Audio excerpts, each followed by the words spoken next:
This video will help you sleep and relax. But before we begin, I would like to know which city you're from and what time you're watching this. Now, subscribe to the channel, relax, and let's begin. I've never told this story in full detail to anyone outside my friend group. Even now, years later, my hands are shaking as I type this out. I'm only sharing it because I need to know if anyone else has seen what we saw out there in the Mojave Desert. This happened in the summer of 2011, when I was 19. I was living in Lancaster, California, which is already a pretty desolate place if you've never been. It sits on the edge of the Mojave Desert, and beyond the city limits, civilization disappears fast. I had two close friends at the time, Jake and Mia.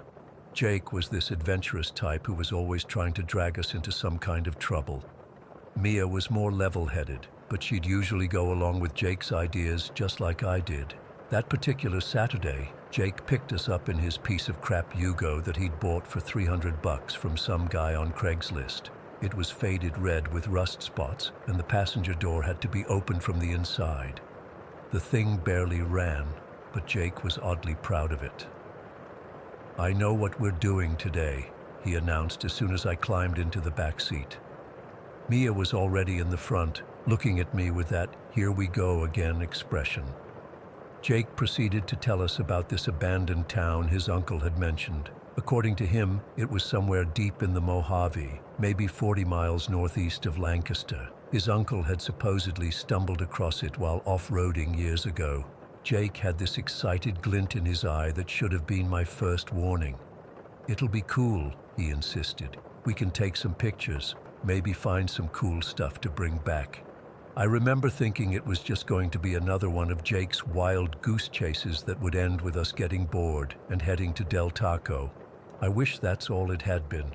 We stopped at a gas station on the edge of town to fill up the Yugo and grab some snacks and water. Jake bought this cheap disposable camera, saying he wanted to document our expedition. I remember the cashier, this older guy with leathery skin, giving us a weird look when Jake mentioned we were heading deep into the desert. "Stay on the marked roads," he said. I should have listened. The first hour wasn't too bad. We were on actual paved roads, singing along to the radio, passing the occasional house or ranch. But then Jake turned onto this dirt road that wasn't even on the GPS. The Yugo's suspension was awful, and every bump sent shocks up my spine. The air conditioning had broken about 20 minutes after we left Lancaster, so we had the windows down, letting in hot, dry air and dust. Soon, we couldn't see any signs of civilization at all, just desert, scrubby bushes and the occasional Joshua tree. The dirt road became more like a trail, and I started getting nervous about the Yugo. That car couldn't handle a speed bump without complaining, let alone this terrain. "Maybe we should turn back," I suggested after a particularly nasty jolt. "This car isn't going to make it much further." "Don't be such a baby, Rebecca," Jake said, glancing at me in the rearview mirror. "We're having an adventure." 3 hours in, we still hadn't found anything resembling a town. I was hot, thirsty, and regretting my decision to come along. Then, just as I was about to insist we turn around, we came across something strange. An old carnival ticket booth, just sitting there in the middle of nowhere. It was faded red and white, the paint peeling, and it looked like it had been there for decades. "See?" Jake said triumphantly. My uncle wasn't making it up. We got out to look at it. The desert heat hit me like a wall. It must have been over 100 degrees. The booth was completely empty inside, just sun-bleached wood and a counter where someone once sold tickets to who knows what. "Why would there be a carnival ticket booth out here?" Mia asked, wiping sweat from her forehead. "Maybe there was a settlement nearby," Jake suggested. "Come on, let's keep going." As we drove on, we started finding more things scattered around. Broken tractors, old furniture, empty water bottles, a child's plastic toy partially buried in the sand. It was like someone had taken a small town, torn it apart, and scattered the pieces across miles of desert. After another 30 minutes or so, the trail widened, and we saw it, the strangest settlement I've ever encountered. At the center was this massive mobile home, probably 60 feet long, with wooden siding that extended all the way to the ground. The siding was weathered and warped, creating gaps that revealed a 4-foot crawl space underneath the structure. The windows were broken with what looked like old freight curtains blowing through them. Several abandoned cars sat around it, their doors hanging open like they'd been left in a hurry. "This is it," Jake exclaimed, slowing the Yugo to a crawl. As we approached, I noticed a small fire pit in the center of what I guess you could call a yard. Just a circle of stones with black ash in the middle.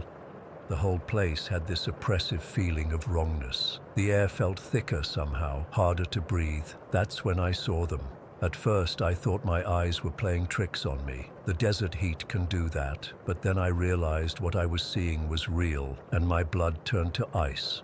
Pale, unnaturally thin figures were watching us from the windows and from the crawl space beneath the mobile home. They were human-shaped, but wrong. Their limbs were too long, too thin, like someone had stretched a person out like taffy. They moved in these quick, jerky motions that no human should be able to make, crouching and then shifting positions with unnatural speed.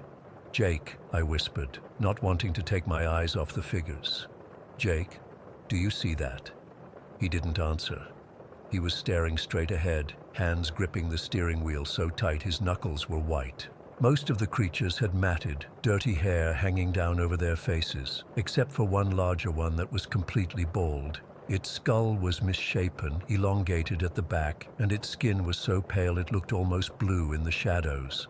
As we slowly drove past, I noticed how they followed our movement. One would disappear from a window only to appear at the next one seconds later, tracking us. They moved in a way that made my skin crawl, not walking but scuttling on all fours like insects, impossibly fast. Jake stopped the car right near the fire pit. I wanted to scream at him to keep driving, but my voice wouldn't work. My heart was pounding so hard I could feel it in my throat. "What are you doing?" Mia hissed. "Don't stop." But Jake was already opening his door. "I just want to see what's in the pit," he said, his voice sounding strangely detached. "Jake, get back in the car," I finally managed to say. "There's something wrong with this place." He ignored me, walking over to the fire pit and crouching down. I watched in horror as he picked up what looked like a bone from the ashes.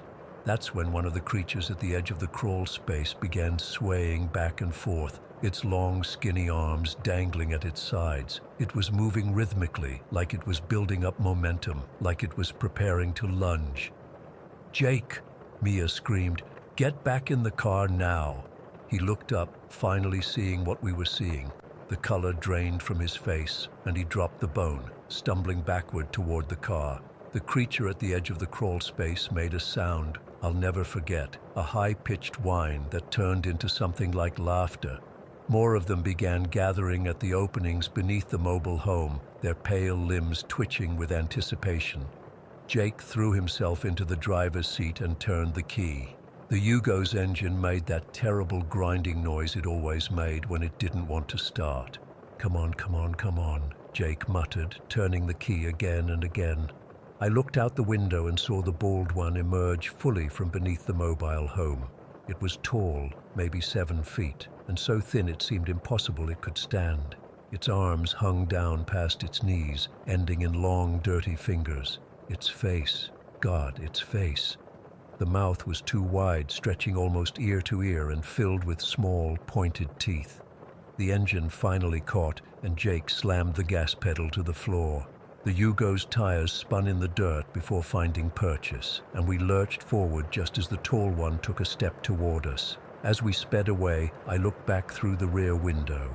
They were all out now, standing in a group, watching us go. They didn't chase us. They didn't need to. They knew the Yugo might break down at any moment, stranding us out there with them. We drove in silence for about 20 minutes before Mia finally spoke. "What were those things?" she whispered. "I don't know," Jake replied, his voice shaking. "I really don't know." The bone he'd picked up from the fire pit, I'm almost certain it was human, small like a finger bone, and there had been many more in the ashes. We made it back to Lancaster just as the sun was setting. The Yugo broke down for good about a week later, and Jake sold it for parts. None of us ever talked about what we saw in detail.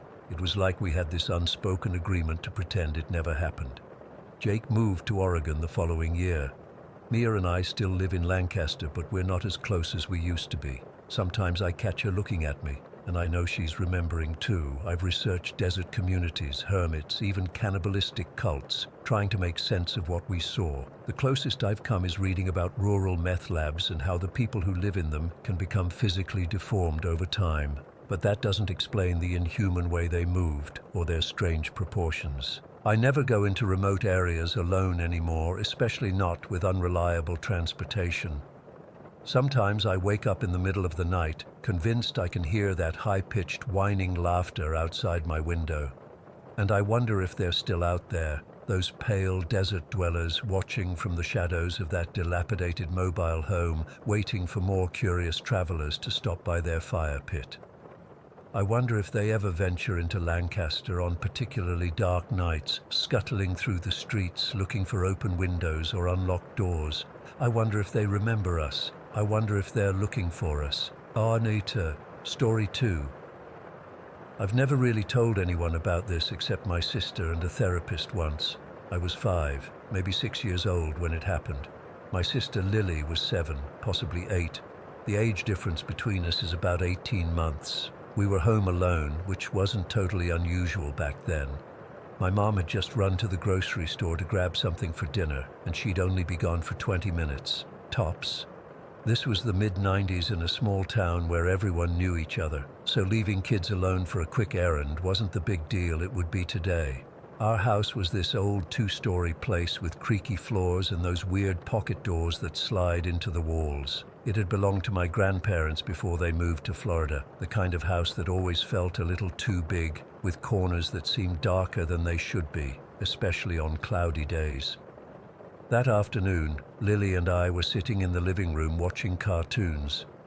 I remember it was getting toward dusk, that weird time when the light starts fading and shadows get longer across the floor. Mom had left maybe 10 minutes earlier, and we were just vegging out on the couch, fighting over the remote like we always did. I remember exactly what was happening. Lily had won control of the TV and switched from whatever I had been watching to some show she liked. I was sulking, arms crossed, doing that annoyed little kid thing where you make sure everyone knows you're upset without actually saying it. Then it happened. Tommy. Clear as day, my Uncle Dave's voice called my name from upstairs.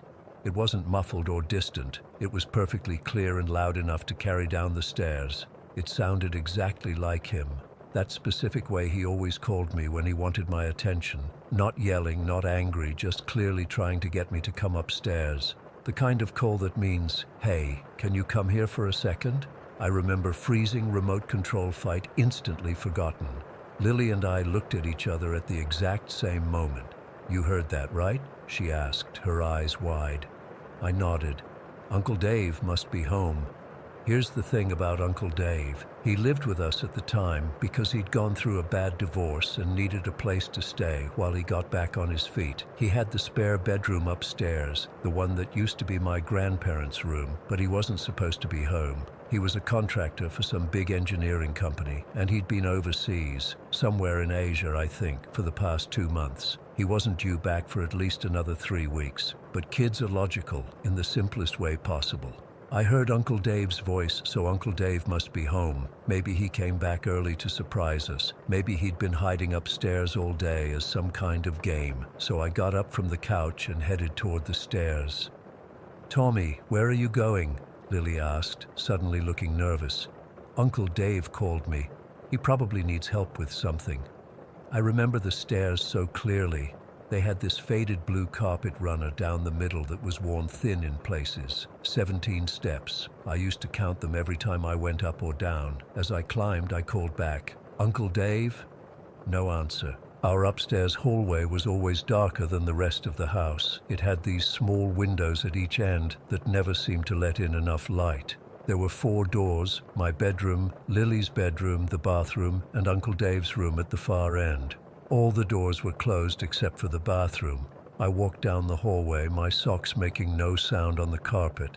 When I reached Uncle Dave's door, I knocked. "Uncle Dave, did you call me?" Nothing, just silence. I turned the doorknob and pushed the door open. The room was dark and completely empty. The bed was made neatly with the blue comforter pulled up tight, the way my mom always insisted when nobody was using a room. Uncle Dave's travel bags weren't there. His shoes weren't by the bed where he always kept them. The closet door was open, showing empty hangers where his clothes should have been. The room felt cold. Not just temperature cold, but empty cold, if that makes any sense. The kind of coldness a room gets when no one has been in it for a long time. I stood in the doorway, confused, trying to process what was happening. And then I felt it. This overwhelming sensation that I shouldn't be there. That I needed to get out of that room immediately. It wasn't a sound or a sight, just this sudden, absolute certainty that something was very wrong. The hair on my arms stood up and my stomach twisted into a knot. I backed out of the room, pulled the door shut harder than I meant to, and ran down the hallway. I took the stairs 2 at a time, nearly falling halfway down. When I got back to the living room, Lily was standing up, looking scared. "Was it Uncle Dave?" she asked. I shook my head. "Nobody's there. His room is empty." "But we heard him," she insisted. "We both heard him call you." We stood there in the living room, the TV still playing in the background, but neither of us was paying attention to it anymore. I remember feeling confused and scared, but not in the dramatic way kids usually get scared. This was different, a quiet, deep kind of fear that settled in my chest like something heavy. Maybe it came from outside, Lily suggested, but we both knew it hadn't. The voice had clearly come from upstairs, inside our house. "Uncle Dave isn't even in the country," I finally said out loud, stating the obvious thing we were both thinking. We ended up sitting close together on the couch, the volume on the TV turned up louder than usual. Neither of us wanted to go upstairs again. When Mom came home about 10 minutes later, we told her what happened. She checked the whole house, probably thinking someone had broken in, but found nothing. She tried to tell us we must have imagined it, or maybe heard the TV wrong. But that wasn't possible. We both heard it. Clear as day. Uncle Dave's voice. The exact tone. The exact way he said my name, coming from upstairs in an empty house. Mom called Uncle Dave that night, putting the phone on speaker so we could hear. He was definitely still overseas in Singapore or Hong Kong or somewhere like that. He laughed when Mom told him what happened, joking that his ghost must be haunting us. I remember how his voice over the phone sounded exactly like what we'd heard in the house earlier, and that made it even more disturbing somehow. For weeks afterward, Lily and I refused to be upstairs alone. We'd go up together or make Mom come with us. I started sleeping with my closet door firmly shut and a nightlight on. Lily, who had always been afraid of the dark anyway, started sleeping with her desk chair propped against her bedroom door. What bothers me most, even now as an adult, is how specific it was. It wasn't just some random noise we interpreted as a voice. It wasn't vague or distorted. It was Uncle Dave's voice, perfect in every detail, calling my name the exact way he always did. Too perfect, too real. If it had just been me who heard it, I might have convinced myself over the years that it was imagination or a dream or some weird audio phenomenon. But Lily heard it too, at the exact same moment. We've talked about it a few times as adults, and she remembers it just as clearly as I do. Whatever called my name that day, we both experienced it. The fact that I was called upstairs is what really gets to me when I think about it now. Something wanted me to go up there, to that empty room. What would have happened if I'd gone all the way in instead of standing in the doorway? What was waiting in there? I've researched it over the years. Stories of mimics, things that can copy human voices to lure people. Every culture seems to have legends about creatures that can imitate loved ones' voices. In some Native American traditions, there are stories of skinwalkers who can take on the voices of family members. Japanese folklore has the Mujina that can imitate humans perfectly. There are countless stories like this from all over the world. I don't know what was in our house that day. I don't know if it was something supernatural or some weird shared hallucination or something else entirely. All I know is that both my sister and I heard a voice that couldn't possibly have been there, a voice that was trying to get me to go upstairs alone. There's one detail I haven't mentioned yet, something I noticed when I was standing in the doorway of Uncle Dave's room. The curtains on his window were moving slightly, as if from a breeze, but the window was closed tight. I remember staring at them, watching them sway gently, even though there was no air current in the room. I was young, but I knew enough to understand that curtains don't move on their own in a closed room. That's when I felt the coldness, the wrongness, the absolute certainty that I needed to get out of there. Uncle Dave came home 3 weeks later as scheduled, and nothing strange happened again while he lived with us. He moved out about 6 months after that, got an apartment closer to the city where he worked. The room stayed empty for a while, then became a home office for my dad. Sometimes when I visit my parents, I still feel uncomfortable going upstairs alone. That hallway still feels too dark, no matter how many lights they install. I've never heard the voice again, but sometimes, just sometimes, when I'm in that hallway, I get the feeling that if I listen carefully enough, I might hear my name being called in a voice that's too familiar, too perfect. The thing that scares me most isn't that something was there that day. It's that whatever it was, it knew exactly how to sound like someone I trusted. And it's been 25 years, and I still don't have any explanation for what happened. What kind of thing can do that? What was it trying to do? And most troubling of all, is it still out there somewhere calling someone else's name in a voice they trust, trying to lure them upstairs to an empty room? Story: 3 weeks have passed, and I've barely slept since. I'm 23, not some kid who gets spooked by shadows or creaky floorboards. But what happened in our house in Oakdale has me questioning everything I thought I knew about reality. It was a Friday evening in November, nothing special about it. My parents were out for their monthly dinner date. They always go to the same Italian restaurant downtown on the second Friday. Diana, my 14-year-old sister, was hanging out in my room while I played some video games. She was just sitting on my bed, scrolling through her phone and occasionally showing me stupid TikToks I pretended to find funny. Our house is pretty old, not ancient or anything, but it was built in the 70s and has all those little quirks old houses have. The heating makes weird noises, certain floorboards creak no matter how carefully you step on them, and sometimes doors close by themselves because the house has settled, whatever that means. We'd joke about it being haunted, but none of us actually believed it. At least I didn't until that night. It was around 9 o'clock. I remember because I had just checked the time, thinking about making a snack run to the kitchen. Diana was lying on her stomach, feet kicking in the air, when she suddenly sat up with this annoyed look on her face.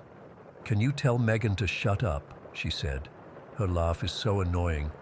I hadn't noticed anything, but when I paused my game, I heard it too. This high-pitched, almost theatrical laugh that was unmistakably our 16-year-old sister Megan's. She has this really distinctive laugh, the kind that makes heads turn in public places. It's this weird ha-ha-ha-ha thing that ends with her practically wheezing. We tease her about it all the time. The laugh seemed to be coming from downstairs, maybe the living room or kitchen area. It wasn't constant, just occasional bursts every minute or so, like someone was watching a really funny show. "Megan!" I yelled down the hallway. "Keep it down!" The laughing continued. I figured she was watching something with headphones on and couldn't hear me. Diana rolled her eyes and went back to her phone, but after another minute of that distinctive laugh piercing through the house, she groaned and stood up. "I'm going to tell her to shut up," she said, clearly irritated. Some of us are trying to relax without hearing her stupid hyena noises. I just nodded, unpausing my game while Diana stomped out of my room. I could hear her footsteps going down the hallway towards Megan's bedroom. A few moments later she came back, but something was off. Her face had this confused expression that immediately made me pause my game again. "She's not in her room," Diana said, brow furrowed. As if on cue, that laugh rang out again from somewhere downstairs. It was so clearly Megan's laugh. The exact pitch, the exact pattern. There was absolutely no mistaking it. Maybe she's in the living room, I suggested, though I was starting to feel a little uneasy. Something about Diana's expression was getting to me. We both went downstairs together. I checked the living room while Diana looked in the kitchen. The house wasn't that big, just the main floor with the kitchen, living room, dining room, and my parents' bedroom, then upstairs with our 3 bedrooms and 2 bathrooms. There weren't many places to hide. "Megan," I called out. No answer, just another burst of that laugh, now seeming to come from the dining room. We checked the dining room, empty. The laugh came again, now from what sounded like the kitchen. We rushed back there. Nothing. This went on for about 5 minutes, with us following the sound from room to room, never finding its source. The laugh would stop for 30 seconds, then start again in a completely different part of the house. By this point, a cold sweat had broken out on my forehead. Diana was visibly scared now, her earlier annoyance replaced with wide-eyed fear. "Maybe she's playing a prank on us," Diana suggested, her voice smaller than usual. That was the most logical explanation, but something felt wrong. The laugh was too perfect, too exact, and Megan wasn't the type to hide and jump out at people. She hated horror movies and scary stuff in general. "Let me call her," I said, pulling out my phone. My hands were shaking slightly as I pulled up her contact. The phone rang 3 times before Megan picked up. "Hello?" Her voice came through the speaker, clear as day. In the background, I could hear other girls talking and music playing. "Hey, Meg, where are you right now?" I tried to keep my voice steady. "At Emma's house. Like I told Mom yesterday, we're having a sleepover." I felt the blood drain from my face. Diana must have heard Megan's response because she grabbed my arm, her fingers digging into my skin. "So, you're not at home?" I asked, already knowing the answer. "No, I've been at Emma's since after school." "Why, what's up?" Right then, as if whatever was in our house wanted to prove a point, that laugh, Megan's laugh, echoed from upstairs. Diana's grip on my arm tightened painfully. "Nothing," I managed. "Just checking. Have fun. Bye." I hung up before she could ask more questions. Diana and I stood in the kitchen, frozen. The laugh came again, this time definitely from upstairs. "Oliver, what the fuck is that?" Diana whispered, her voice trembling. I didn't have an answer. My mind was racing through possibilities. A recording someone was playing, but who and how were they moving around the house without us seeing them? A TV or computer that got turned on somehow. But we checked all the rooms. "Maybe it's the neighbors?" I suggested weakly, even though I knew our neighbors weren't close enough for us to hear them this clearly inside our house. "That's Megan's laugh," Diana insisted. "You know it is. It's exactly her laugh." She was right. It wasn't similar to Megan's laugh. It was Megan's laugh, down to the last inflection and wheeze. We stayed rooted in the kitchen for what felt like forever, but was probably only a couple of minutes. The laugh continued at irregular intervals, sometimes from upstairs, sometimes from the living room, sometimes seeming to come from right around the corner. "We need to check the whole house," I finally said, trying to sound braver than I felt. "There has to be an explanation." Diana nodded, but I could tell she was terrified. Hell, I was terrified too. But standing there waiting for the next laugh was worse than looking for its source. We searched every room, checking closets, under beds, behind furniture. We turned on every light in the house as we went. The laugh continued to move around, always staying just out of reach. It was like it was playing with us, letting us get close before jumping to another location. In Megan's empty bedroom, Diana suddenly grabbed my arm again. "Remember how Megan sometimes screams in her sleep?" she whispered. "And how we joke that she's possessed?" I did remember. Megan had night terrors occasionally, where she'd let out these blood-curdling screams that would wake the whole house. We'd made jokes about it, saying she was probably possessed, and that's why she had such an annoying laugh too. It had seemed funny then. It didn't seem funny now. "That's just a joke," I said firmly, though I wasn't feeling very certain about anything anymore.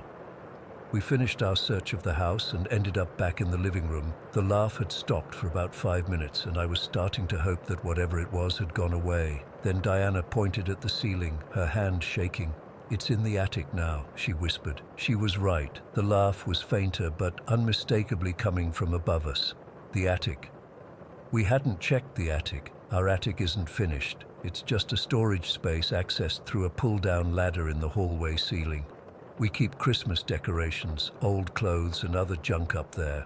No one goes up there regularly. I couldn't remember the last time any of us had been up there. "We have to check," I said, though everything in me was screaming not to. Diana shook her head violently. "No way. Let's call Mom and Dad." That was probably the sensible thing to do, but something stopped me. Pride, maybe, or the fear of them not believing us, or maybe I just needed to know what was up there. "I'll go," I said. "You stay here." "No!" Diana grabbed my arm again. "Don't leave me alone down here." I hesitated, then nodded. "Fine, we both go, or we both stay down here." After a moment, Diana nodded reluctantly. "We both go." We went to the hallway where the attic entrance was. I pulled down the ladder, wincing at each creak it made. The laugh came again, definitely from the attic now, and it sounded different. Still Megan's laugh, but there was something off about it, something that made the hairs on my arms stand up. I turned on my phone's flashlight and started climbing the ladder. Diana followed close behind, her breathing quick and shallow. When I reached the top, I shined my light around the dusty space. Boxes, old furniture, bags of clothes. Nothing unusual at first glance. The laugh came again from somewhere among the boxes. Both Diana and I froze. "Hello?" I called out, immediately feeling stupid. If someone was up here playing a prank, they weren't going to answer. Silence. I started moving deeper into the attic, scanning with my flashlight. Diana stayed by the entrance, her own phone light darting nervously around. That's when I saw it. In the far corner of the attic, partially hidden behind an old dresser, was a small tape recorder. It looked ancient, the kind with actual cassette tapes that nobody has used in years. I approached it cautiously, my heart pounding so hard I could feel it in my throat. The tape recorder wasn't running. In fact, when I picked it up, I realized there wasn't even a tape in it, and it was covered in a thick layer of dust, clearly untouched for years. The laugh came again, and I nearly dropped the recorder, because this time, the laugh wasn't coming from some hidden spot in the attic. It was coming from right behind me. I spun around, but there was nothing there, just boxes and shadows. Oliver ... Diana's voice was barely audible from the entrance. "I think we should go." I agreed completely. I put down the recorder and started making my way back to the ladder, trying not to run, trying to maintain some illusion of calm. We got downstairs and closed the attic entrance as quickly as we could. The laugh followed us, now seeming to emanate from the very walls of the house. That's when the power went out. 1 second the hallway was brightly lit, the next we were plunged into darkness. Our phone flashlights were still on, but they seemed feeble against the absolute blackness that had swallowed our house. The laugh changed then. It started to distort, stretching out in impossible ways, becoming deeper, more guttural, less human. But still, underneath the distortion, it was unmistakably Megan's laugh. Diana was crying now, quiet sobs that broke my heart. I grabbed her hand. "Let's get out of here," I said, and we ran for the front door. I fumbled with the lock, my hand shaking so badly I could barely turn it. When I finally got the door open, we burst outside into the cold night air, gasping like we'd been underwater. We sat in my car with the doors locked until our parents came home an hour later. We tried to explain what had happened, but I could tell they didn't really believe us. They checked the house, found nothing, and chalked it up to our imagination or some neighborhood kids playing a prank. But I know what we heard. That was Megan's laugh, coming from inside our empty house, moving from room to room like it had a life of its own. Megan came home the next morning, completely normal, completely herself. She laughed at breakfast, That same distinctive laugh we'd heard the night before, and Diana and I exchanged looks, but said nothing. We haven't heard the laugh again since that night, but sometimes, when I'm alone in the house, I'll catch myself holding my breath, listening for it, and sometimes just before I fall asleep, I swear I can hear it starting up again, faint but unmistakable, somewhere in the darkness of our house. I don't know what was in our house that night. I don't know if it's still here, watching us, waiting. All I know is that I'll never forget the sound of my sister's laugh coming from nowhere and everywhere at once, and the bone-deep certainty that whatever was making that sound, it wasn't human. Story 4. I still remember that day so vividly. It's been 5 years, but I swear I can recall every detail like it happened yesterday. I've never written this down before because I was afraid people would think I'm crazy or making it up for attention. But I need to get this off my chest, and maybe someone here has experienced something similar. My grandparents' house always had this weird vibe to it. During the day, it was this bright, warm place filled with the smell of my grandma's cooking and my grandpa's old records playing in the background, but as soon as the sun went down, something changed. The whole atmosphere would shift. The house would get this heavy feeling like the air itself was thicker somehow. I was 22 at the time and staying with them for a few weeks between college semesters. My parents were renovating our house, so staying with my grandparents made sense financially. Plus, I'd always been close with them. The day it happened started like any other. I woke up around 9 in the morning, had breakfast with my grandparents, and then spent most of the day helping my grandma in her garden and running errands. Normal stuff. My grandpa had a doctor's appointment that afternoon, so my grandma went with him while I stayed behind to finish some college assignments. The house was quiet, too quiet. You know that silence that feels like it's listening to you? That's what it was like. I was working at the kitchen table, typing away on my laptop, when I first noticed something felt off. It was around 4 in the afternoon, still daylight outside, but the kitchen corner near the hallway entrance seemed darker than it should be. I ignored it at first. Old houses have weird lighting. That's what I told myself, but I kept getting this feeling like I was being watched. You know when the hairs on the back of your neck stand up for no reason? Like that, but constant. Around 5, I got up to make some coffee. The light switch for the kitchen is on the wall right next to that darker corner. As I reached for it, I swear I saw something move in my peripheral vision. Just a slight shift, like someone adjusting their position. I spun around, but there was nothing there. "Hello?" I called out, thinking maybe my grandparents had come home early. Silence, just the ticking of that old clock my grandpa loved so much. I made my coffee and went back to work, but I couldn't focus. That corner kept drawing my attention. It felt like it was getting darker, even though it was still daylight outside. I tried to convince myself it was just my imagination running wild. By 6:30, my grandparents still weren't back, which was unusual. I called my grandma's cell, but it went straight to voicemail. I tried not to worry. They probably just stopped for dinner or something. I decided to make myself a sandwich since I was getting hungry. That's when it happened. I was standing at the counter slicing tomatoes when I felt it again, that overwhelming sensation of being watched. I slowly turned toward that corner by the hallway, and my blood went cold. There was someone there. No, not someone. Something.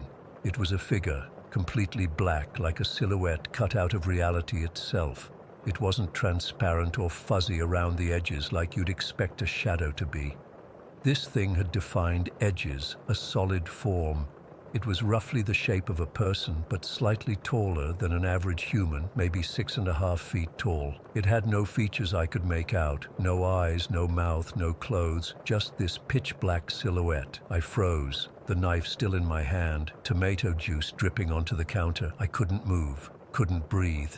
The figure didn't make any sound, no breathing, no footsteps, nothing. But then it moved its arm, slowly, deliberately. It raised its right arm slightly, like it was reaching out or maybe just adjusting its position. That simple movement sent a wave of dread through me, unlike anything I've ever felt. This wasn't some trick of the light. This wasn't my imagination. This thing was there. It was moving, and it seemed to be watching me.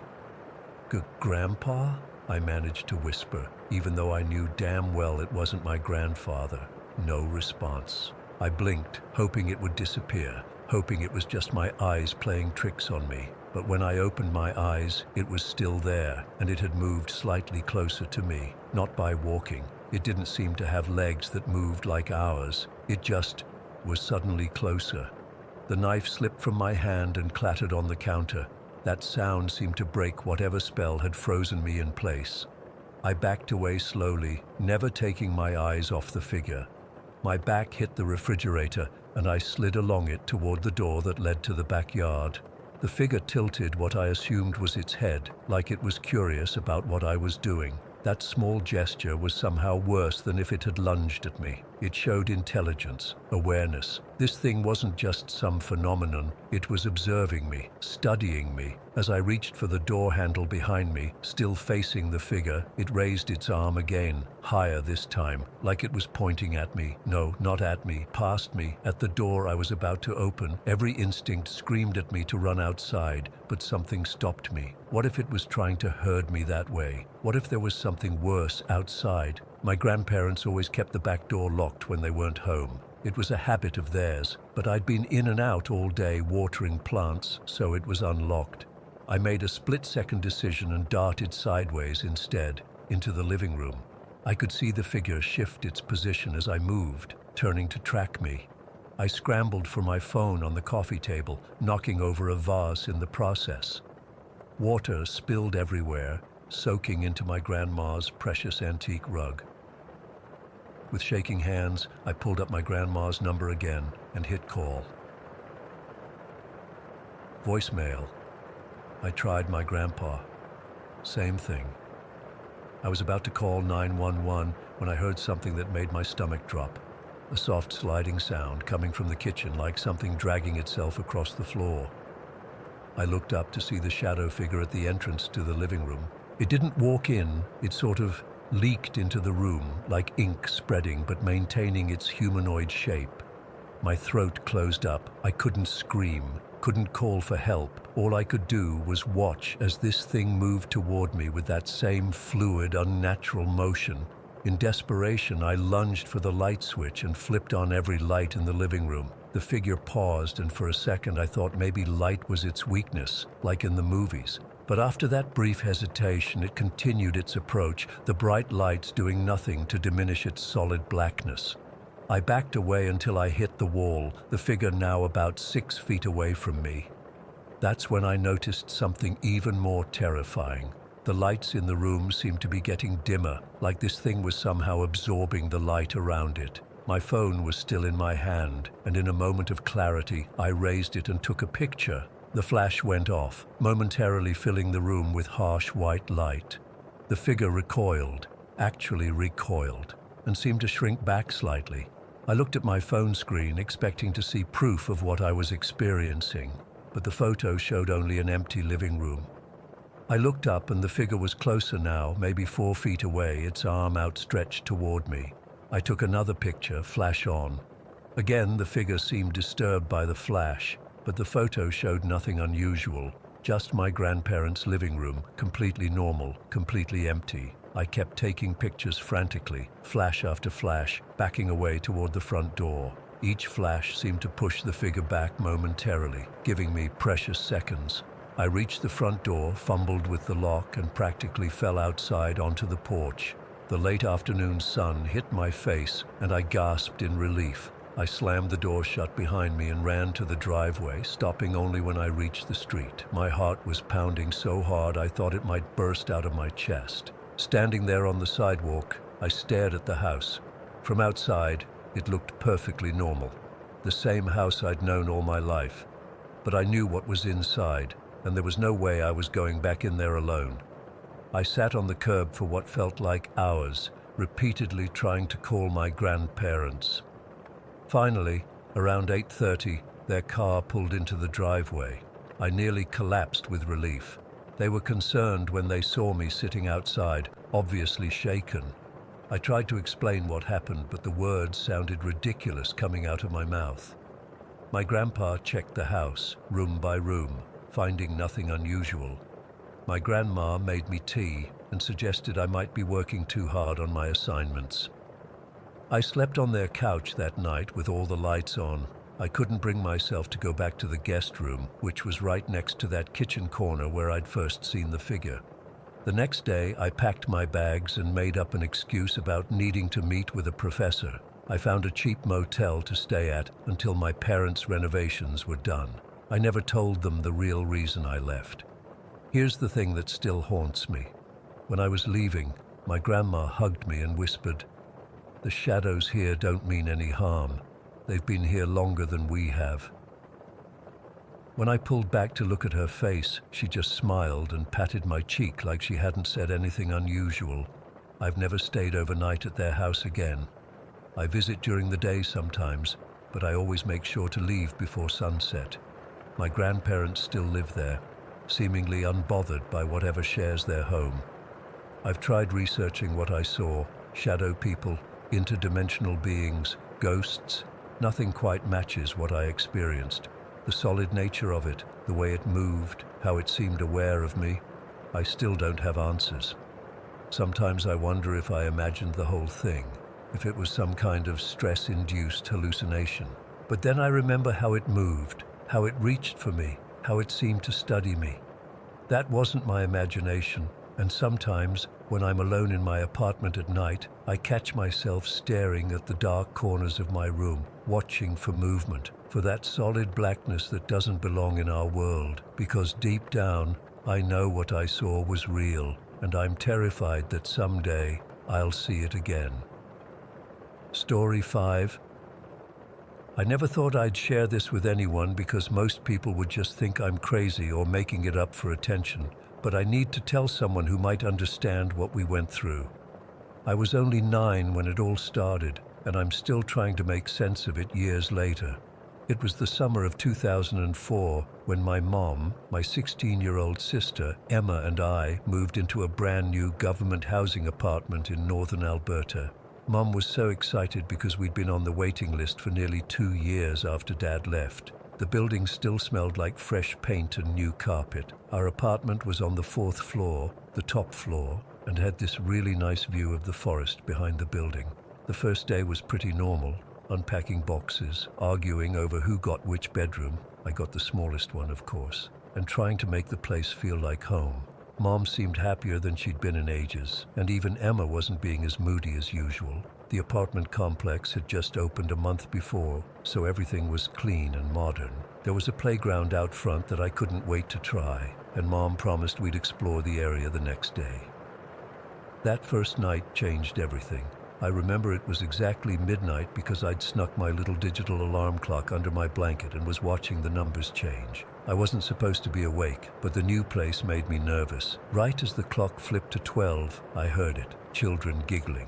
Not just one or two, but what sounded like several kids laughing and playing. Then came the distinct sound of marbles rolling across the floor above us, followed by the pitter-patter of little feet running back and forth. I froze under my blanket, confused and a little scared. I knew Mom said I wasn't allowed to bother her unless it was an emergency, but this was weird enough that I decided to risk it. I tiptoed to her room and found her already sitting up in bed, listening. "Mom," I whispered. "Who's making that noise?" She looked tired as she rubbed her eyes. "Must be the neighbors upstairs, sweetie. Go back to bed." That's when Emma appeared in the doorway of Mom's room, her face pale in the dim light coming through the window. "Mom, we're on the top floor. There isn't an upstairs."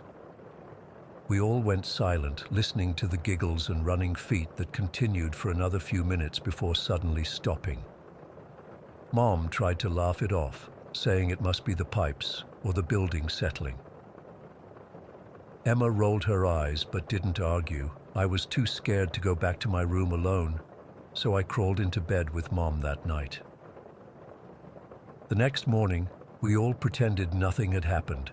Mom made pancakes, and we spent the day setting up our new place.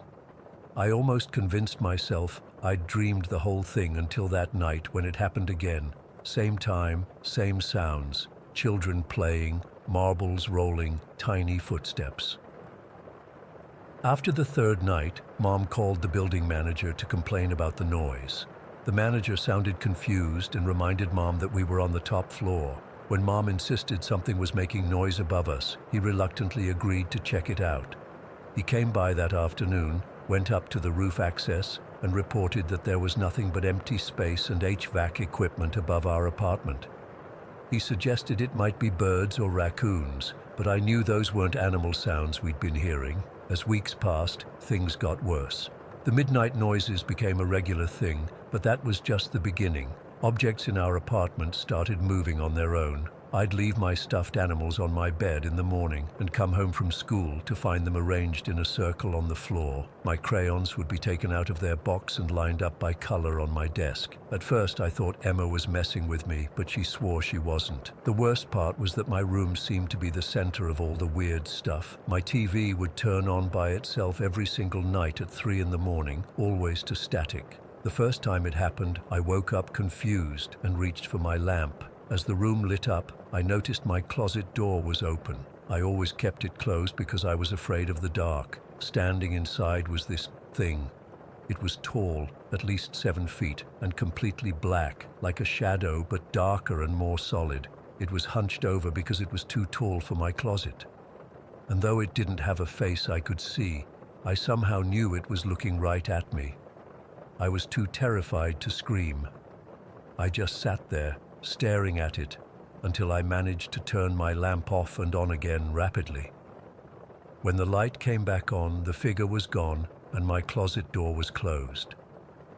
I ran to my mom's room that night and told her everything. She looked worried but tried to convince me it was just a bad dream. I knew better. I knew what I'd seen. The strangest thing about all this was that while the shadow figure terrified me, there was also something almost comforting about the other presences in our apartment. Sometimes I'd be sitting alone in my room, feeling sad about my parents' divorce or upset because Emma had been mean to me, and I'd suddenly feel this warm sensation, like someone was sitting beside me. Once, in broad daylight, I felt invisible arms wrap around me in a hug when I was crying after a bad day at school. Things at home were getting really tense. Mom was working double shifts to pay rent, and Emma was becoming more and more aggressive. She'd fly into these rages over nothing, throwing things, screaming at Mom, slamming doors. She wasn't like that before we moved in. It was like something in the apartment was affecting her, making her angry all the time. Mom started drinking more, which only made Emma worse. I spent most of my time alone in my room, which was ironic since that's where the most supernatural stuff happened. But somehow, I felt safer there than dealing with my family's fighting. About 2 months after we moved in, I saw her for the first time. A girl about my age, wearing a white nightgown with long black hair. She appeared in my doorway late one evening while I was reading. I looked up, and there she was, just staring at me. I wasn't even scared, just curious. I said hello, but she didn't respond. She just turned and walked toward our bathroom. I followed her, but when I reached the bathroom, it was empty. I told Mom about the girl the next morning, and for the first time, she seemed genuinely frightened. That's when she called my Aunt Linda, who worked in administration at some government offices in town. Aunt Linda came over that evening, and I overheard her talking to Mom in the kitchen while I pretended to watch TV. "You know what this building is built on, right?" Aunt Linda was saying in a hushed voice. Mom sounded confused. "No, what do you mean?" "This whole area used to be the grounds of St. Michael's Residential School. They tore down the main building about 5 years ago. It was being used as offices where I worked before they relocated us downtown. But the unmarked graves, they found some during construction but kept it quiet. I only know because I processed some of the paperwork. My blood went cold when I heard that. Even at 9, I knew what residential schools were. We'd learned about them in school, places where indigenous children were taken from their families, where many were abused and died. Our teacher had been very careful about how she explained it, but some of the older kids had told us the schools were haunted by the spirits of dead children. "Are you saying there are graves under this building?" Mom's voice was shaking. I don't know for sure about directly under the building, but definitely on the property. They did some sort of blessing ceremony before construction, but it was all very hush-hush. The government didn't want negative publicity for the housing project. That night, the activity was worse than ever. The giggles and footsteps above us were louder, and now we could hear what sounded like children singing in a language I didn't understand. My TV turned on and off repeatedly, and my closet door kept opening and closing on its own. I was sitting at my desk trying to do homework, trying to ignore what was happening, when I noticed something on the underside of the desk's surface. It was an old wooden desk that Mom had found at a thrift store. I ran my fingers over what felt like carved letters. Using my pencil, I made a rubbing on a piece of paper to see what it said. The words, "Mary Got's a baby," appeared on my paper. I didn't understand what it meant, but I showed it to my mom. She didn't think much of it until Aunt Linda came over again a few days later. When I showed her, she went pale. "That's impossible," she whispered, taking the paper from me with shaking hands. "What is it?" Mom asked. When I worked in the old school building, before they tore it down, there was this exact same carving in all the girls' bathroom stalls. Exactly the same. "Mary Got's a baby," with the weird spelling and everything. It was infamous among the office workers. We were told it dated back to when the school was operational in the 1950s. We moved out 2 weeks later. Mom didn't even wait until the end of the month. She said we were going to stay with Grandma until she found us a new place. During the move, my desk disappeared. I don't know if someone took it or if Mom got rid of it on purpose, but it never made it to Grandma's house. The weird thing is, even though we left that apartment behind, I don't think everything that was there left us. Emma eventually calmed down and went back to her normal self. Mom stopped drinking so much, but sometimes still, my TV will turn on by itself at exactly 3 in the morning. And once in a while, I'll wake up to find my closet door open when I know I closed it before going to bed. It's been over 13 years now. I'm living 2 provinces away, but whatever was in that closet, that tall, dark figure, I think it's still with me. I don't tell people about it because they wouldn't believe me, but sometimes when I'm alone and scared or sad, I feel that same comforting presence I felt as a child. And I wonder if, in some strange way, it's trying to protect me from something worse. I recently tried to research the history of St. Michael's Residential School, but there's surprisingly little information available online. What I did find confirmed what Aunt Linda told us. The school closed in the 1970s, was converted to government offices, and was demolished in the late 1990s. There's no mention of graves being found during the construction of our apartment complex. But I know what we experienced. I know what I saw. And I know that something from that land is still with me, even now. Story 6. I still can't sleep with the windows open. It's been almost 8 years since that night at my grandparents' house, but the memory of it is burned into my mind like a brand. Every time I hear the slightest jingling sound, a bracelet, keys, anything, my heart races and I'm right back there, frozen with fear on that living room couch. This happened during the spring break of my sophomore year of high school. My parents and I had traveled to my grandparents' rural home in eastern Tennessee for a week-long visit. It was a modest farmhouse that had been in our family for generations, situated on about 15 acres of mostly wooded land, with a small cleared area around the house itself.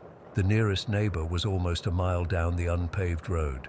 My grandparents were in their 70s then, and their house was small, just 2 bedrooms, 1 bathroom, a kitchen, and a living room.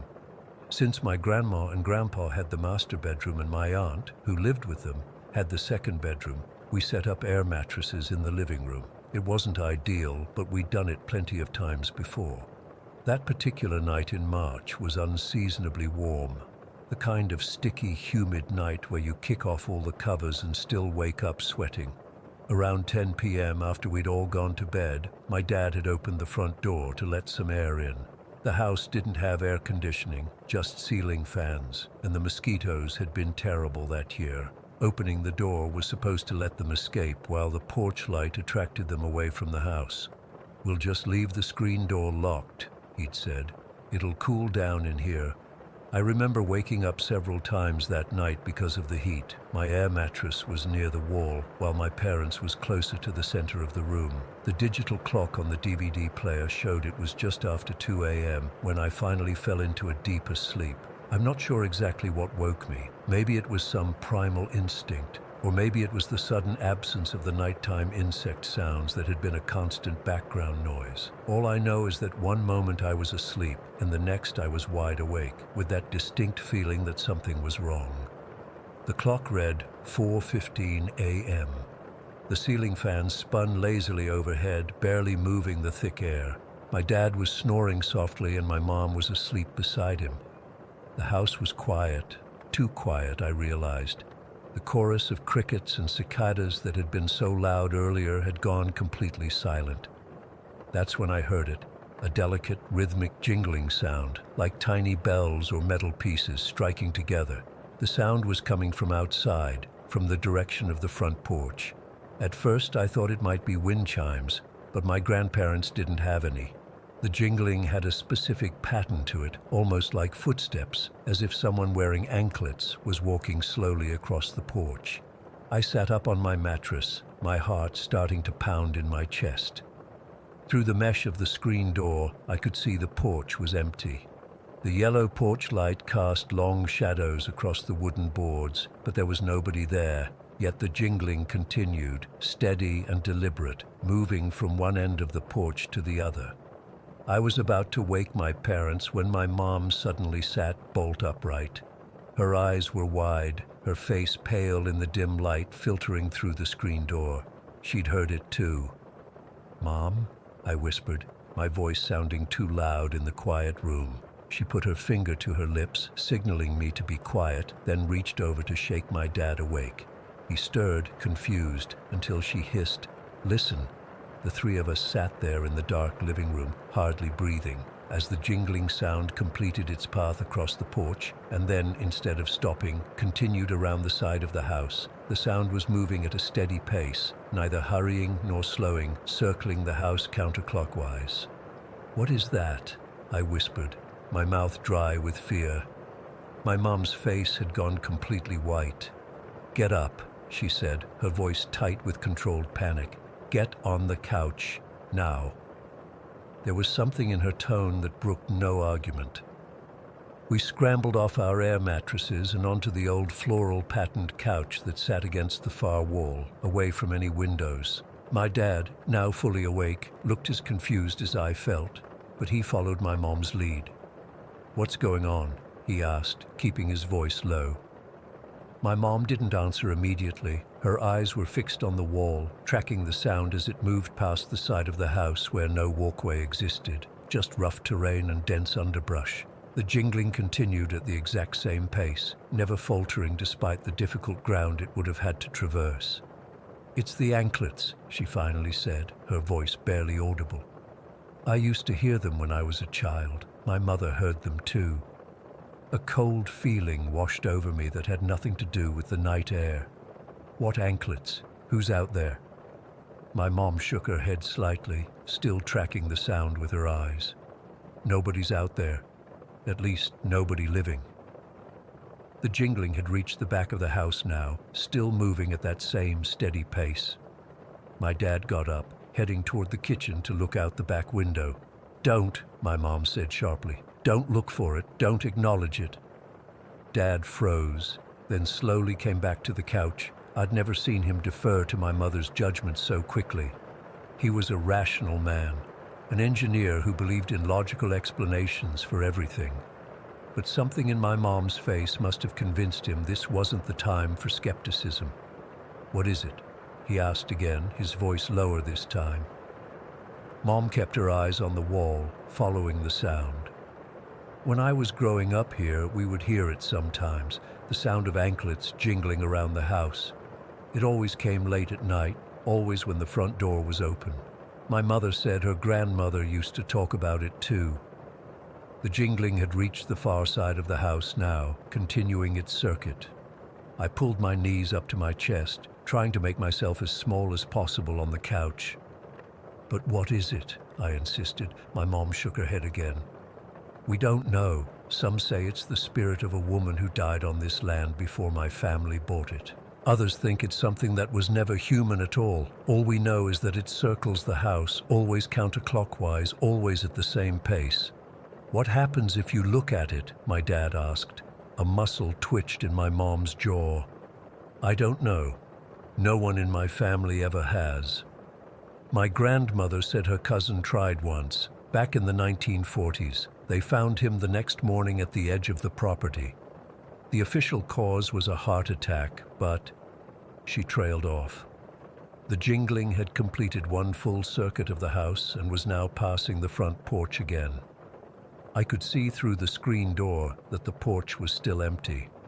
Nothing disturbed the yellow pool of light cast by the porch lamp.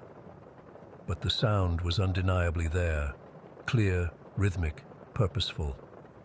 How long will it last? I whispered. Until dawn, usually, Mom replied. Sometimes shorter. We sat huddled together on that couch for what felt like hours, listening to the jingling as it circled the house again and again. I counted 5 complete circuits, each taking exactly 12 minutes. My dad had subtly checked his watch to time it, his engineer's mind still trying to make sense of what was happening. The 6th circuit began just like the others, but as the jingling reached the back of the house, it suddenly paused. The 3 of us tensed, exchanging nervous glances. After a moment that seemed to stretch into eternity, the jingling resumed, but now it was faster, more urgent, as if whatever was making the sound was now running rather than walking. It's never done that before, my mom whispered, genuine fear cracking through her composed facade.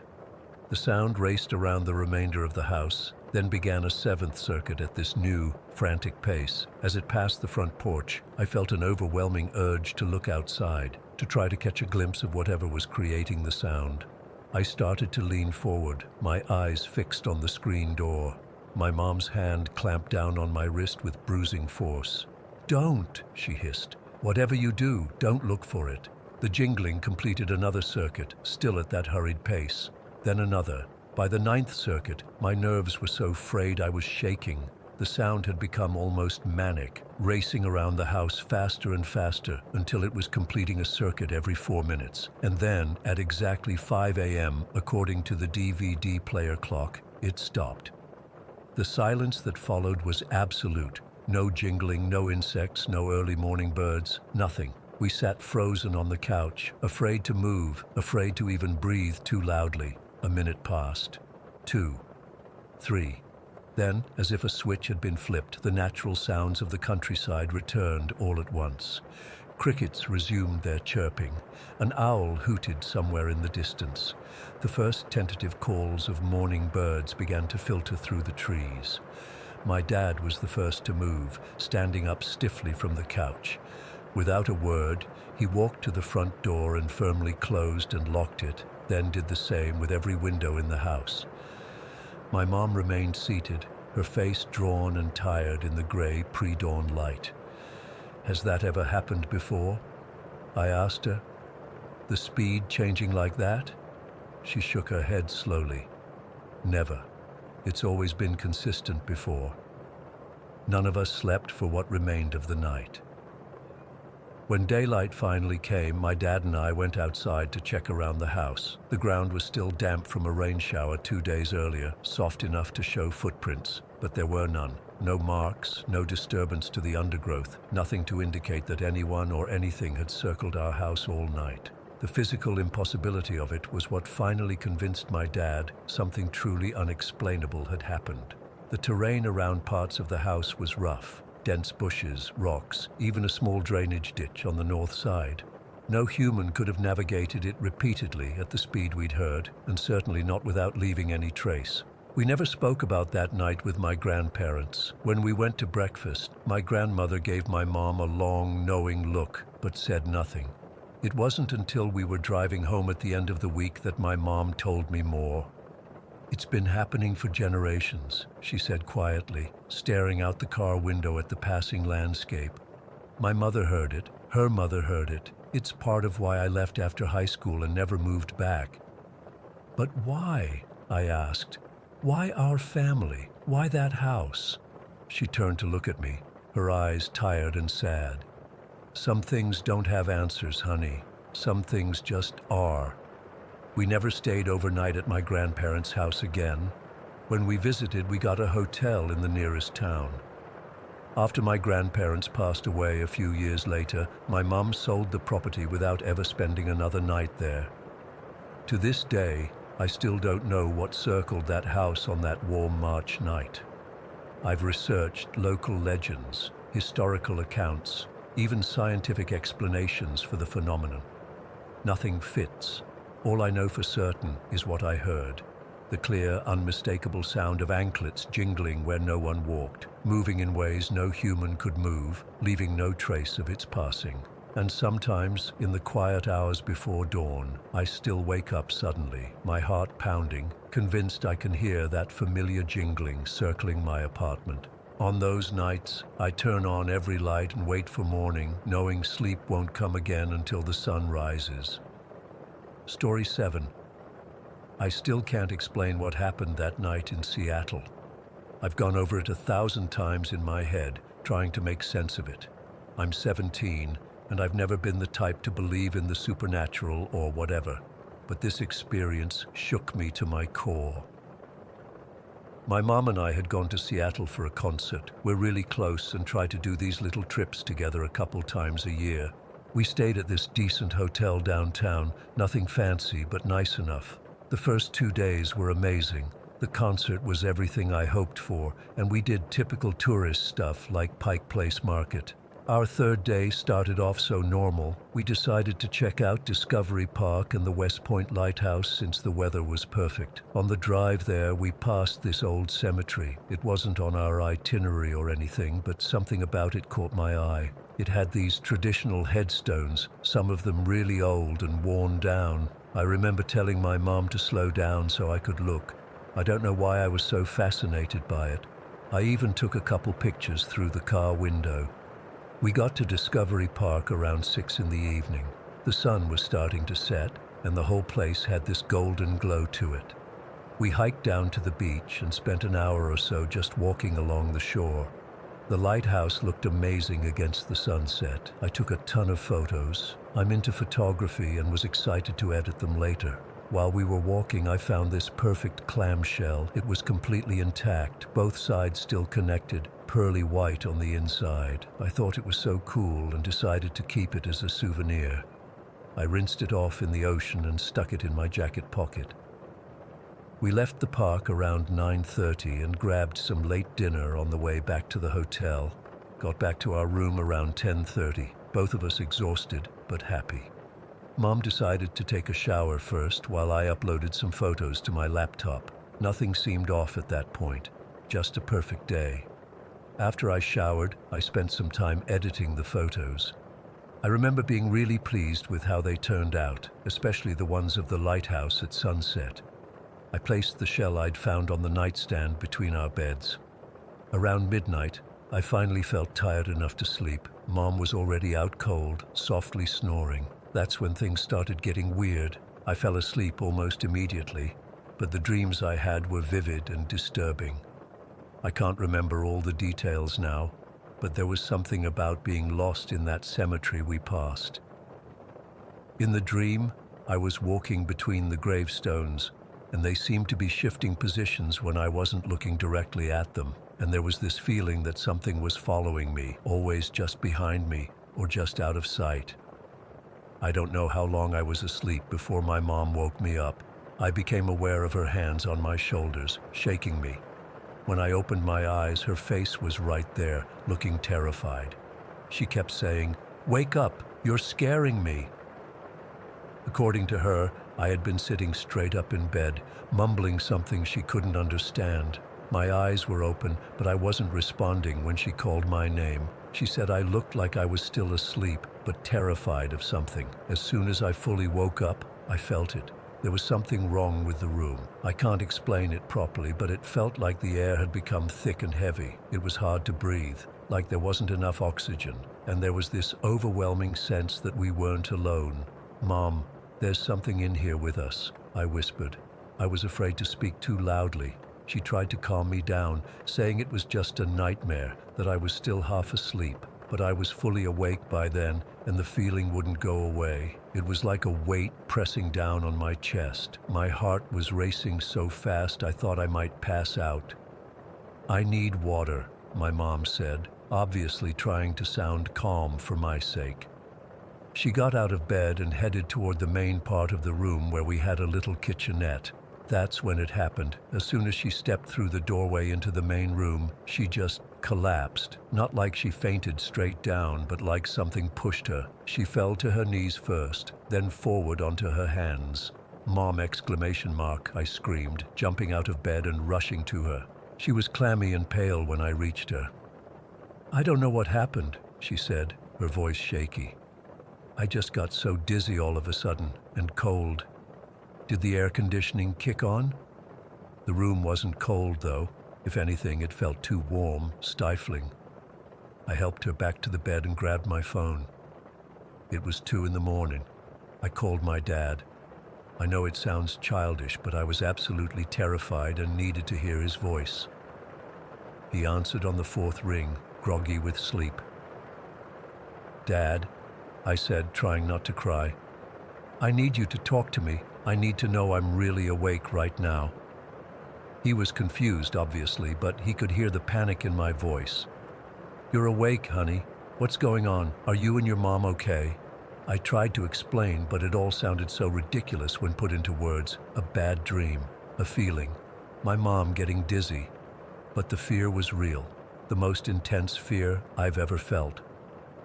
"I think something's in the room with us," I told him. "I know that sounds crazy, but I can feel it watching us." My mom was sitting on the bed looking around the room nervously. I could tell she was trying to be the rational adult, but she was scared too. She kept rubbing her arms like she was cold. Dad tried his best to calm me down, suggesting it could be the unfamiliar surroundings or something we ate, but his rational explanations weren't helping. The dread I felt was beyond logical reasoning.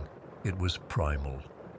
While talking to my dad, I noticed the shell I'd collected was no longer on the nightstand. I frantically looked around and found it on the floor, about 3 feet away from where I'd placed it. I hadn't touched it since putting it down hours earlier. "The shell moved," I whispered to my mom. She looked at me, then at the shell, and I could see her trying to come up with a reasonable explanation. "Maybe it fell when you were having your nightmare. You were thrashing around quite a bit." But I knew I hadn't knocked it off. The nightstand wasn't close enough to my bed.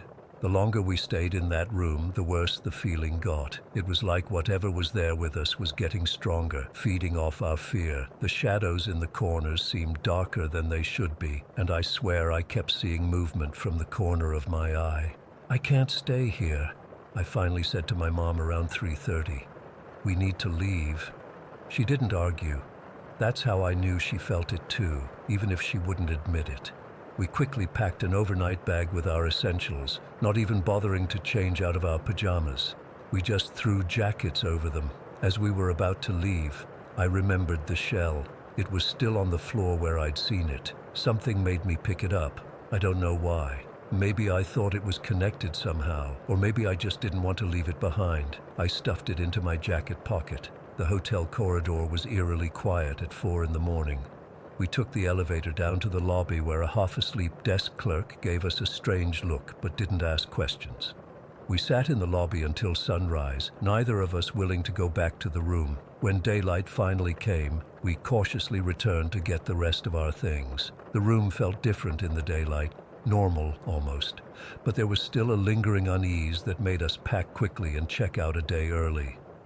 On the drive home, I kept the shell in the cup holder beside me. I couldn't bring myself to throw it away, though part of me wanted to. Mom and I barely talked about what happened. I think we both wanted to pretend it was just a weird night, a shared moment of irrational fear. But things didn't go back to normal after we got home. Dad, who's usually the most level-headed person I know, started having trouble sleeping.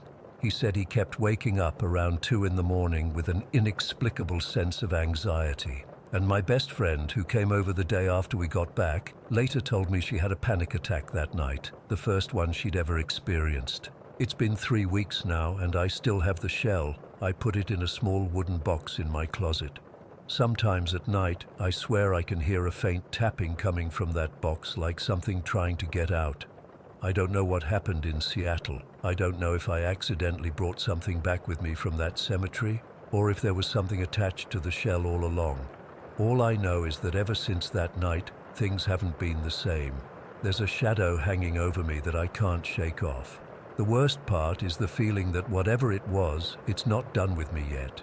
Sometimes I wake up at exactly 2 in the morning, the same time I called my dad from the hotel, and I get this overwhelming certainty that I'm being watched. I turn on all the lights and check every corner of my room, but there's never anything there, at least nothing I can see. I've thought about seeing a therapist or something, but what would I even say? I think I brought an evil presence back from vacation. They'd think I was having some kind of breakdown, so I'm just living with it for now, trying to convince myself it was all in my head. But deep down, I know what I felt that night was real, and whatever it was, I'm afraid it followed me home. Story 8. I've never really talked about this to anyone except my closest friends, but I need to get this off my chest because it's still happening and I'm honestly scared out of my mind. I live in Council Bluffs, Iowa, not the most exciting place in the world, especially in winter, but it's home. Back in winter of 2020, we got hit with this massive snowstorm that shut everything down. I was 22 at the time, working construction, and suddenly had 3 days off because nobody could get to the site. At first I was pumped. Who doesn't want unexpected time off, right? First thing you should know about me is I've always had weird sleep issues. Since I was a kid, I'd sometimes wake up and see stuff that wasn't there. Spiders crawling on the wall, rats scurrying across the floor, bugs on my ceiling.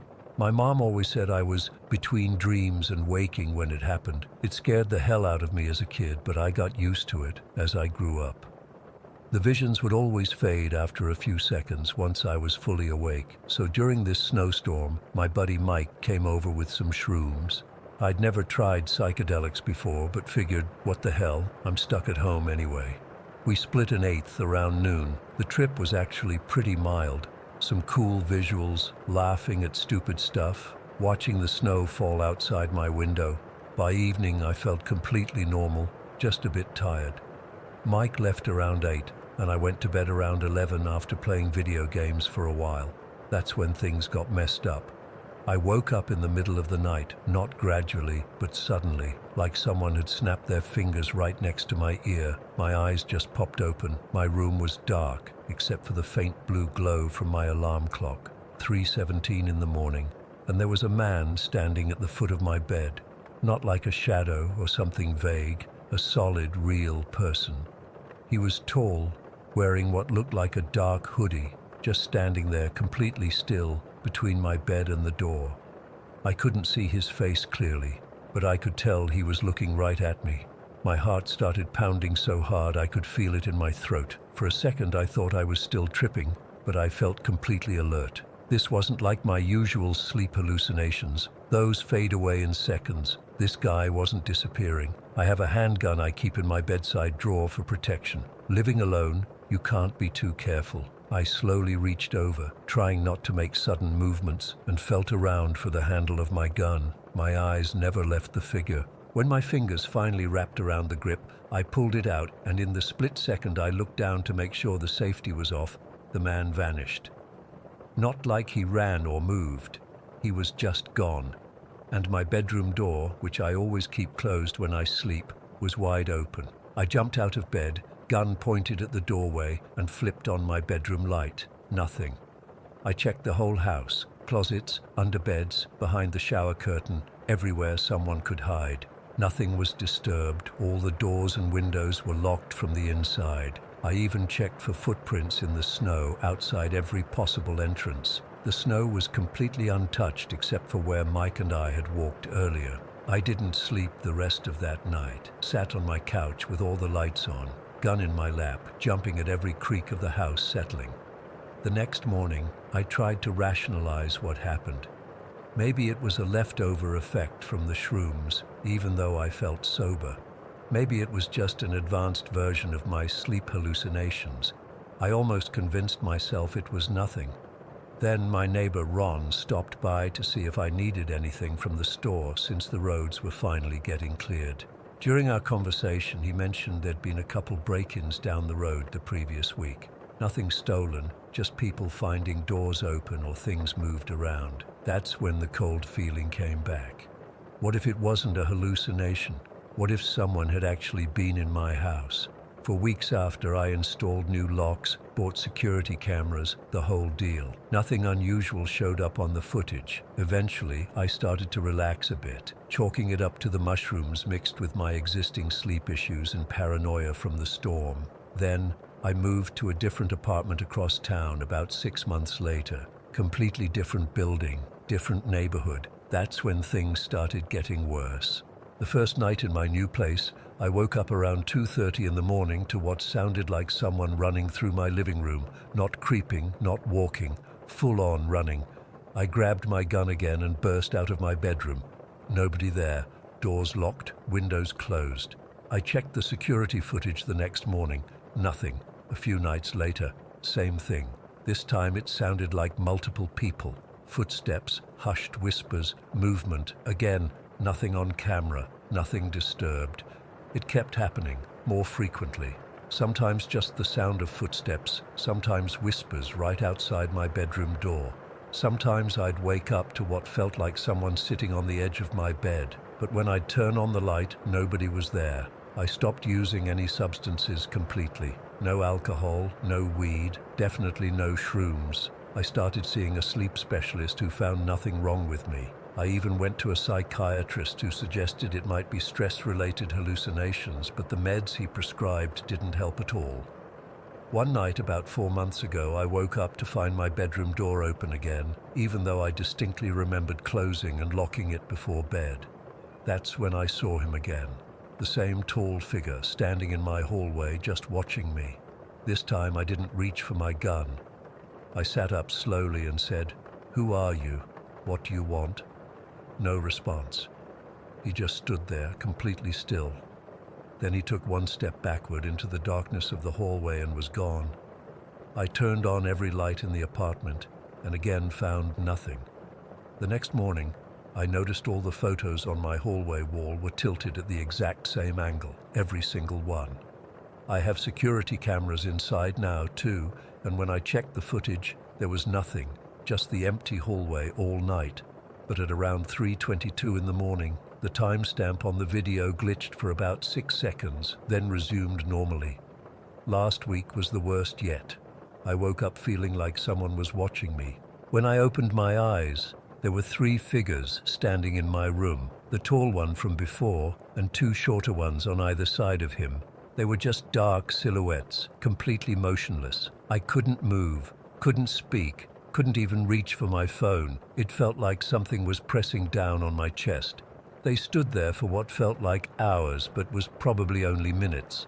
Then the tall one raised his hand slowly, pointed at me, and they all disappeared simultaneously. The pressure on my chest released, and I gasped for air. I know what you're thinking, sleep paralysis, right? That's what I thought too, until I got out of bed and found wet footprints on my carpet. Not water. They smelled like soil and something metallic. They led from my bedroom window to where the figures had been standing, then nowhere else. The window was still locked from the inside. I've started sleeping at friends' places when I can, but the same things happen there too. Last night at my buddy's house, I woke up to find all 3 figures standing at the foot of the couch I was sleeping on. My friend swears he didn't hear anything, and his dog, that usually barks at everything, didn't make a sound all night. I don't know what to do anymore. I've tried priests, paranormal investigators, different doctors. Nothing helps. The activity is escalating, happening almost every night now. Sometimes it's just sounds, sometimes it's the figures, sometimes it's objects moving when I'm not looking. The tall one has started getting closer to my bed each time. Last night he was standing right next to my pillow, so close I could have reached out and touched him. I didn't. I just closed my eyes and prayed for morning to come. I'm writing this after another sleepless night. The footsteps outside my bedroom door haven't stopped for the past hour. My security cameras are showing nothing but empty hallways. My phone keeps glitching whenever I try to record the sounds. They're getting bolder, and I don't know what they want from me. All I know is they found me once and followed me when I moved, so I don't think running will help. I'm terrified to go to sleep tonight because each time I see them, they're closer, more numerous, more substantial. I just heard my bedroom door handle turning. I know I locked it. The footsteps are in my room now, circling my bed. I can feel the floor vibrating with each step. The air feels thick and cold, like I'm breathing through a wet cloth. Something is whispering my name over and over, but it doesn't sound human. I don't know what's happening to me or why. All I know is I'm not on drugs, I'm not crazy, and whatever these things are, they're getting closer every night. I'm starting to think they were never hallucinations at all. The tall one is here again, standing at the foot of my bed, but this time, he's not alone. There are at least a dozen shadows behind him, and for the first time, I can see his face. Story 9. My family lived in a small village in southern Germany, the kind of place where everyone knows everyone and rumors spread faster than wildfire. Our home was an old parsonage, a house where priests used to live, right next to the village church and its ancient graveyard. The house itself was massive, with a U-shaped layout, creaky wooden floors, and walls so thick they muffled sound in strange ways. That particular weekend in October of 2008, my parents were invited to my aunt's wedding about 2 hours away. Since it was an adults-only celebration and they'd be returning late, they decided my 18-year-old sister Lena and I could stay home alone. We were used to it. The house might have been old and somewhat isolated, but our village was safe. Nothing ever happened there. The day had been completely normal. Lena and I made pizza, watched some terrible reality TV show, and texted friends. I remember it was unusually cold for October, with a strong wind that kept rattling the windows. As night fell, the wind picked up even more, making the old trees in the graveyard sway and cast moving shadows across our walls. Around 11:30, we decided to go to bed. Our bedrooms were next to each other on the left wing of the U-shaped house. The right wing contained what we called the event room, a large space my parents sometimes rented out for community gatherings. It hadn't been used in weeks. I was almost asleep when I heard it. The sound was so distinct that I sat upright immediately. Heavy footsteps. Not the kind made by slippers or soft shoes, but the unmistakable sound of hard-soled boots on wooden floor, and they were coming from the event room. Thump, thump, thump, steady, unhurried, but definitely there. My heart jumped into my throat. I sat frozen, listening, wondering if maybe I'd imagined it. But then they came again. Thump, thump, thump. I scrambled out of bed and into Lena's room. She was already awake, sitting up with her phone's flashlight on. "Did you hear that?" I whispered, my voice shaking more than I wanted it to. Lena nodded, her face pale in the blue light of her phone. "Someone's in the house." "It's coming from the event room," I said. The footsteps continued, slow and deliberate. Whoever it was wasn't trying to be quiet. "We need to call someone," Lena whispered, reaching for her phone. Our village was so small we didn't even have a police station. The nearest one was in the next town, at least 20 minutes away, and our parents were 2 hours from home. "I'm going to look," I said suddenly, surprising even myself. "Are you insane?" Lena grabbed my arm. "What if it's a burglar?" I don't know where my courage came from. Maybe it was the adrenaline, or maybe it was because this was our home and I hated feeling afraid in it. "We need to know. I'll just peek. If I see anyone, I'll run back here and we'll lock ourselves in and call for help." Before Lena could stop me, I went to the kitchen and grabbed our largest knife. The cold metal handle felt reassuring in my sweaty palm. Lena followed me, holding her phone ready to call emergency services. The hallway connecting our wing to the event room was long and dark. The only light came from Lena's phone behind me. The footsteps had stopped, but that somehow made it worse. Whoever was there might have heard us. I took a deep breath and started down the hallway, the knife held out in front of me. Each step I took made the old floorboards creak. There was no way to move silently in this house. I reached the door to the event room, my hand trembling as I reached for the handle. The room was pitch black. Lena's phone light barely penetrated the darkness as I pushed the door open wider. The smell hit me first. A musty, earthy scent like wet soil and old leaves. I swept the light across the room. Empty. The chairs were still stacked in the corner where they'd been for weeks. Nothing seemed disturbed. "There's nobody here," I called back to Lena, my voice echoing slightly in the empty space.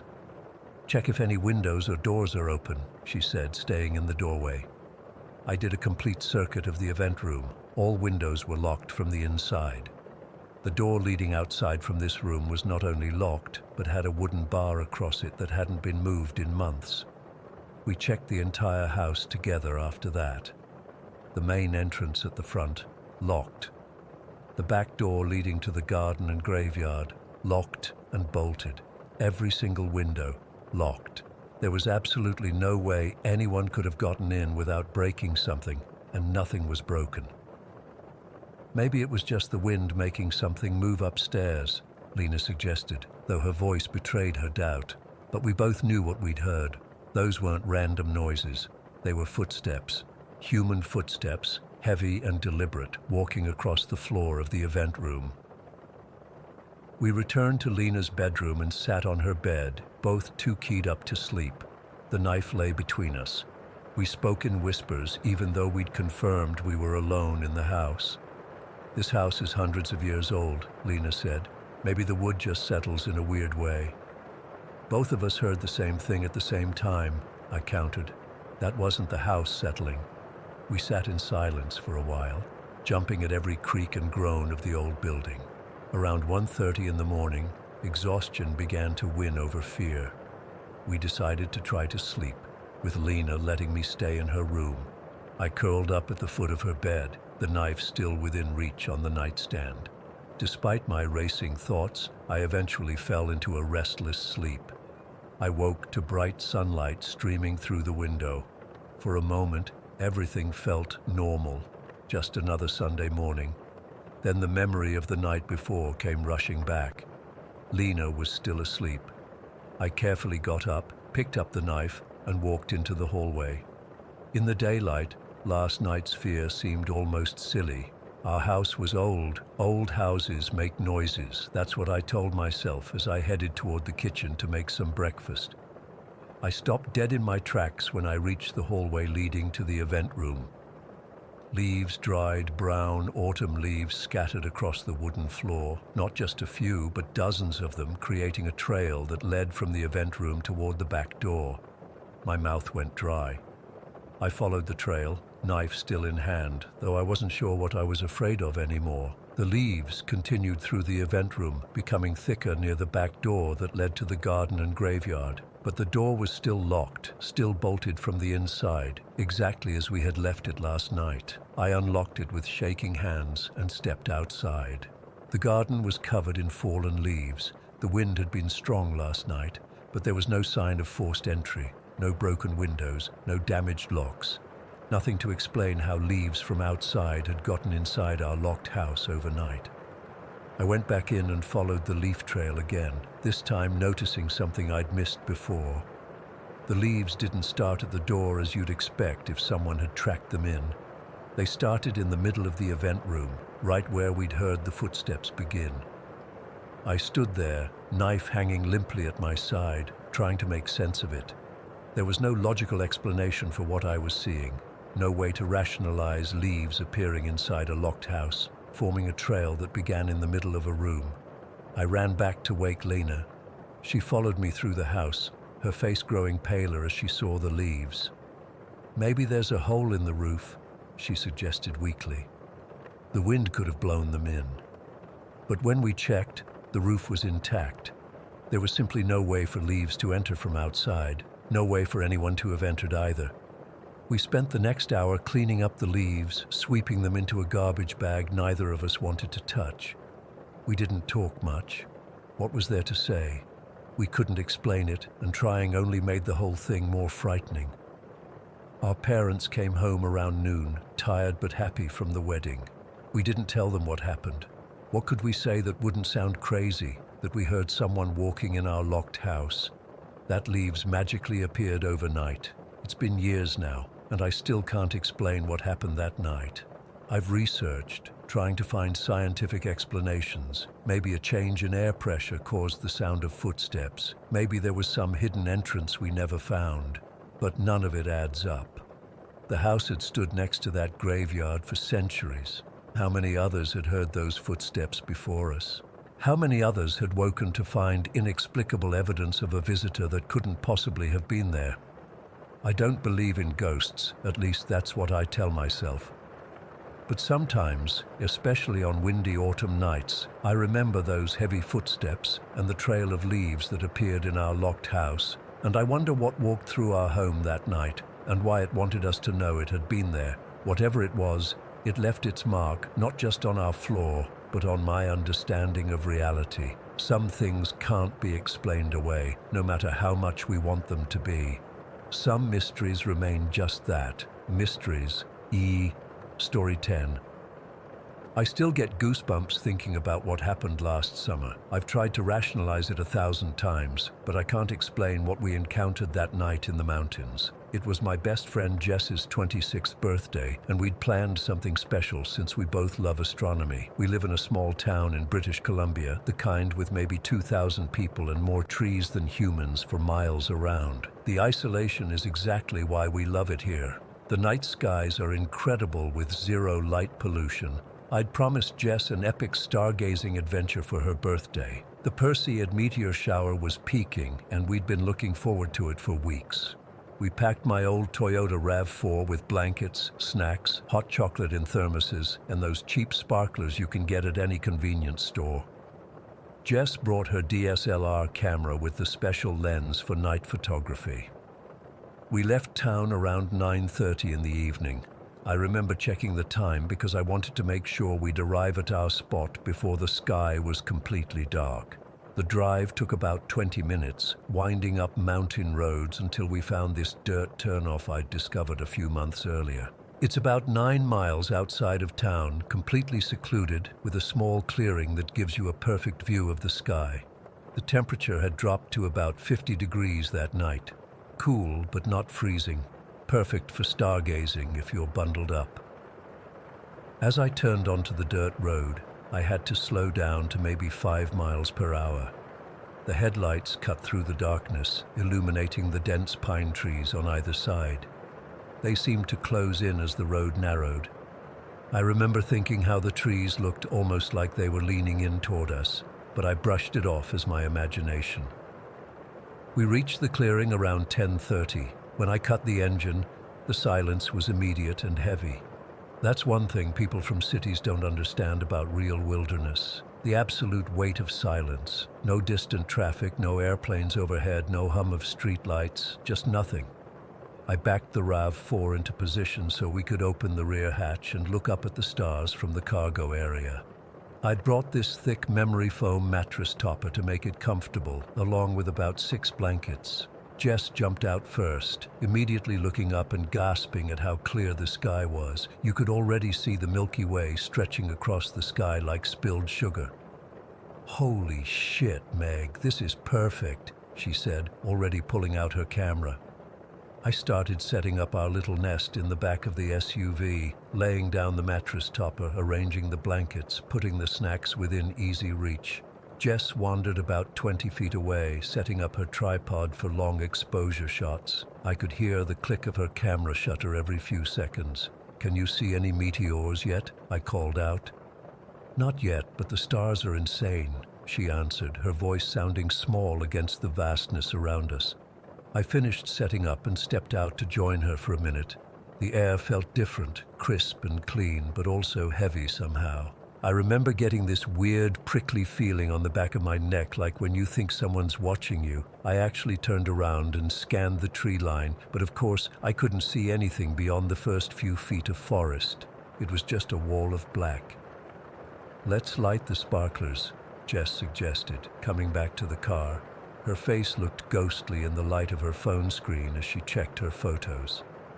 I grabbed the pack from the front seat and handed her one. We lit them with my lighter, and they sputtered to life, casting this weird, jittery light around us. Jess immediately started taking pictures, trying to capture the light trails against the starry background. That's when I heard it. At first I thought it was coming from Jess's phone. Maybe she'd started playing music or a video was auto-playing. It was a woman's voice, singing. Not loudly, but clear enough that it sounded like she was standing just beyond the range of our sparkler's light. "Can you turn that off?" I said, annoyed that she was ruining the natural silence. Jess looked at me, confused. "Turn what off?"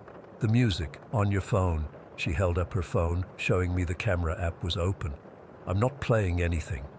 We both fell silent, listening.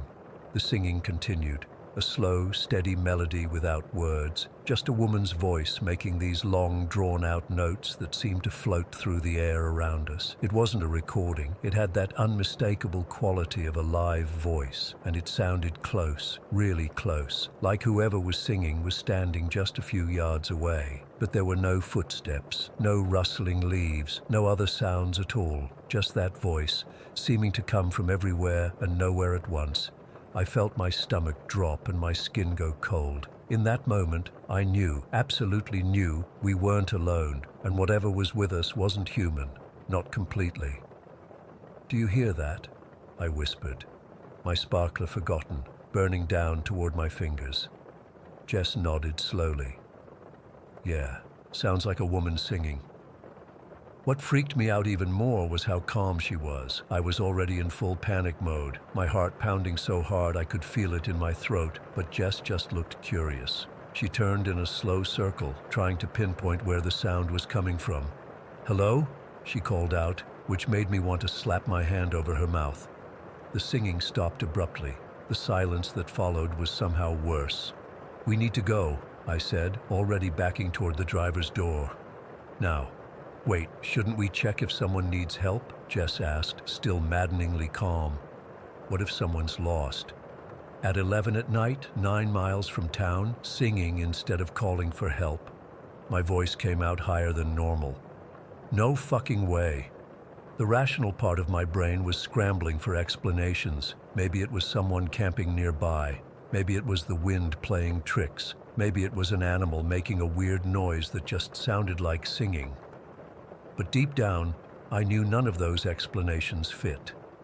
The voice was too clear, too deliberate, and there was something in the quality of it that felt wrong, like it was mimicking human singing, but didn't quite get it right. My sparkler burned out, leaving just Jess's casting wild shadows. I noticed she'd stopped taking pictures and was now recording video, slowly panning around the clearing. "Jess, please get in the car," I said, trying to keep my voice steady. The singing started again, the same eerie melody, but now it seemed to be coming from a different direction, deeper in the forest to our right. Jess finally seemed to catch some of my fear. She lowered her camera and took a step toward the car. "That's weird. It sounds like it moved." "Just get in, please," I begged. She nodded, finally hearing the panic in my voice. She closed the hatch of the RAV4 and walked to the passenger side. I was already in the driver's seat, fumbling with the keys, my hands shaking so badly I could barely get the key in the ignition. As soon as Jess closed her door, I locked all the doors with the central locking button. The sound of the locks engaging was reassuringly solid.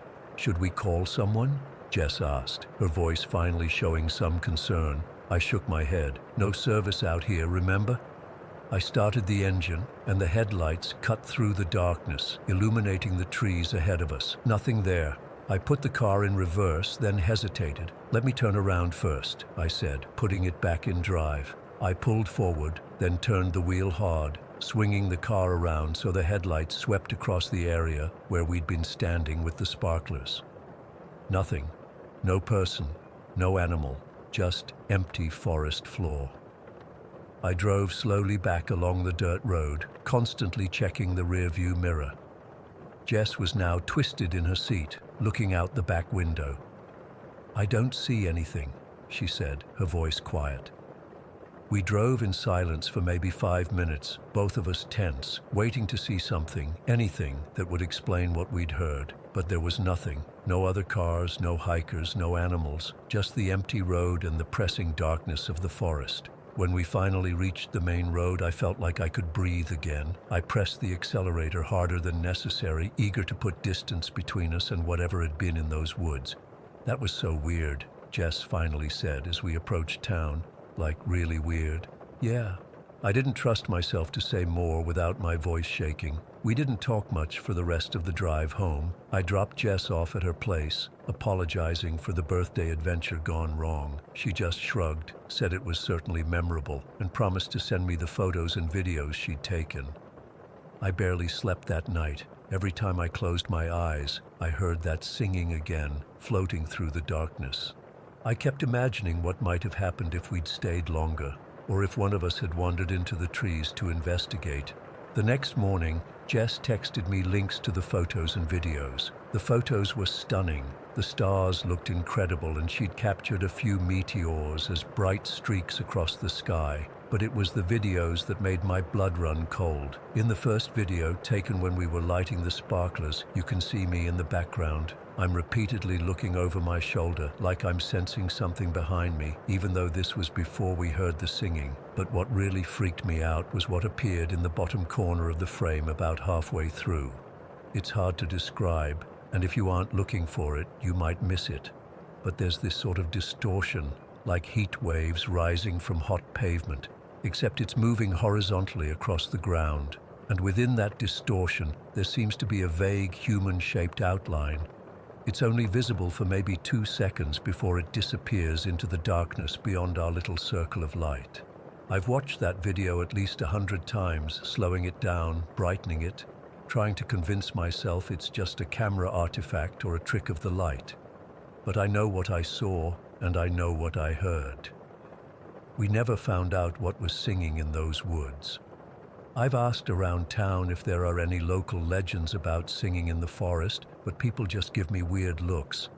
I've researched indigenous folklore from the region, looking for anything similar, but nothing quite matches what we experienced. I haven't been back to that spot since. I won't go stargazing anywhere remote anymore, and I absolutely refuse to be in the woods after dark. Jess thinks I'm overreacting, but she didn't feel what I felt that night. That absolute certainty that whatever was singing wasn't just trying to scare us away, it was trying to lure us in. That call, Story 11. I've been debating for weeks whether to post this. Even typing it out now makes my hands shake.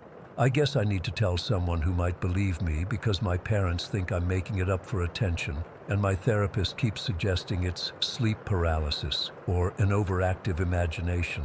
But I know what I've seen, I know what I've heard, and it's getting worse. I'm 17, and my family moved to Pirahaka 7 years ago when I was just 10.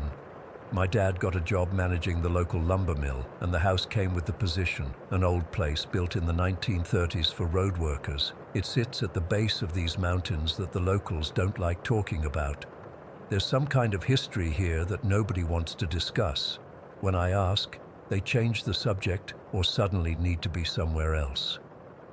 Last night was the worst it's ever been. I need to get this out while it's fresh in my mind. I woke up around 3 in the morning to the sound of whispering. This isn't unusual anymore. I've been hearing whispers coming from my sister's empty bed for months now. She moved out for college last year, but sometimes I swear someone's lying there murmuring things I can't quite make out. But last night was different. The whispers were clearer. "She can see us now," a voice said. Not my sister's voice, a man's voice, rough and deep. "She's watching." I froze, too scared to even pull the blankets over my head like I usually do, because they were right. I was watching. And for the first time, they knew it too. I could see a shadow sitting on the edge of my sister's bed. Not just a vague, dark shape like before, but the clear outline of a man in what looked like old-fashioned work clothes. He was hunched forward, elbows on his knees, staring directly at me, and beside him stood a woman in a long dress, her hair pulled back tight. I wanted to scream but couldn't make a sound. My throat felt like someone was squeezing it shut. The ticking in the walls that's been driving me crazy for years suddenly stopped, and the silence was somehow worse. The man tilted his head, studying me. "She's the one," he said to the woman. "She has to know what happened here." The woman nodded and took a step toward my bed. That's when I finally found my voice and screamed. The figures vanished instantly like someone had flipped a switch. My dad came running in, rubbing sleep from his eyes, telling me it was just a nightmare again. But it wasn't. I know the difference between dreams and reality. This house has been trying to tell me something since we moved in. I just never wanted to listen. When we first arrived, I thought it was just an old, creaky house. The knocking from inside my closet, old pipes, the footsteps in the empty hallway, the house settling, the shadows that dart across walls when no one's there, tricks of the light. But then we started renovations 3 years ago, and things got weird. Dad decided to knock out the old chimney to put in a more efficient heating system. When they broke through the concrete slab beneath the fireplace, they found 3 dead rats. Not decomposed ones that had gotten trapped. These were deliberately placed there. They were arranged in a triangle, their tails tied together, embedded in the concrete when it was poured. Dad joked that it must have been some kind of bizarre 1930s pest control method. The construction guys didn't laugh. One of them quit that same day. A few months later, when the workers opened up part of the roof to fix a leak, they found a live bird trapped in a sealed section of the attic. There were no holes, no entry points, nothing. The bird was healthy, not starved or dehydrated. The workers couldn't figure out how it got in there or how it had survived. One of them, an older guy named Pete, pulled my dad aside and told him in a low voice that sometimes birds appear in places they couldn't possibly get to when something isn't right in a house. Dad laughed it off. I didn't. The previous owner was this ancient man named Mr. Erickson who'd lived here for 50 years before the company bought the property. When we first moved in, we found the strangest things. There were 5 bedrooms in the house, and each one had a perfectly made bed with clean sheets, even though Mr. Erickson had lived alone. When my mom mentioned this to him during the handover, he just shrugged and said he hadn't had visitors in decades but liked to keep things ready. Ready for what? For whom? The activity has always been worse in my room. I see things out of the corner of my eye all the time. Shadows that move against the direction of the light, figures that stand in doorways and disappear when I turn to look directly at them. Sometimes I see full-bodied apparitions so solid and real that I've actually gone downstairs and asked my parents who was visiting, only to have them look at me like I'm crazy and say no one had been by. There was one day about a year ago when I was home alone. My parents had gone into town for supplies. It's a 40-minute drive each way, and I was supposed to be catching up on homework. I heard footsteps upstairs, heavy and deliberate, pacing back and forth in the hallway outside my bedroom. Back and forth, back and forth. I called out, thinking maybe my dad had forgotten something and come back, but no one answered. The footsteps stopped for a moment, then continued slower this time, like whoever it was had heard me and was now being more careful. I grabbed my phone, ready to call for help, when I heard a door open upstairs, the door to my parents' room. It has this distinctive creak that Dad's been meaning to fix forever. My heart was pounding so hard I could barely breathe. Then came the sound of drawers opening and closing, things being moved around. I ran outside and stood in the yard, shaking, until my parents came home an hour later. When we went upstairs to check, nothing was missing, but all the drawers in their dresser had been opened and carefully closed again. Mom blamed me. I stopped trying to convince them after that. But last night changed everything. After those figures disappeared and Dad went back to bed, I couldn't sleep. I lay there listening to the house. The ticking in the walls had started again, but it was different, faster, almost frantic. The knocking from my closet came next. 3 slow knocks, then 3 fast ones. Then silence. Around 4:30, I heard scratching under my bed. Not like an animal scratching, more like someone dragging their fingernails across the floorboards. I pulled my knees up to my chest and squeezed my eyes shut, telling myself over and over that it wasn't real. That's when a hand grabbed my ankle. I kicked out instinctively and scrambled up against my headboard. There was nothing there, but I could still feel the cold imprint of fingers around my ankle. The room had gotten so cold I could see my breath. The closet door slowly swung open, though there was no draft. Standing there was a young man, maybe 20 or so, in dirt-covered clothes. His eyes were hollow, literally hollow, just empty sockets where eyes should be. He raised a finger to his lips in a shh gesture, then pointed at the floor. I didn't want to look, God. I didn't want to look, but I did. The floorboards beneath my bed were glowing faintly, like there was light shining up through the cracks between them. I've lived in this room for 7 years, and I never noticed anything strange about the floor before. But in that moment, I knew with absolute certainty that something was buried under there. The figure in my closet disappeared, and suddenly all the whispering, ticking, and knocking stopped at once. The silence was deafening. I don't know what made me do it. Maybe it was lack of sleep making me crazy, or maybe I just needed to prove to myself once and for all that I wasn't imagining things. I got out of bed, found the flashlight I keep in my nightstand, and looked under the bed. One of the floorboards looked slightly different from the others, newer, less worn. I pushed against it and it moved, just a little, but definitely moved. I ran to the garage and found a screwdriver, then came back and worked the edge of the board until I could pry it up.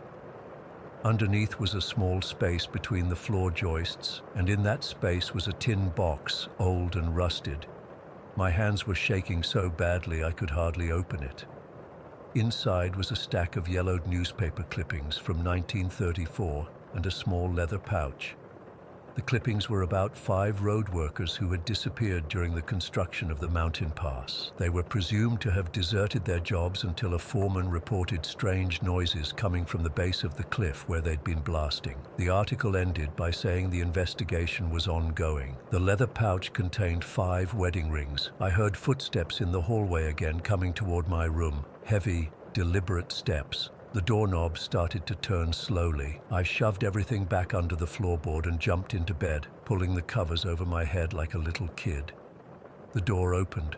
Through the thin sheet, I could see a tall figure standing in the doorway. Not my dad. Not anyone living. "You found them," a voice whispered, the same rough voice from earlier. "Now you have to help them." I stayed completely still, barely breathing. The temperature dropped so low that ice crystals formed on the inside of my window. The figure moved to the foot of my bed. "They buried us in the foundation," the voice said. "All of us. We can't leave until someone knows." I felt something touch the blanket near my feet, tugging it gently. I kicked out again and scrambled back against the headboard. "Please," the voice said. "Help us."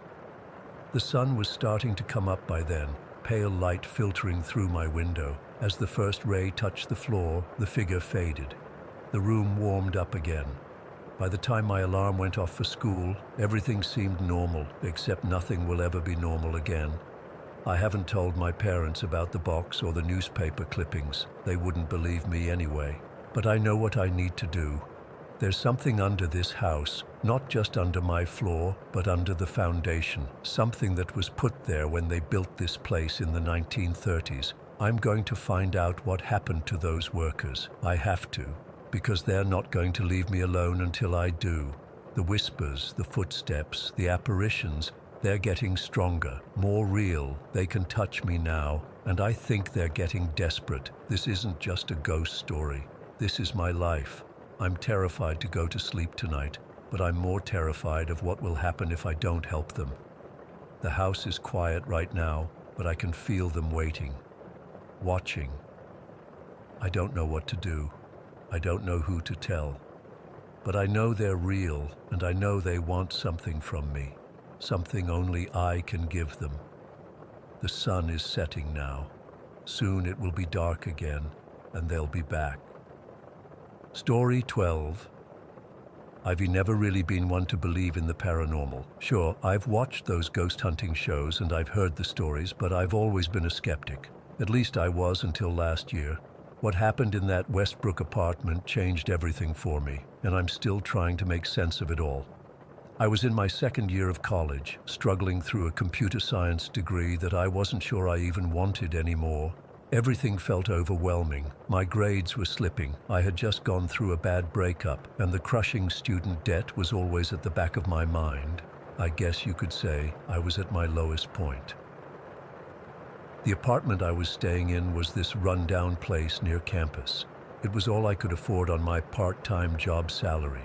The walls were paper-thin, the plumbing was questionable at best, and there was this persistent smell of mildew that no amount of air freshener could mask. But that wasn't the worst part about it. 6 months earlier, I had tried to kill myself in that same apartment. I won't go into the details of how. That's not what this is about. But I survived, obviously. My adoptive father, Richard, found me in time. I spent a few weeks in the hospital, got some therapy, and was eventually cleared to go back to my regular life. But being in that apartment again, it was like living with a ghost of myself. Every day I'd walk past the spot where it happened, and I'd feel this cold weight in my chest. Richard was worried about me being there alone. He'd call me every day, sometimes twice, just to check in. I appreciated it, but it also made me feel like I was being watched, like I couldn't be trusted with myself. One weekend, he decided to come stay with me. He said he wanted to cleanse the energy of the apartment. Richard isn't religious in any traditional sense, but he's always been into alternative spirituality. He brought this candle with him. He called it a witch candle that he'd gotten from his Wiccan friend, Martha. It was housed in this thick glass container with strange symbols etched into the sides. The wax was this deep burgundy color, and it smelled like herbs and something else I couldn't quite place. "This will help clear the negative energy," he told me, placing it on my coffee table. Martha blessed it herself. I didn't really buy into it, but I went along with it to make him happy. That evening, we sat cross-legged on the floor around the candle. Richard lit it and asked me to hold his hands while he said a prayer. It wasn't any prayer I recognized. It was something about banishing darkness and inviting light. As skeptical as I was, I closed my eyes and tried to focus on his words. That's when it happened. I felt this sudden warmth on my face, like someone had opened an oven right in front of me. When I opened my eyes, the flame from the candle had grown to at least 3 times its normal size. It wasn't flickering anymore. It was steady, tall, and unnaturally bright. "Dad," I whispered, not wanting to break whatever was happening, "look at the flame." Richard opened his eyes and inhaled sharply. We both stared at it, neither of us daring to move. After about 30 seconds, the flame gradually returned to its normal size. "Did you see that?" I asked, finally letting go of his hands.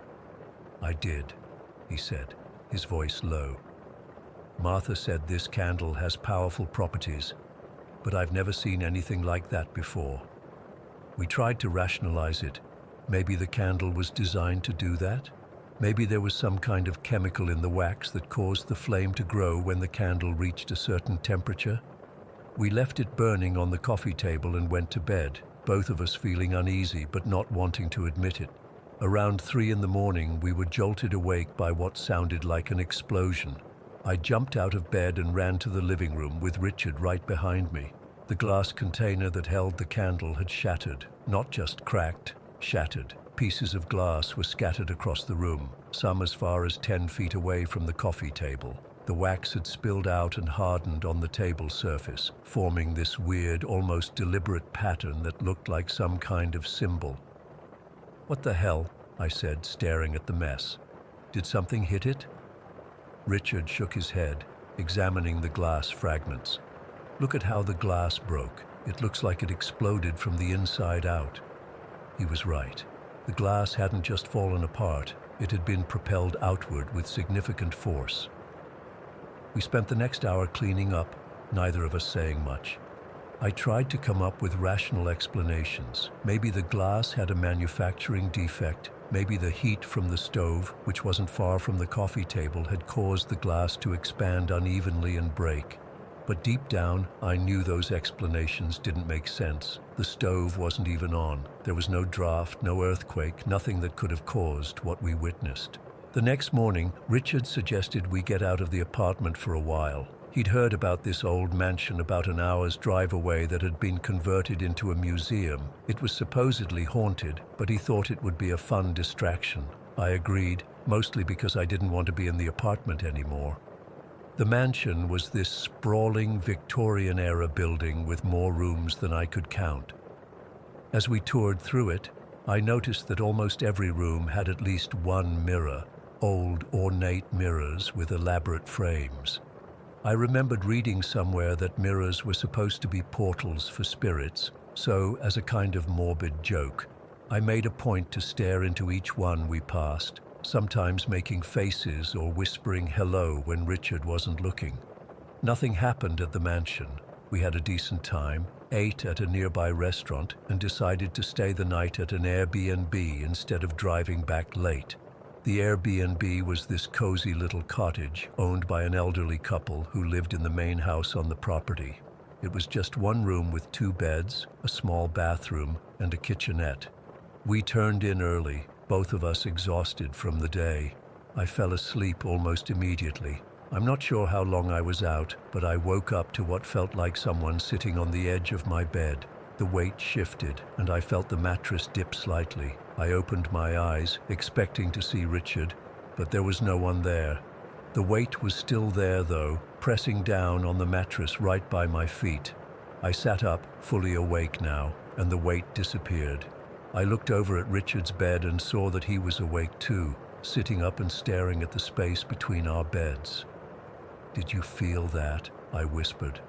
Before he could answer, we both heard it, a whisper, clear as day, right in the room with us. Aidan, it was my name, spoken in a voice that wasn't Richard's, a voice I didn't recognize. It sounded like it came from the foot of my bed, but there was nothing there.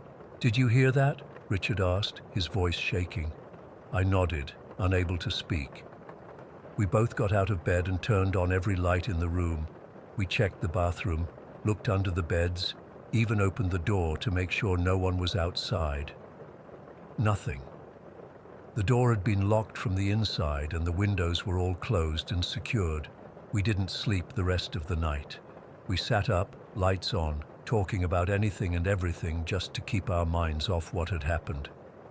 When morning came, we packed up and left without even having breakfast. On the drive back, Richard tried to connect what had happened at the Airbnb with the candle incident. "Maybe when we did that cleansing ritual, we opened something up," he suggested. "Or maybe it's been following you since, since my suicide attempt," he meant. The thought had crossed my mind too. What if I had actually died for a few minutes before Richard found me? What if something had attached itself to me during that time? After that weekend, things escalated.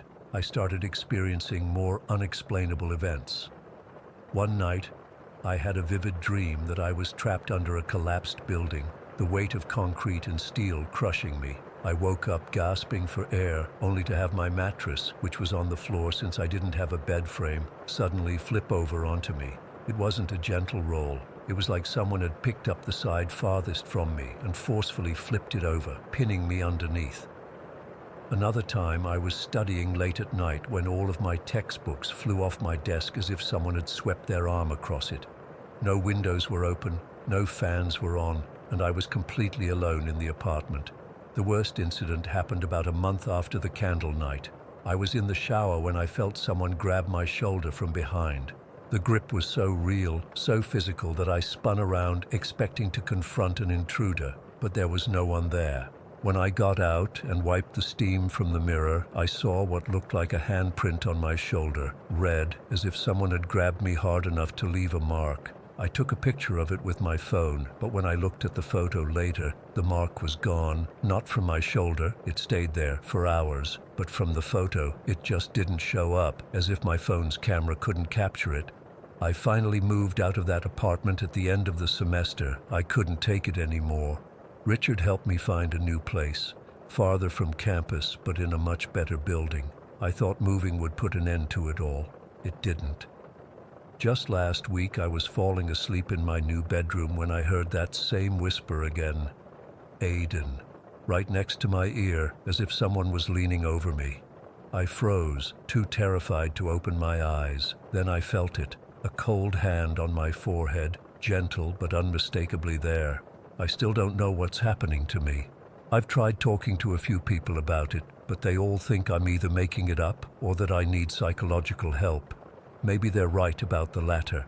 Maybe the stress of school, the lingering trauma from my suicide attempt, and the general anxiety of being 21 and not knowing what I'm doing with my life have all combined to make me hallucinate these things. But that doesn't explain how Richard heard and saw the same things I did.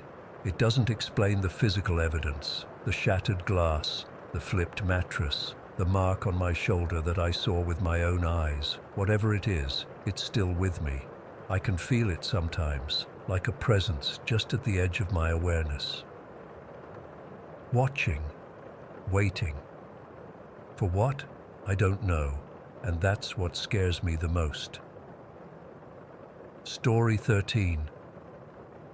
I've never really talked about this stuff with anyone outside my immediate circle. It's hard to explain spiritual experiences to people without sounding like you've lost your mind. But I need to get this off my chest, and maybe someone here has gone through something similar.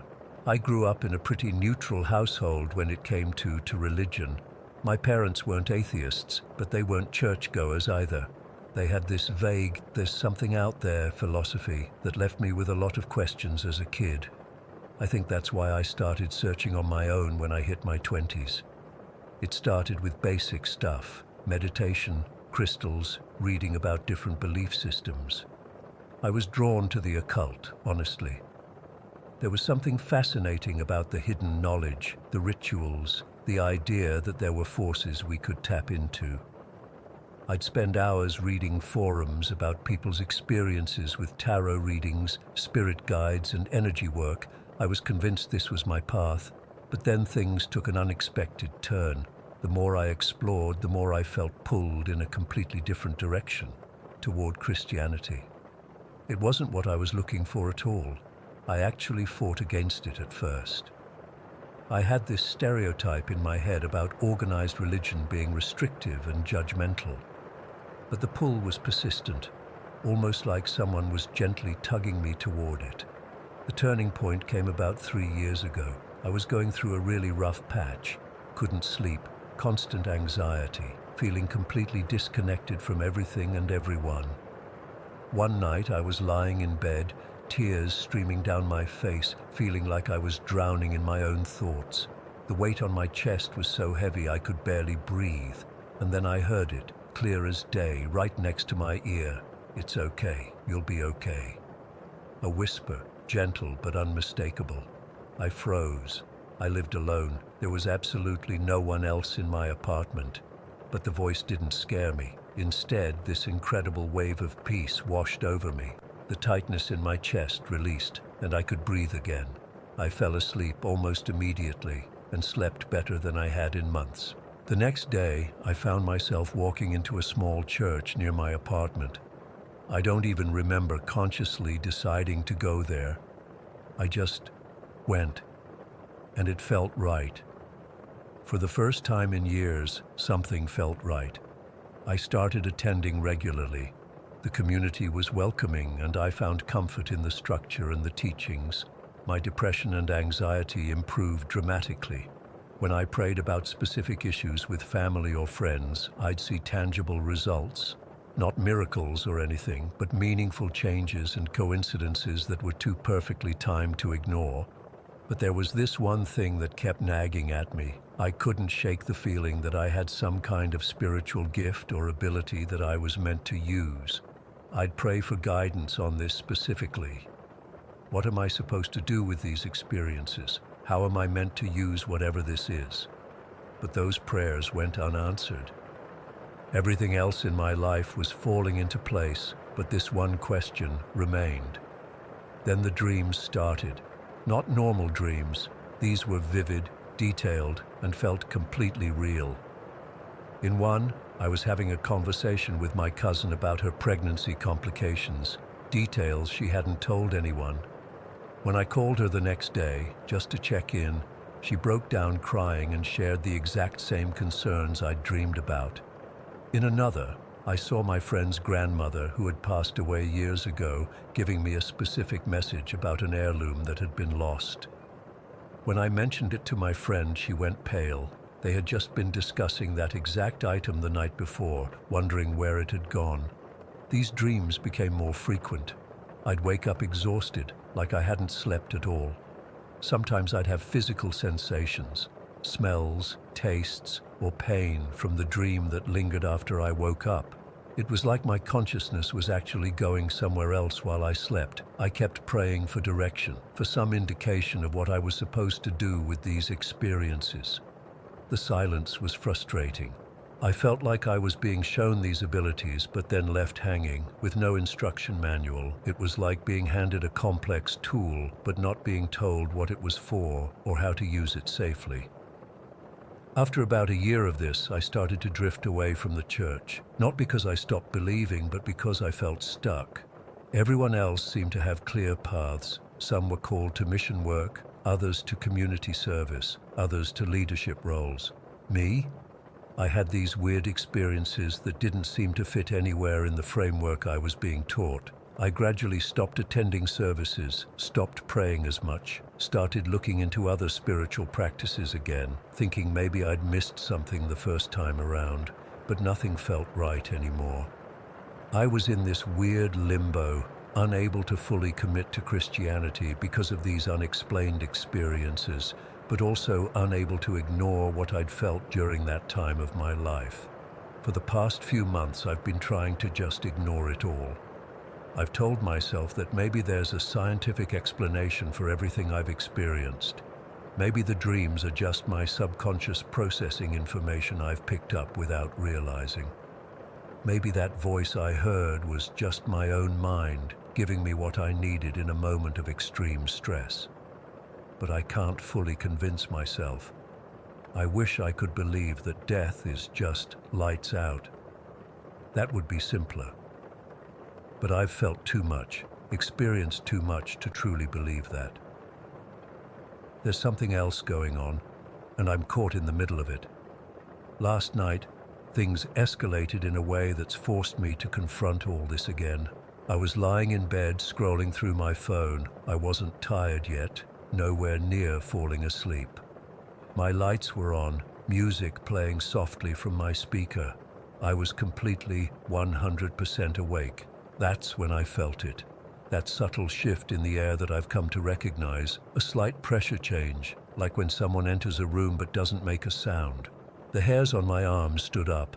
The music seemed to fade into the background, though it was still playing at the same volume. Then I heard the whisper, a woman's voice, right next to my ear, as clear as if someone was physically there.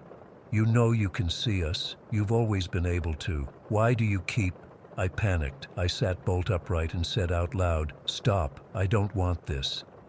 My voice was shaking but firm. There was a pause, maybe 3 seconds of complete silence, and then the voice came back. But this time, it wasn't whispering. It was stern, authoritative, like a mother scolding a child. "You're doing it again." And then nothing. The pressure in the room lifted. The music seemed normal again. But I sat there frozen for at least an hour, afraid to move, afraid to acknowledge what had just happened. "You're doing it again." What did that mean? Was I blocking something out, ignoring something important? I have this gut feeling it's about me shutting down my spirituality, closing myself off from these experiences, but I can't be sure, and that's what's driving me crazy. I didn't sleep at all last night. I kept the lights on until dawn, when I finally felt safe enough to doze off for a couple of hours. I've been on edge all day, jumping at every little sound, feeling like I'm being watched. Part of me wants to dive back in, to actively start exploring these abilities or gifts or whatever they are, to figure out what I'm supposed to be doing with them. But I'm scared. What if I open a door I can't close? What if these experiences get more intense? What if I discover something I'm not prepared to handle? The other part of me wants to run back to church, to the structure and safety I felt there. But I'm not sure it would be different this time. I still have the same questions, the same unexplained experiences. Would I just end up in the same place, feeling like I don't quite fit? I'm stuck in this in-between place, and I don't know which way to turn. All I know is that ignoring it isn't working anymore. Whatever this is, it's not going away. That voice last night made that abundantly clear. Has anyone else experienced anything like this? This pull between different spiritual paths, these unexplained abilities, I'm not even sure what I'm asking for. Advice, similar stories, validation that I'm not losing my mind. Maybe I just needed to put it all into words, to admit to myself that this is really happening. All I know is that I can't keep pretending everything's normal. Something is happening to me, and I need to figure out what it is and what I'm supposed to do about it, because I have this overwhelming feeling that "you're doing it again" was a warning, and I don't know how much time I have before whatever I'm being warned about catches up with me. Story 14. I can't sleep tonight. Not after what happened. I've finally decided to share this because I need to tell someone who might understand. My husband Mark thinks we should just forget about it, but I can't. It's been 3 weeks, and I still jump at every little sound in our house. It was a Tuesday night in January, one of those nights where the temperature had dropped to negative 35 degrees outside, the kind of cold that makes the walls of your house creak and the pipes groan. Mark and I had been binge-watching that new crime documentary everyone's been talking about. Our 2-year-old daughter Emma was supposed to be in bed, but she'd had a fussy evening and eventually fell asleep on our living room couch around 11. We didn't want to wake her by moving her, so we just covered her with her favorite blanket and turned the volume down. Around 2:30 in the morning, we decided to call it a night. Mark went to the kitchen to fill his water bottle while I headed upstairs to get ready for bed. I remember checking the baby monitor app on my phone as I climbed the stairs, seeing Emma still fast asleep on the couch downstairs, her little chest rising and falling. She sleeps with her mouth open sometimes, making these tiny snoring sounds that we always find adorable. I had just changed into my pajamas and was about to brush my teeth when it happened. The scream. God, that scream. I've never heard anything like it in my life. It wasn't human. At least it didn't sound human. It came from downstairs, from our living room. It was this horrible guttural sound that started low and then went impossibly high, like something was being tortured. The best way I can describe it is like a demonic scream, but even that doesn't do it justice. It had this weird quality to it, like it was coming from inside the walls and inside my head at the same time. I froze with my toothbrush halfway to my mouth. My whole body went cold. My first thought was Emma, but how could a 2-year-old make a sound like that? My second thought was an intruder, but we have a security system and it hadn't gone off.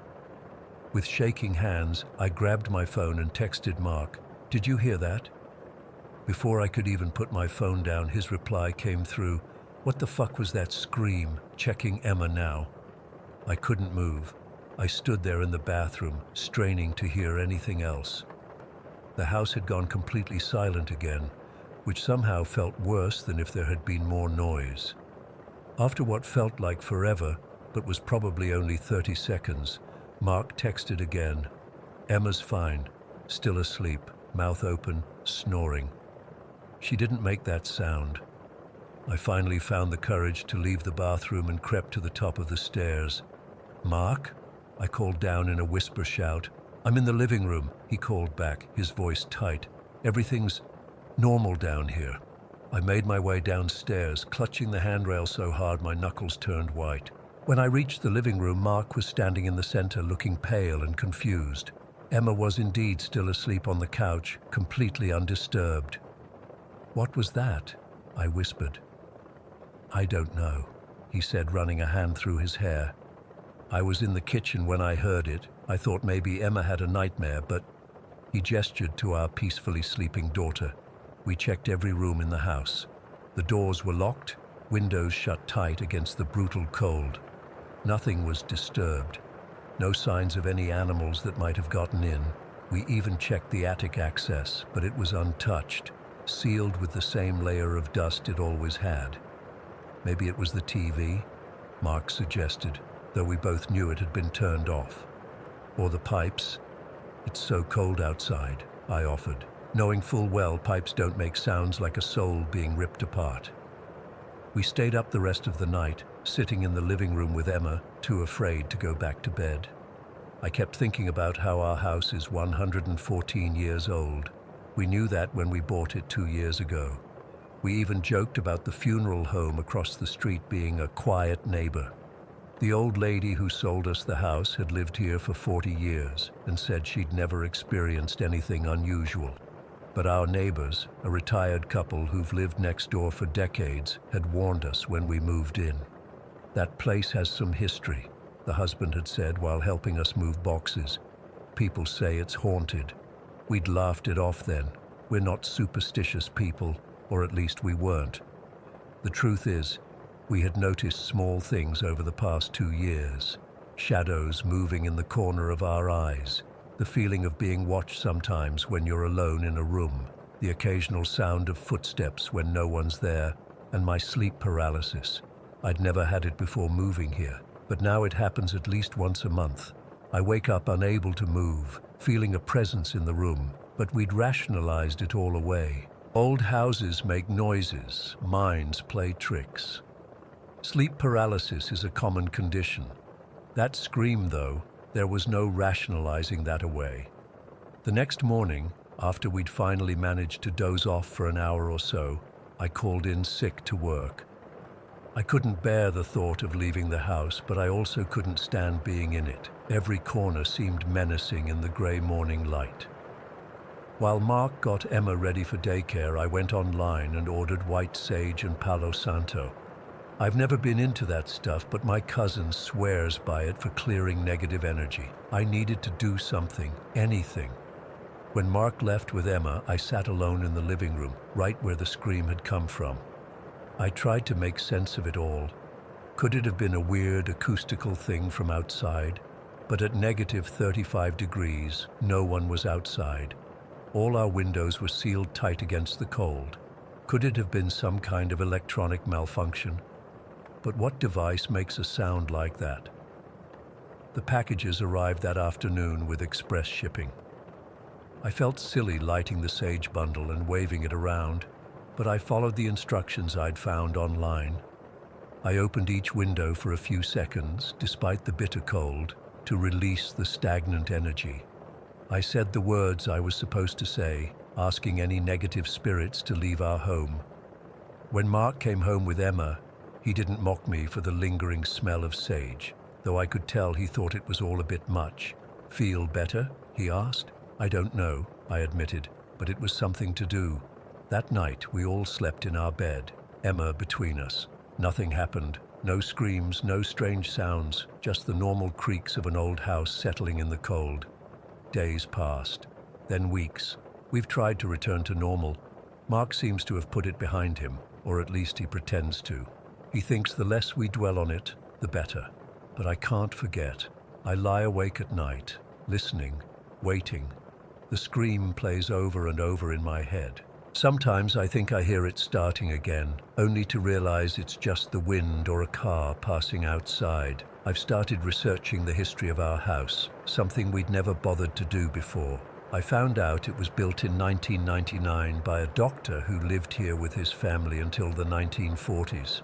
After that, it changed hands several times. Nothing tragic seems to have happened here. No deaths or accidents that made the local papers. But that scream wasn't nothing. It wasn't imagination or pipes or the wind. It was real, and it was in our living room, and it was wrong, like it didn't belong in this world. Yesterday, I was changing Emma's diaper when she pointed at an empty corner of her room and said, "Lady." There was no one there. When I asked her what lady, she just giggled and said, "Lady, sing." My blood ran cold. We can't move right now. The housing market is terrible, and financially we're tied to this place. So we're staying, and I'm trying to convince myself it was a one-time thing. But sometimes when I'm alone in the house during the day, I swear I can hear something moving around downstairs. And last night, I woke up at exactly 3 in the morning, the same time we heard the scream, to find Emma standing by our bed, staring at me with wide eyes. "What's wrong, baby?" I whispered, not wanting to wake Mark. "Lady sad," she said, pointing to the doorway behind her. There was nothing there, nothing I could see anyway. I pulled her into bed with us and held her close, my heart pounding. She fell back asleep almost immediately, but I stayed awake until dawn, staring at that empty doorway. I don't know what's in our house. I don't know what made that scream or who the lady is that Emma sees. All I know is that something is here with us, something that doesn't want to be forgotten. And I'm terrified that one night that scream is going to come again, and this time it won't be the only thing we hear. Story 15. I still get goosebumps thinking about that morning from 8 years ago. I was 13 then, living with my family in our house just outside Bandon, Oregon. Our place was nice, not too isolated but with enough space between houses that you couldn't see the neighbors through the trees. There was this patch of woods across from us with an old abandoned cabin that I always avoided.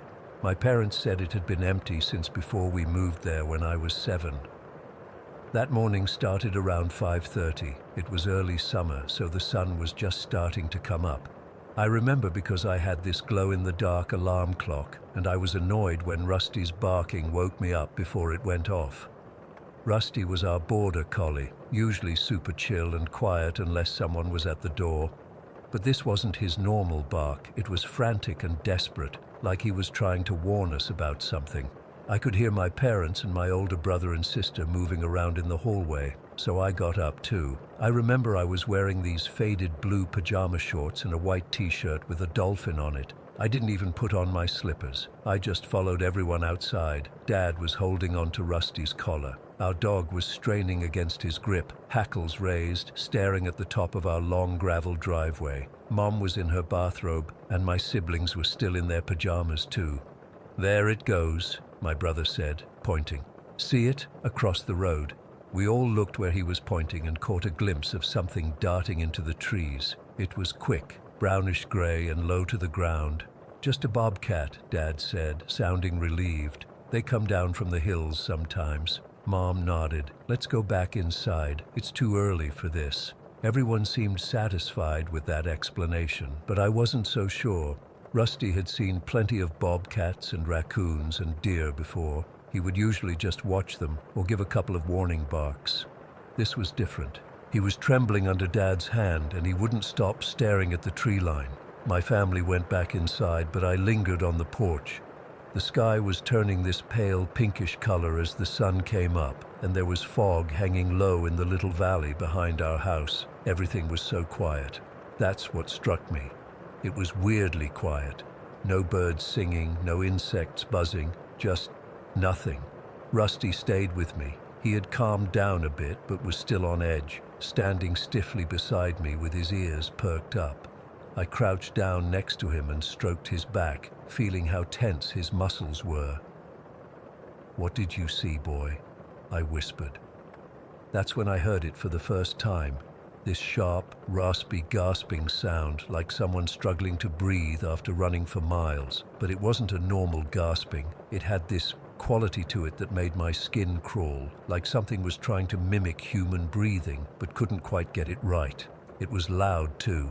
So loud I couldn't understand why no one inside had heard it, but the sound didn't echo or carry. It just existed in that space, cutting through the silence. Rusty went rigid beside me. His growl was so low I could barely hear it, but I could feel it vibrating through his body. I stood up slowly, my heart pounding so hard I could feel it in my throat. The sound had come from the direction of that old cabin across the road, the one surrounded by trees that I always avoided walking past.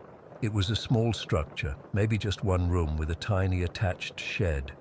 The wood was gray and rotting in places, and most of the windows were broken. Dad said people used to use it to store garbage, and it was probably full of rats.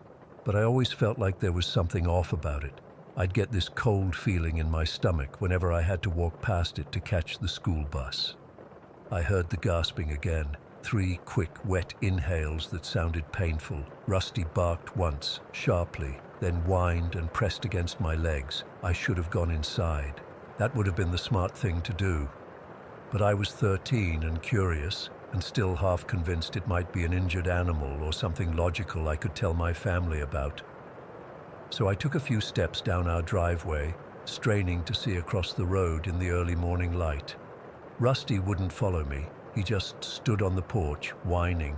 The cabin was about 50 yards from our house, partially hidden by pine trees and overgrown blackberry bushes. Its door was hanging crooked on one hinge, swinging slightly, though there wasn't any breeze. I could see into the dark interior through the open doorway, but not clearly enough to make anything out. The gasping came again, louder this time. It didn't sound like it was coming from inside the cabin anymore. It sounded closer, like whatever was making it had moved to the edge of the trees. I froze. Something moved in the shadows beside the cabin.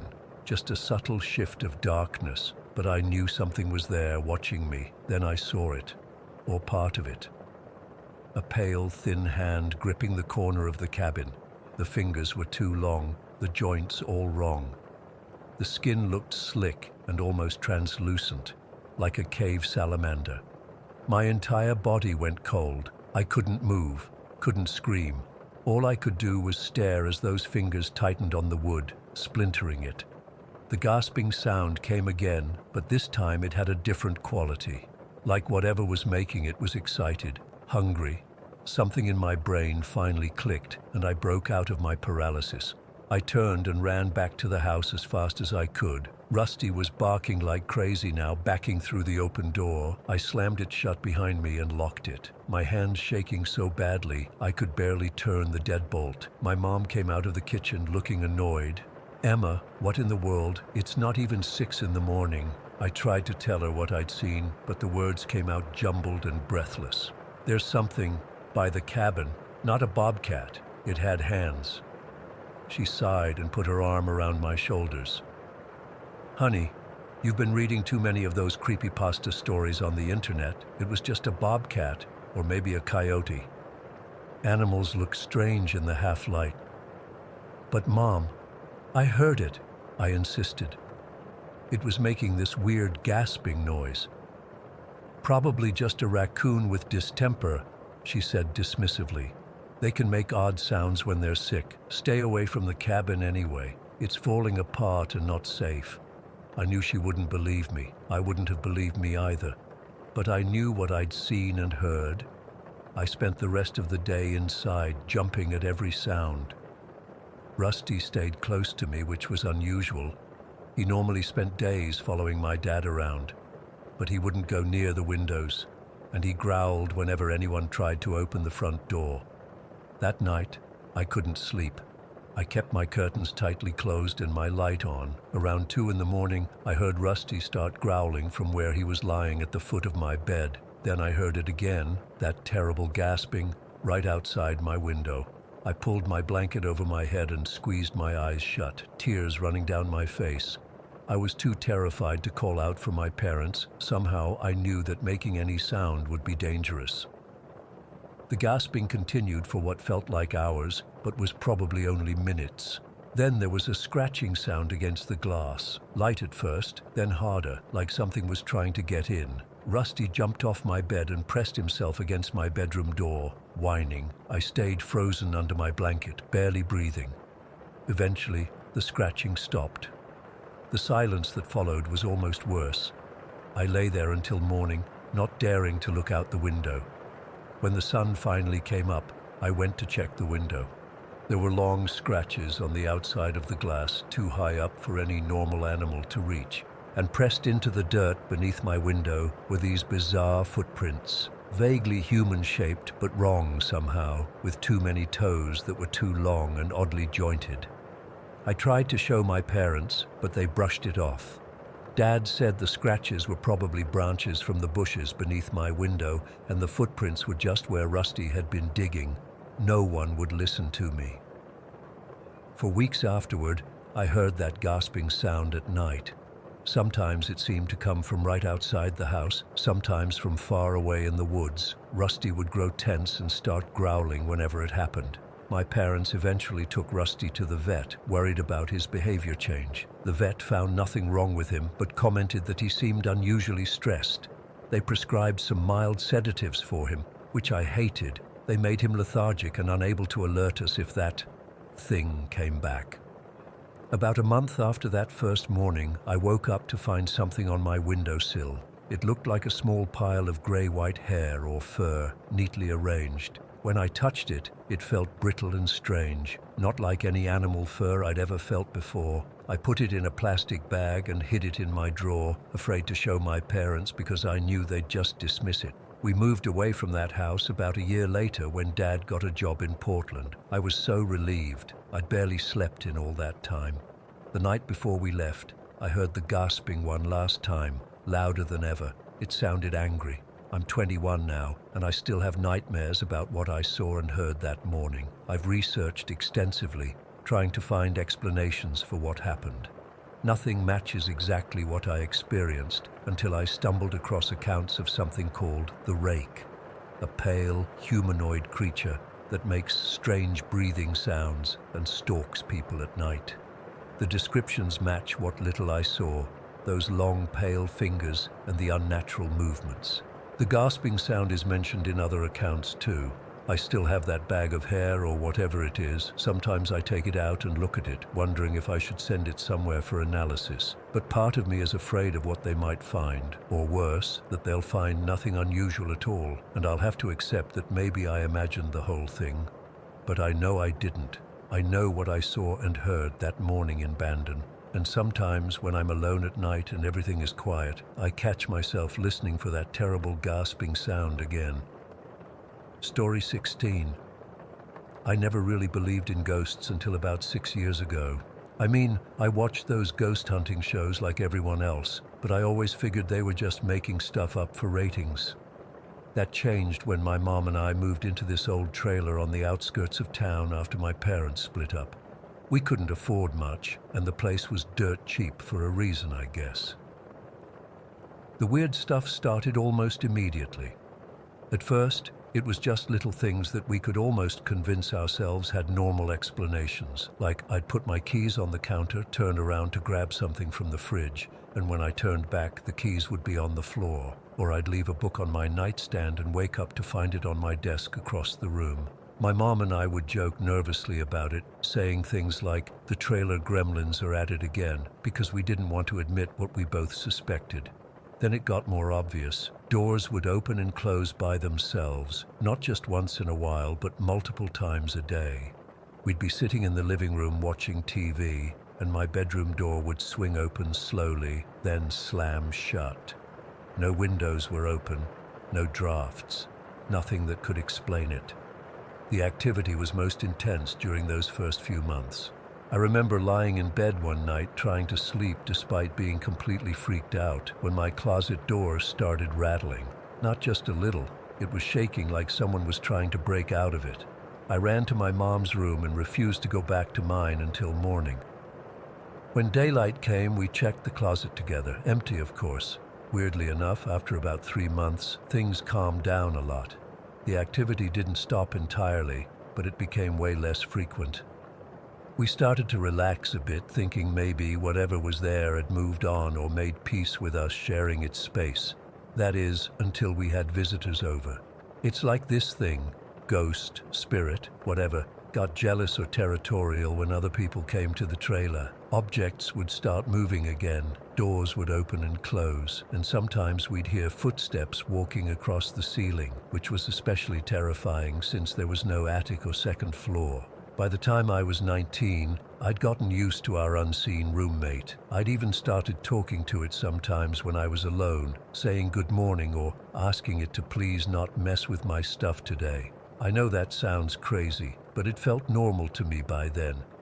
Last summer, I decided it was time to fix up my bedroom. The previous owners had put up this hideous floral wallpaper that was starting to peel at the corners. I'd been wanting to remove it for ages, but never had the time or energy. My friend Jesse offered to help, and I gratefully accepted. That day started like any other. It was a Saturday in July, crazy hot outside, which made it the perfect day to stay in and work on indoor projects. Jessie arrived around 10 in the morning with donuts and coffee. I hadn't told her about our ghost situation. I'd stopped mentioning it to friends years ago after seeing their uncomfortable reactions. We put on some music and got to work in my bedroom. I'd bought wallpaper scrapers, spray bottles filled with warm water and vinegar, and plastic drop cloths to protect the floor. It was tedious work, but we were making good progress and having fun chatting about people from high school and what they were doing now. About 2 hours in, we were both sweaty and covered in little bits of wallpaper. My bedroom door was shut to keep the mess contained. Suddenly, the door swung open with such force that it banged against the wall. Jessie jumped and let out a little scream. What the hell was that? I laughed it off, trying to sound casual.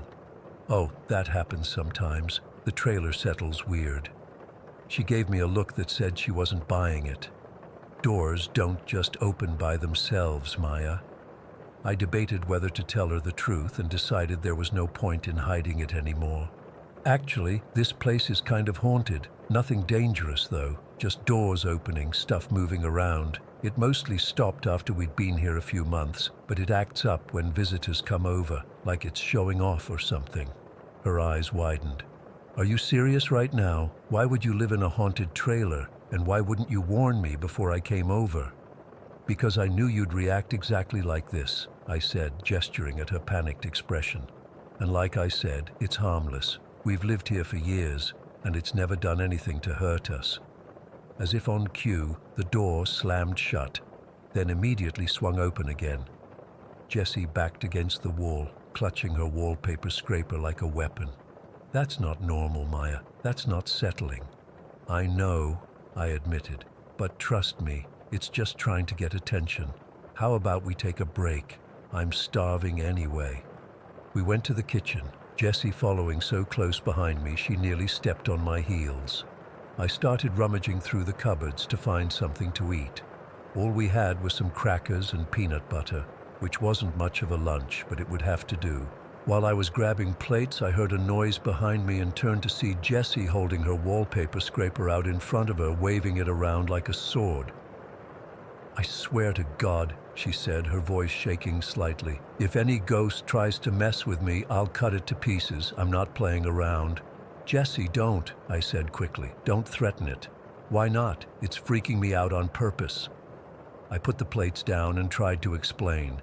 Look, in all the years we've lived here, it's never hurt anyone. It just does these little things to let us know it's here. There's no reason to make it angry.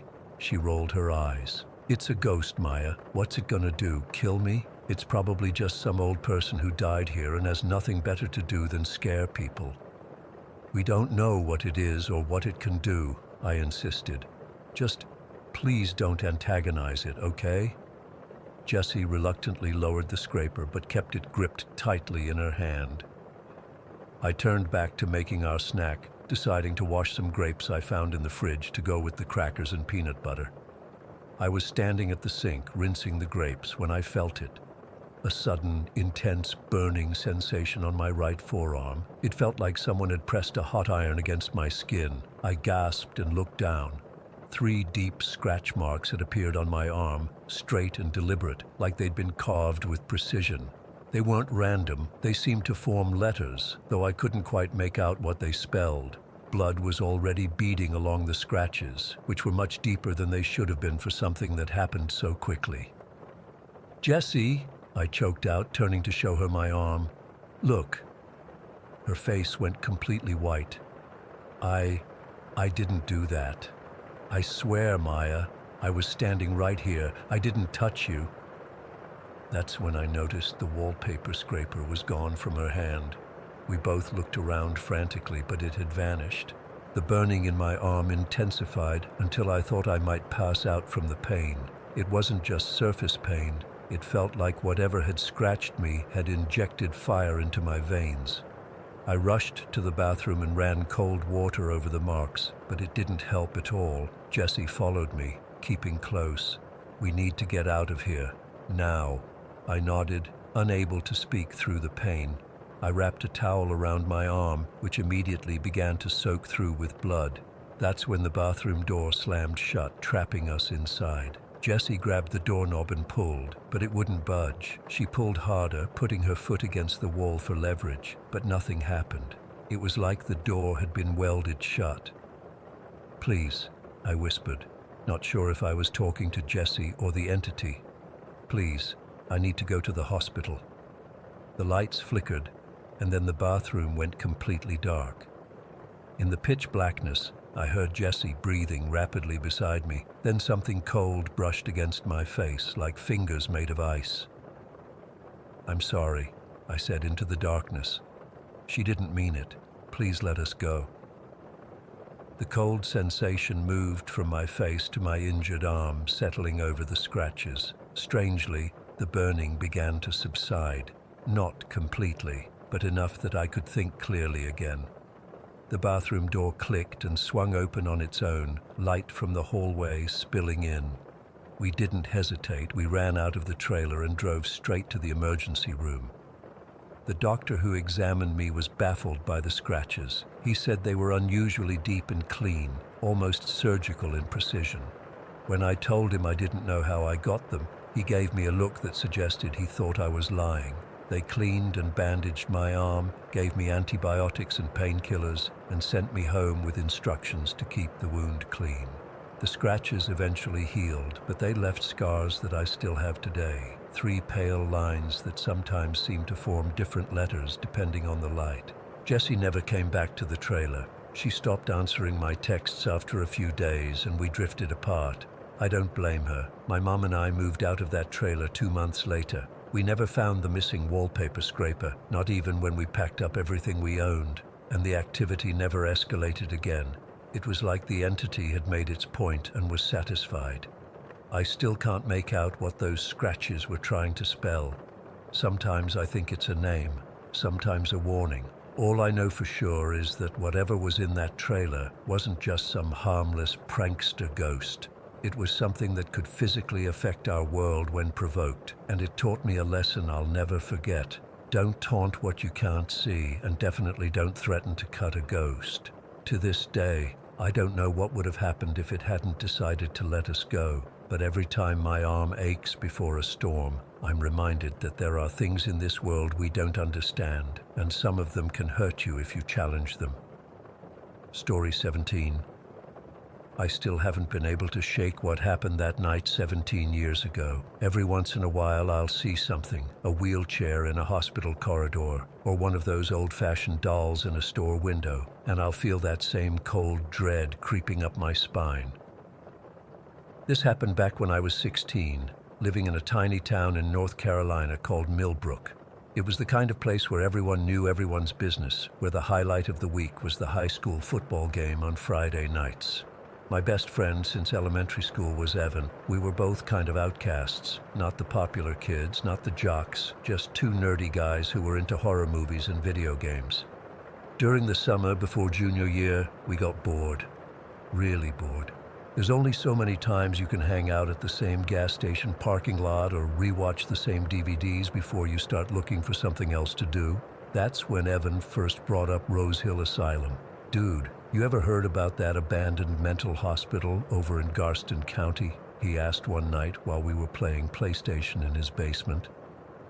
I had. Everyone in our area knew about it, at least vaguely. Rose Hill had been shut down in the early 90s after some scandal. I'd heard rumors about patient abuse, experimental treatments, the usual creepy stuff. The building had sat empty for years, slowly decaying in the woods outside of Henderson, about 40 minutes from where we lived. "Yeah, what about it?" I asked, not looking away from the screen. "Tyler from my math class went there with his older brother, says it's completely unlocked. They just walked right in." I paused the game. And it's supposed to be super haunted, like patients who died there still walking around. Tyler said they heard screaming coming from empty rooms. I rolled my eyes. Tyler was known for exaggerating. Sure he did. "No, seriously." He showed me pictures on his phone. "The place looks insane. Abandoned medical equipment everywhere, patient files still scattered around." I'd be lying if I said I wasn't intrigued. We'd spent countless nights watching horror movies, talking about how we'd handle ourselves in those situations. Here was a chance to see if we actually had the guts we claimed to have. "We should check it out," Evan said, his eyes lit up with excitement. "Your mom would kill you if she found out." "So we don't tell her. We can go next Saturday night, say we're having a sleepover at your place, then drive out there." My parents were going to be at my aunt's wedding that weekend, leaving me alone at home. The timing was perfect, suspiciously so, like the universe was daring us to do something stupid. "You have your license now. We can take your car," Evan pressed. I thought about it for a minute. It was trespassing, sure. But what teenager doesn't do something illegal at some point? And it's not like we were going to vandalize the place. We just wanted to look around, maybe take some pictures, have a story to tell. "Fine," I said finally. "But we're in and out, no hanging around if things get weird." Evan's face broke into a huge grin. This is gonna be awesome. The next week dragged by. I found myself looking up information about Rose Hill whenever I had free time. The place had opened in the 50s as a state psychiatric hospital and closed in 1992. The official reason was budget cuts, but local newspapers hinted at investigations into patient mistreatment. One article mentioned a fire in the East Wing that killed 3 patients in 1978. The more I read, the more uneasy I felt, but I wasn't about to back out now. Saturday night came, and my parents left for the wedding in Charlotte. Evan came over around 9, backpack full of flashlights, extra batteries, and his dad's old digital camera. I'd printed out directions to Rose Hill. This was before smartphones were common, and GPS wasn't reliable out in the rural parts of the county. "You ready for this?" Evan asked as we got into my beat-up Honda Civic. "As ready as I'll ever be," I said, trying to sound casual despite the nervous flutter in my stomach. The drive took almost an hour. We left the main highway and turned onto increasingly narrow country roads. The last 5 miles were on a gravel road that seemed to go deeper and deeper into the woods. There were no streetlights, just my headlights cutting through the darkness. "Are you sure this is right?" I asked, as the road narrowed even further. Evan checked the directions. "Yeah, it should be coming up soon on the left." Eventually, we saw a rusted gate partially open at the side of the road. A faded sign, barely visible in the headlights, read, "Rose Hill State Hospital, no trespassing." I pulled over to the side of the road about 50 yards past the entrance. We didn't want to park right at the gate in case a patrol car happened to drive by. "This is it," Evan said, his voice quieter now. The reality of what we were doing was starting to sink in. We got out of the car, the summer night warm and humid around us. The woods were alive with the sounds of cicadas and frogs, but somehow that made the silence between those sounds more noticeable. I locked the car and pocketed the keys. Evan switched on his flashlight, and I did the same. Tyler said there's a trail that leads to the building. The main driveway is too visible from the road, Evan explained, leading the way back to the gate. We slipped through the opening in the gate and found a narrow dirt path heading into the trees. The trail was overgrown but still visible, winding through the dense forest. Our flashlights cast long, shifting shadows as we walked. Neither of us talked much. It felt wrong somehow, like we were disturbing something. After about 10 minutes of walking, the trees thinned out, and suddenly, there it was, Rose Hill Asylum, looming against the night sky. The building was massive, 4 stories of dark brick with boarded-up windows and ivy climbing the walls. The roof had partially collapsed in one section, and graffiti covered the lower walls. It looked exactly like what you'd imagine a haunted asylum would look like. "Holy shit," Evan whispered. "It's bigger than I thought." My heart was pounding now. "Where do we get in?" Tyler said there's a broken window on the east side, near the back. We circled around the building, our flashlights revealing more graffiti, more decay. Some of the spray-painted messages were what you'd expect. Names, dates, crude drawings. Others were more disturbing. "They're still here," painted in red across one wall. "Don't look behind you" on another. We found the window Tyler had mentioned. The boards had been pried off, and the glass was long gone. Evan went first, hoisting himself up and through the opening. I followed, scraping my arm on a piece of metal as I climbed through. The smell hit me immediately. Mold, dust, and something else I couldn't identify. Something sour and wrong. Our flashlights revealed a corridor with peeling paint and debris scattered across the floor. Fallen ceiling tiles, broken glass, empty beer cans, and cigarette butts showed we weren't the first visitors. "What floor is this?" I asked, my voice echoing slightly. Ground floor, I think. Should be patient rooms and offices. We moved slowly down the corridor, shining our lights into rooms as we passed. Most were empty, except for built-in cabinets or the occasional broken piece of furniture. In one room, patient files were scattered across the floor, pages yellow with age. I picked one up and saw notes about someone named Margaret, diagnosed with hysteria and delusions. The treatment section mentioned electroshock therapy. "Dude, look at this," Evan said, pointing his flashlight at a wall covered in scratches. Looking closer, I realized they were fingernail marks, hundreds of them, some forming words I couldn't make out. "Someone really wanted out," I said, feeling increasingly uneasy. We continued down the hallway, passing a nurse's station with an old rotary phone still sitting on the counter. The further we went, the more intact the building seemed to be. Less graffiti, fewer signs of other trespassers. "Let's check out the patient ward," Evan suggested, pointing to a set of double doors with small, wire-reinforced windows. I hesitated. "Maybe we should head back. We've seen enough." "We just got here. Don't chicken out now. Peer pressure is a powerful thing when you're 16. I nodded, and Evan pushed open one of the doors. It creaked loudly, the sound echoing down the corridor beyond.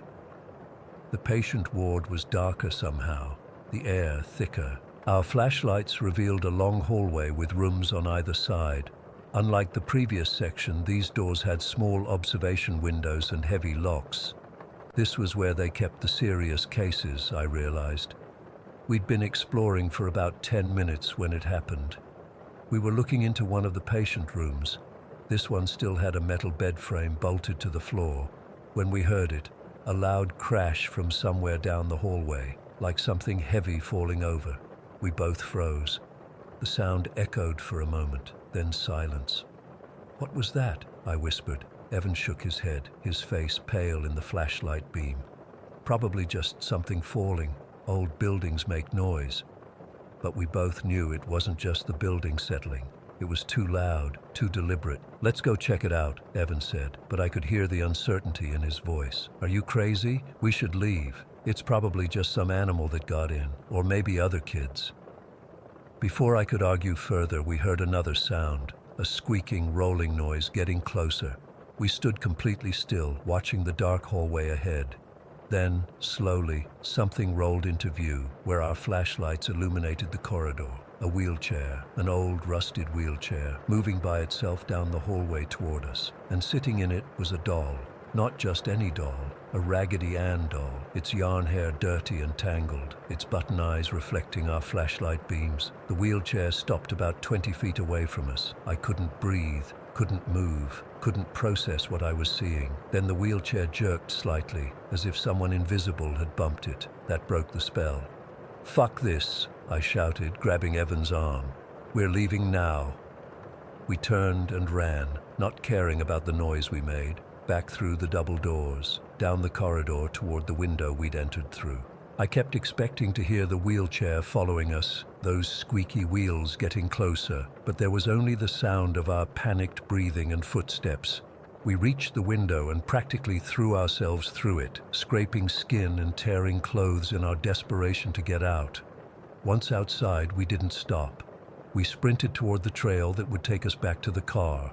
The trail seemed longer now, darker. Our flashlights bounced wildly as we ran, barely illuminating the path ahead. And that's when I heard it, movement in the woods beside us, paralleling our path. At first, I thought it was just an echo of our own footsteps or my imagination running wild. But then Evan heard it too. He gave me a terrified glance, and without a word, we both started running faster. Whatever was in the woods was keeping pace with us. I could hear branches snapping, leaves rustling. It wasn't an animal. The footsteps were too deliberate, too purposeful, but it wasn't moving like a person either. The sounds would stop for a second, then start again closer than before, as if it was jumping or teleporting along the path. "Don't look," Evan gasped as we ran. "Just keep going." I didn't need to be told twice. I fixed my eyes on the trail ahead and pushed my legs to move faster than they ever had before. The thing in the woods was getting closer. I could feel it more than hear it now. A presence just beyond the trees, watching us, hunting us. The gate came into view, the rusted metal gleaming faintly in our flashlight beams. We burst through it and onto the gravel road, not slowing down until we reached my car. My hands were shaking so badly I could barely get the key in the lock. "It's coming," Evan hissed, looking back toward the gate. "Hurry!" I finally got the door open and we threw ourselves inside. I jammed the key into the ignition, praying the car would start on the first try. The engine caught and I slammed the car into drive, tires spinning on the gravel as we took off. I didn't look in the rearview mirror. I didn't want to see what might be standing in the road behind us. We drove in complete silence for at least 10 minutes, both of us breathing hard, covered in sweat and dirt and scratches. Finally, when we hit the main highway, Evan spoke. What the fuck was that?" "I don't know," I said, my voice hoarse. "I don't want to know." We made up a story for our parents about the cuts and scratches, said we'd gone hiking and fallen down a slope. They believed us, or at least pretended to. Evan and I talked about that night a few times in the weeks that followed, trying to rationalize what we'd experienced. Maybe someone was living in the asylum and playing a sick joke on trespassers. Maybe other kids had set up the wheelchair as a prank. Maybe what followed us in the woods was just a homeless person or a security guard we hadn't known about. But deep down, we both knew those explanations didn't fit. The way that wheelchair moved, the feeling of being hunted, it wasn't natural. Evan moved away after high school, and we gradually lost touch. I still live in North Carolina, though not in my hometown. I'm 33 now, with a normal job and a normal life, but I've never gone exploring in abandoned buildings again, and I avoid the woods at night. Sometimes I wonder which possibility scares me more, that we encountered something supernatural at Rose Hill, the spirits of patients who suffered and died there, or that something very real was living in that asylum, something that saw us as prey and nearly caught us. I guess I'll never know, and maybe that's for the best. Story 18. I never believed in ghosts until I lived with them. Even now, 20 years later, I still get chills thinking about our old house. I'm writing this down because I need someone to believe me. My sister believes me, of course, because she saw them too. We moved into that house when I was 6 and my sister Amber was 4. It was this big old place built in the 1920s with high ceilings and these creaky wooden floors. My parents thought it was a steal. All that space for what they paid. Now I understand why it was so cheap. The first time I saw one of them, I was playing in the upstairs hallway. I looked up and there was this little girl standing at the end of the hall, maybe 20 feet away. She had on this bright yellow sundress that looked kind of old-fashioned, with her hair in these tight curls. She didn't say anything, just watched me playing with my dolls. I remember thinking it was weird I hadn't heard anyone come up the stairs, but kids don't question things the way adults do. I just assumed she was a neighbor's kid who'd somehow wandered in. "Hi," I said, but she didn't answer. When I stood up to walk toward her, she backed away and then just wasn't there anymore. I told my mom about the shy girl who'd been upstairs, but she just gave me this confused look and said no one had come over. About a week later, Amber came running into my room, all excited. "I made a new friend. He wears a blue shirt." At first, I thought she was talking about a kid at school, but then she explained he was in the house. She described this little boy, maybe 7 or 8, in a bright blue shirt and dark blue pants. She said he followed her around but never talked. That's when I got scared. Not because I thought the kids were dangerous, but because I realized no one else could see them, except us. For the next few years, we'd regularly spot the girl in the yellow dress and the boy in blue. Sometimes they'd be in our rooms, sometimes in the hallway. They never did anything threatening. They just watched us or followed us around. Once, I was in the bathroom brushing my teeth and looked in the mirror to see the little boy standing behind me. I spun around, but he wasn't there. When I looked back at the mirror, there he was, just staring. The weirdest part was that we never discussed it with each other in detail. We both knew they were there, but it felt like if we talked about it too much, we'd have to admit something was really wrong with our house. So we just lived with it. They became almost like silent roommates. My grandmother moved in with us when I was 10, taking the biggest bedroom upstairs. That's when things got worse, much worse. The first night I slept in my grandmother's room. She was away visiting relatives. I woke up around 3 in the morning with this horrible feeling of being watched. Not like the children. This was different. This was wrong. I opened my eyes and saw this black figure sitting in the corner of the room. Not like a shadow, like a person made of darkness. It didn't have clear features, just this human-shaped blackness that seemed to absorb the light around it. I couldn't move. I couldn't scream. I just lay there, heart pounding so hard I thought it would burst out of my chest. After what felt like hours, I managed to pull the covers over my head. When I finally got the courage to peek out again, it was gone. I told myself it was just a nightmare, but then it happened again the next time I stayed in that room, and again. Sometimes the figure would be in the corner, sometimes at the foot of the bed. Once, I swear I saw it move from the corner to the closet, sliding across the floor without walking. The worst night happened when I was 12. I woke up needing to use the bathroom, and as I sat up in bed, the black figure was right there, inches from my face. I could feel its coldness. I screamed so loud my whole family came running. As I screamed, the figure backed away, straight into my grandmother's antique mirror. The mirror crashed to the floor, shattering everywhere. My grandmother was furious. She didn't believe me when I tried to explain. "You were having a bad dream and knocked over my mirror," she insisted. No one believed me. Not even Amber, who'd seen the children, but never the black figure. After that, I refused to sleep in my grandmother's room. My parents thought I was being dramatic, but they let me move to a smaller bedroom at the other end of the hall. I thought I'd be safer there. I wasn't. The children still visited, but now other things started happening.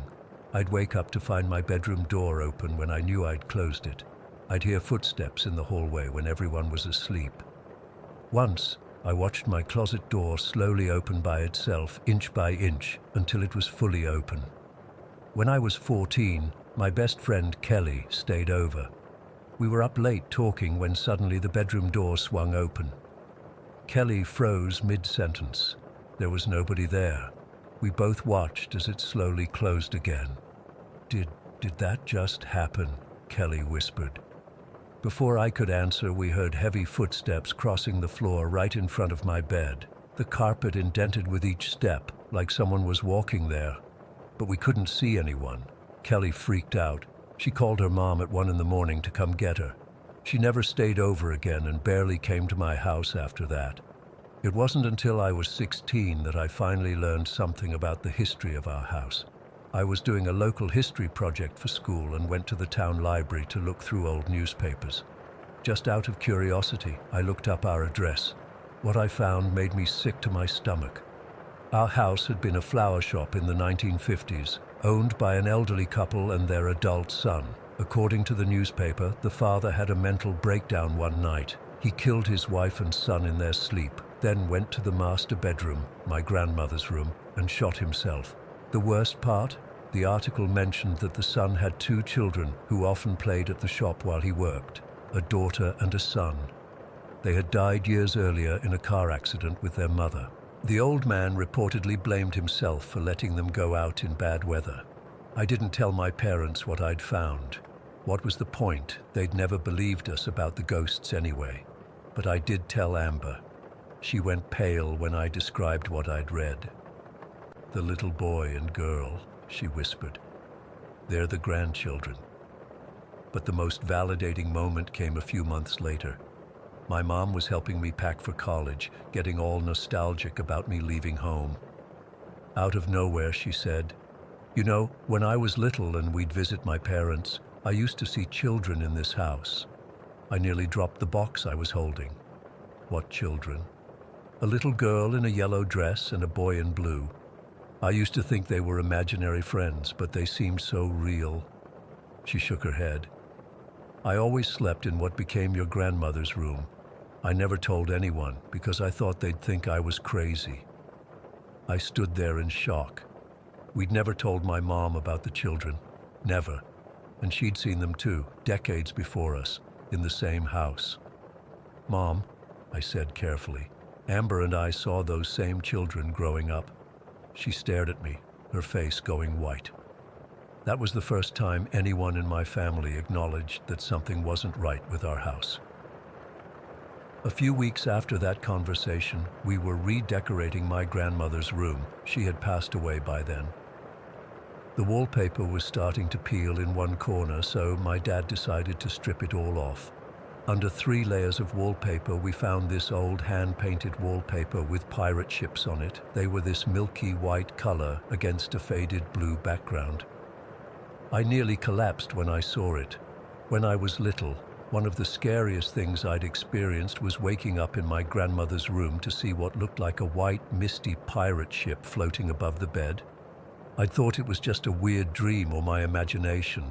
Now I realized what I'd seen was some kind of impression or echo of what used to be there.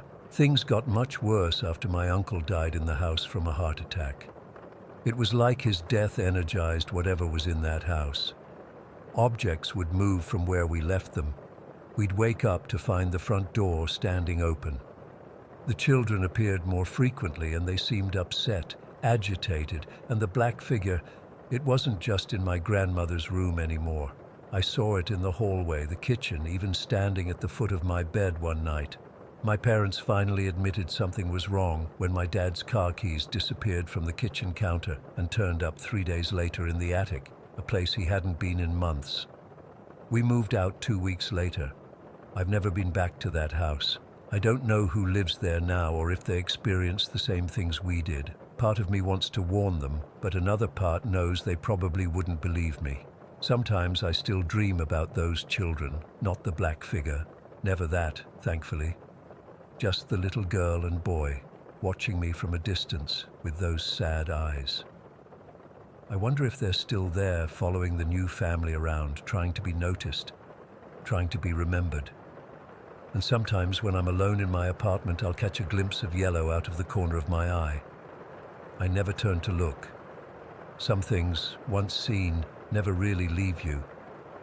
Story 19. I've never really told anyone about this outside my family. It's been about 10 years now, but I still get goosebumps thinking about what happened that night in our house. My dad's the one who actually saw it, but the way it affected all of us, I don't think any of us have been the same since. This happened back in 2013, when I was still living with my parents in this 2-story house in the suburbs. It was a nice neighborhood, or at least it had been. That summer we started having a string of burglaries on our street. Nothing major at first, a bike here, some garden equipment there, but it kept escalating.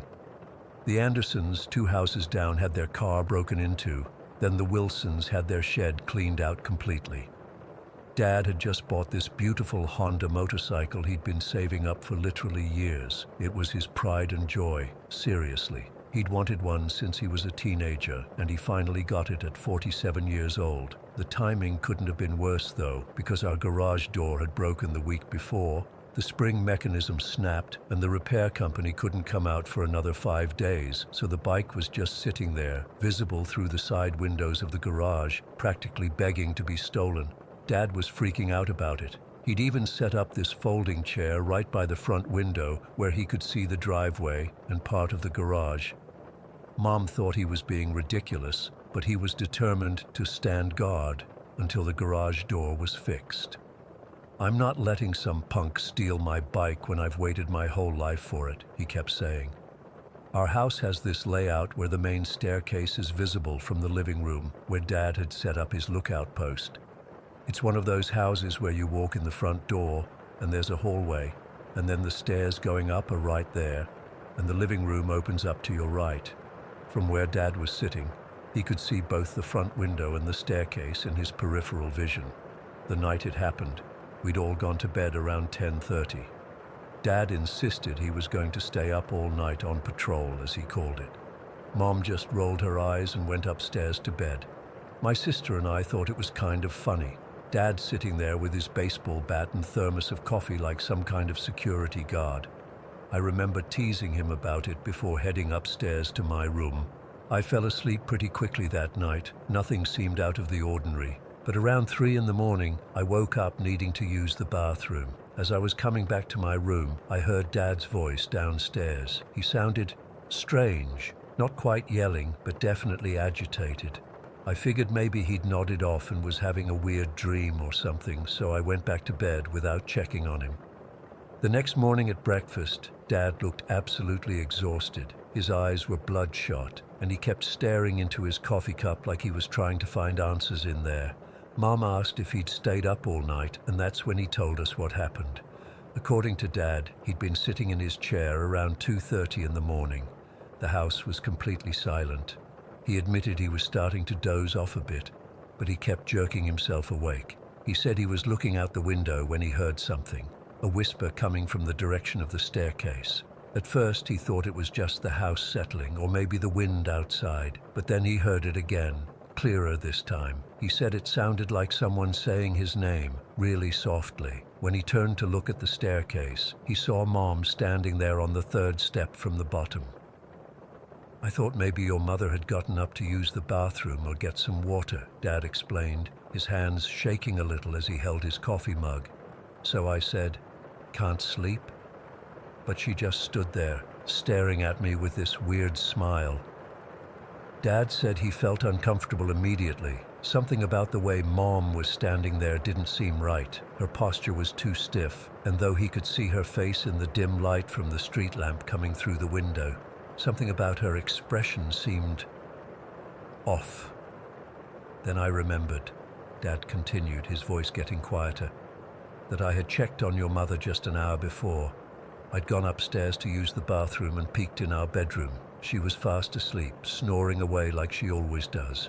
That's when Dad said he got really scared, because if Mom was upstairs in bed, then who or what was standing on the staircase looking exactly like her? I stood up, Dad told us, and I said, "Who are you?" And that's when it got worse. The figure on the stairs just kept smiling that strange smile. Dad said he felt like he couldn't move for a second, like his feet were glued to the floor. Then he managed to take a step toward the staircase, and the figure, the thing that looked like Mom, tilted its head at an angle that didn't seem possible. Not quite anyway, just a little too far to one side. "I'm not crazy," Dad insisted as he told us this. "I know what I saw. I wasn't hallucinating from being tired. This was real." He said he got angry then, which was so unlike my dad. He's always been the calm one in the family, but he said he felt this surge of protective rage. This thing was in our house, pretending to be Mom. "What do you want?" he demanded, moving closer to the staircase. "Get out of my house." And then, according to Dad, the figure's smile widened, too wide, impossibly wide, and it whispered something else.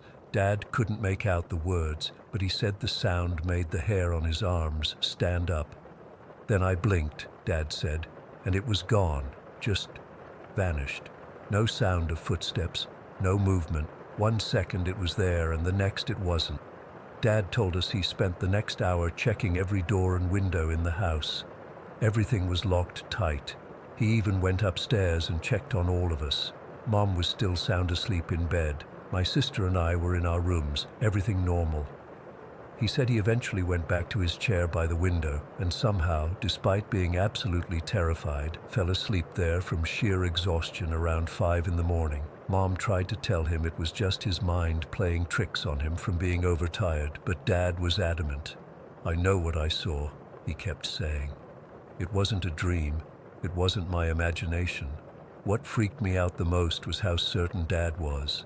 He's not the type to make up stories or exaggerate. He's a practical guy, an accountant for crying out loud, and he's definitely not superstitious or into paranormal stuff.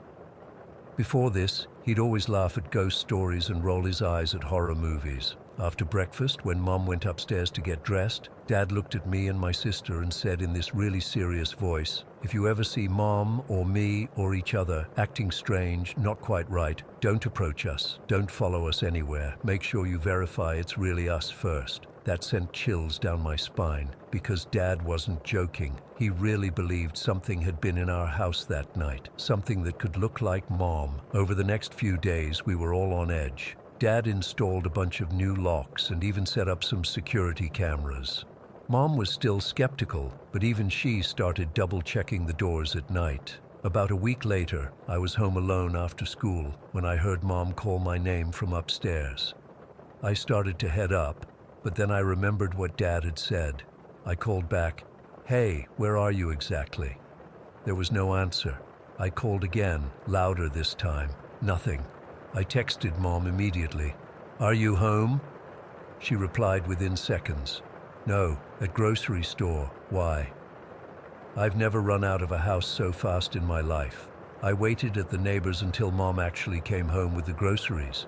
We ended up talking to my uncle about it. He's into all kinds of spiritual stuff. He said what Dad encountered might have been what some cultures call a mimic, an entity that can take on the appearance of people you know. According to him, they do this to lure people or to create chaos. He said they're particularly dangerous because they use your trust against you. You think you're following your mom or your dad or your sibling, but you're actually following something else. We never saw the thing that wasn't Mom again, at least not that we know of. The garage got fixed, the burglaries in the neighborhood eventually stopped, and life sort of went back to normal, but not completely.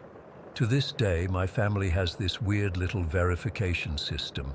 If one of us is acting odd or calls from another room, we always ask a personal question or make sure we can actually see each other clearly.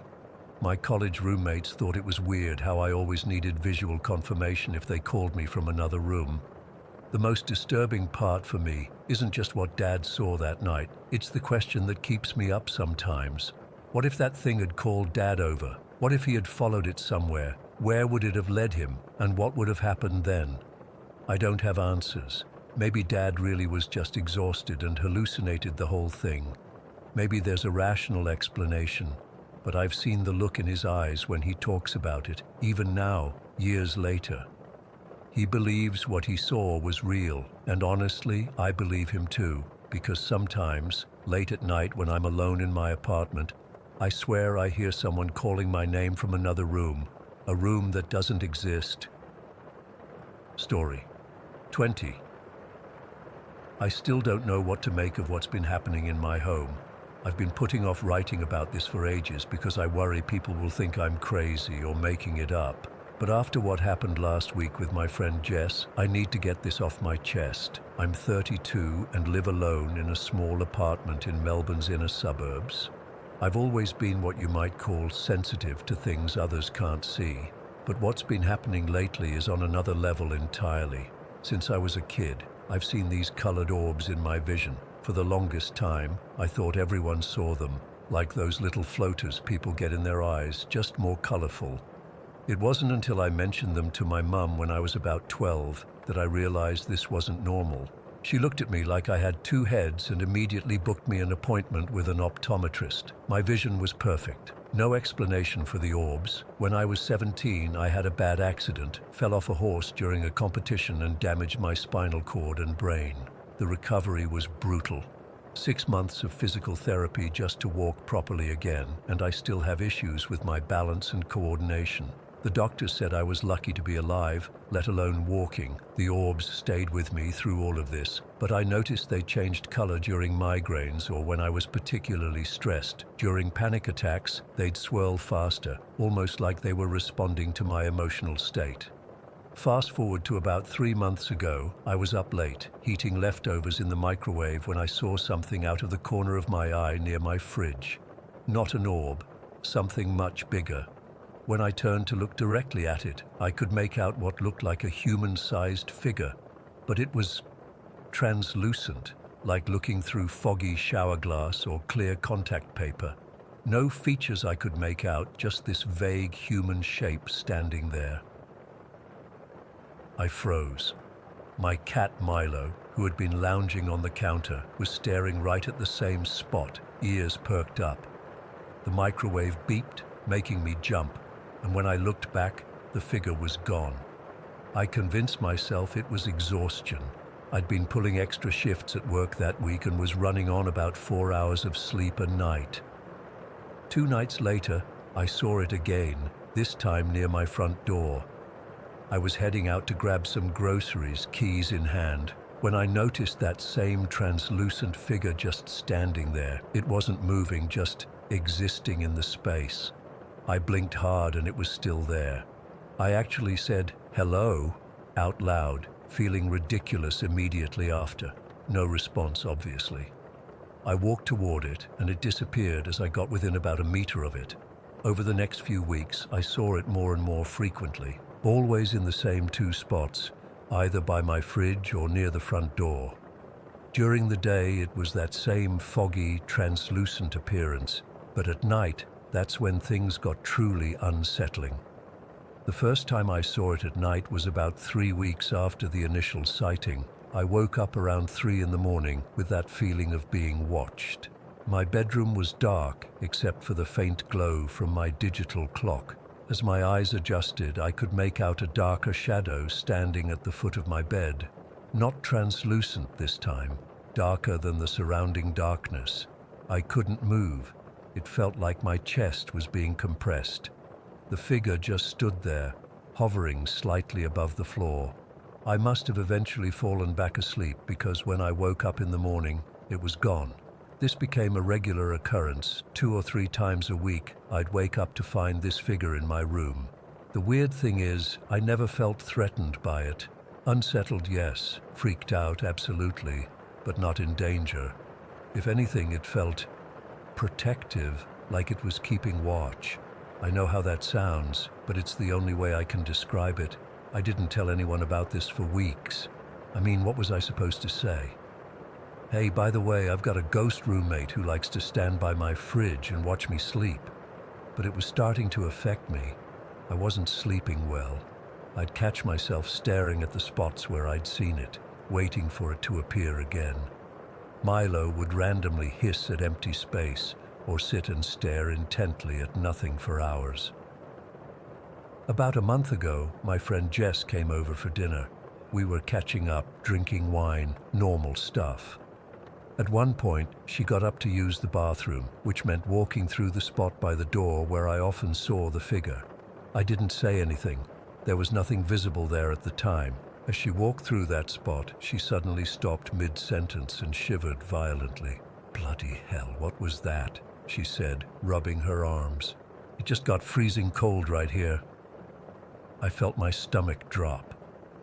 "What do you mean?" "It's like walking through a block of ice," she said, still standing in the same spot. "Can you feel that?" I couldn't, but I was sitting several meters away.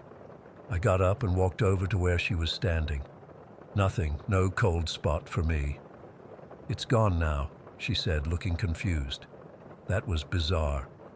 I almost told her everything then and there, but I chickened out. Instead, I mumbled something about drafts and old buildings, and we moved on, but that was the confirmation I needed. I wasn't imagining this. Something was in my apartment, and it wasn't just in my head.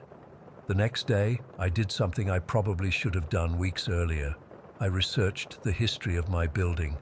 It's not that old, built in the 1990s, so I wasn't expecting much. But I did find out that an elderly man had died in my unit about 5 years before I moved in. Natural causes, nothing suspicious. His name was Edward Collins, and he'd lived there alone for almost 10 years after his wife passed away. I don't know if this figure is Edward, but the timing of when the sightings started is strange. They began shortly after I had a particularly bad migraine episode, one of the worst since my accident. The doctors had warned me that my brain injury could have unpredictable effects as I got older. Maybe this triggered something, opened some door of perception I didn't know existed. For about a week after Jess visited, the sightings intensified. The figure would appear multiple times a day, always in the same spots, but staying visible for longer periods. Then, just as suddenly as it had started, it stopped. I haven't seen the figure in about a month now. But that doesn't mean it's gone. I still feel watched sometimes, and there are other things.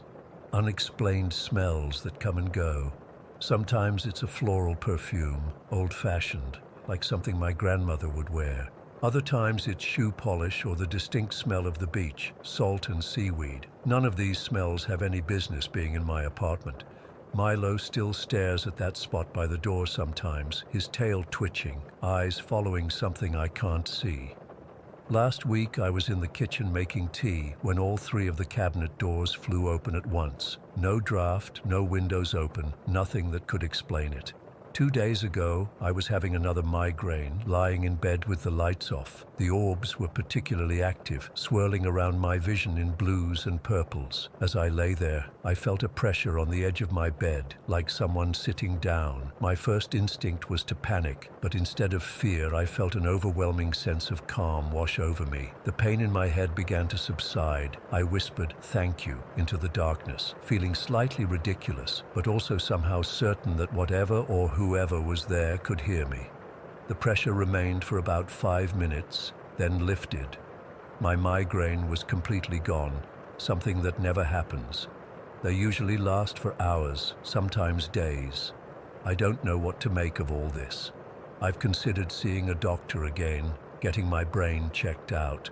What if these visions are symptoms of something serious? But then I remember Jess feeling that cold spot, the cabinet doors opening, Milo's behavior. These things can't all be in my head. Part of me wonders if my accident all those years ago did more than just physical damage. Maybe it altered how I perceive the world, opened me up to things most people can't see. The orbs have always been with me, but this is different. This feels like contact with something or someone from beyond what we typically experience. For now, I'm choosing to believe that whatever this foggy figure is, it means me no harm. It feels protective, watchful. Maybe it's Edward, looking after the place he called home for so long.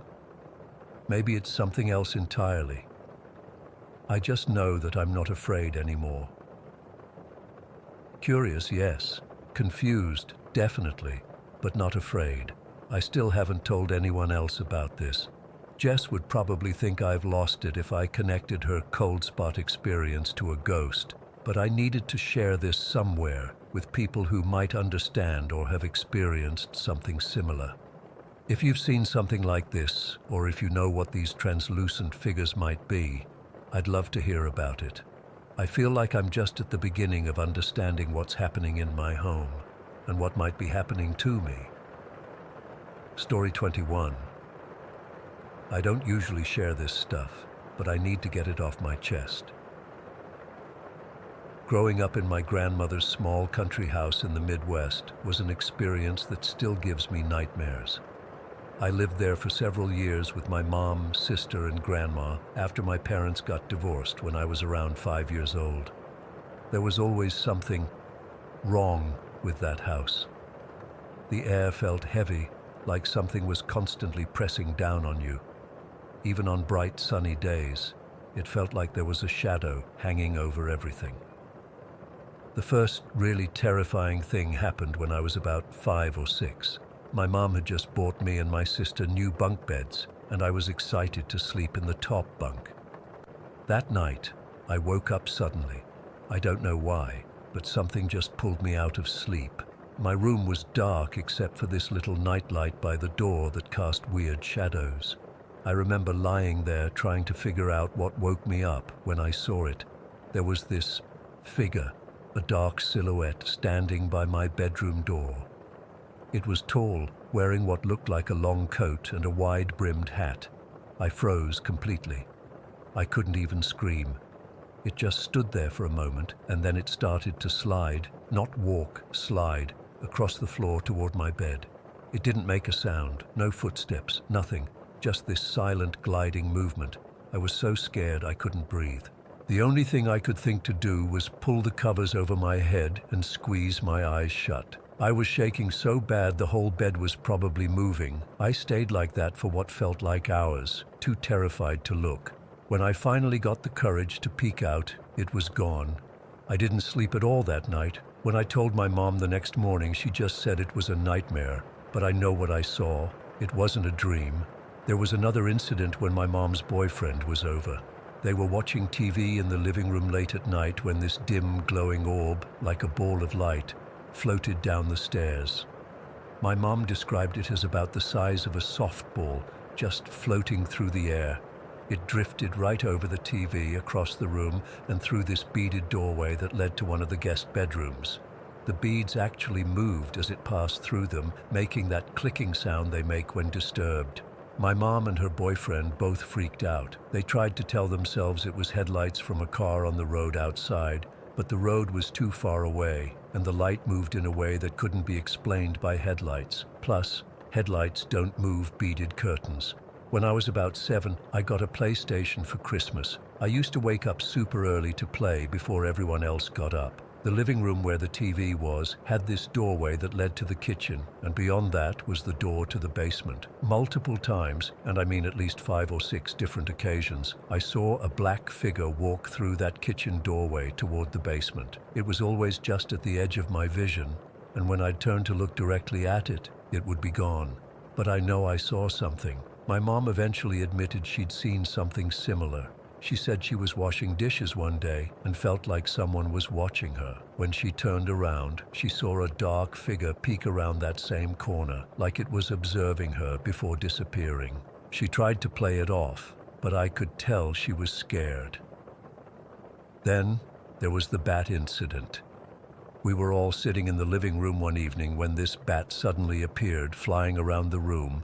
We all ducked and screamed as it swooped around. My mom grabbed a broom to try to guide it out, but before she could do anything, it just vanished. We searched the entire house. There was no bat, no open windows or doors it could have escaped through. It was just gone, like it had never been there at all. The creepiest thing happened during a family gathering. My uncle was outside smoking when he looked up at the house and saw someone standing in my bedroom window on the 2nd floor. He described it as a stark white woman peeking out from behind the curtains. The thing is, nobody was upstairs. We were all outside or in the kitchen. My uncle freaked out and ran inside to check. He searched the entire house but found nothing. When he told us, my grandmother got really quiet. Later, she admitted to me that she'd seen the same figure before, but had convinced herself it was just her imagination. My sister never saw anything, but she heard plenty. She told me about waking up in the middle of the night to the sound of her bedroom door handle rattling, like someone was trying to get in. She also mentioned hearing heavy boots walking down the hall between our rooms and the stairs to the 1st floor. The footsteps would stop right outside her door, then continue downstairs. The basement was the worst part of the house. God, I hated that place. It wasn't a finished basement, just this cramped space filled with sand for some reason. The ceiling was so low that even as a kid, I had to crouch to move around down there. The only light came from a single bare bulb that cast these horrible shadows. My grandmother stored canned food and old junk down there, but none of us kids would go down alone. There was just this feeling, like something was waiting in the dark corners. One time, my mom sent me down to get a jar of preserved peaches. I was halfway down the stairs when all the hairs on my arms stood up. I felt like someone was standing right behind me, breathing on my neck. I turned around so fast I almost fell down the stairs, but no one was there. I ran back upstairs without the peaches and refused to go down again. My mom was mad, but when she went down herself, she came back up looking pale and didn't mention it again. We eventually moved to a more suburban area when I was around 10, but my grandmother still lives in that house. We visit occasionally and nothing has changed. That oppressive feeling is still there.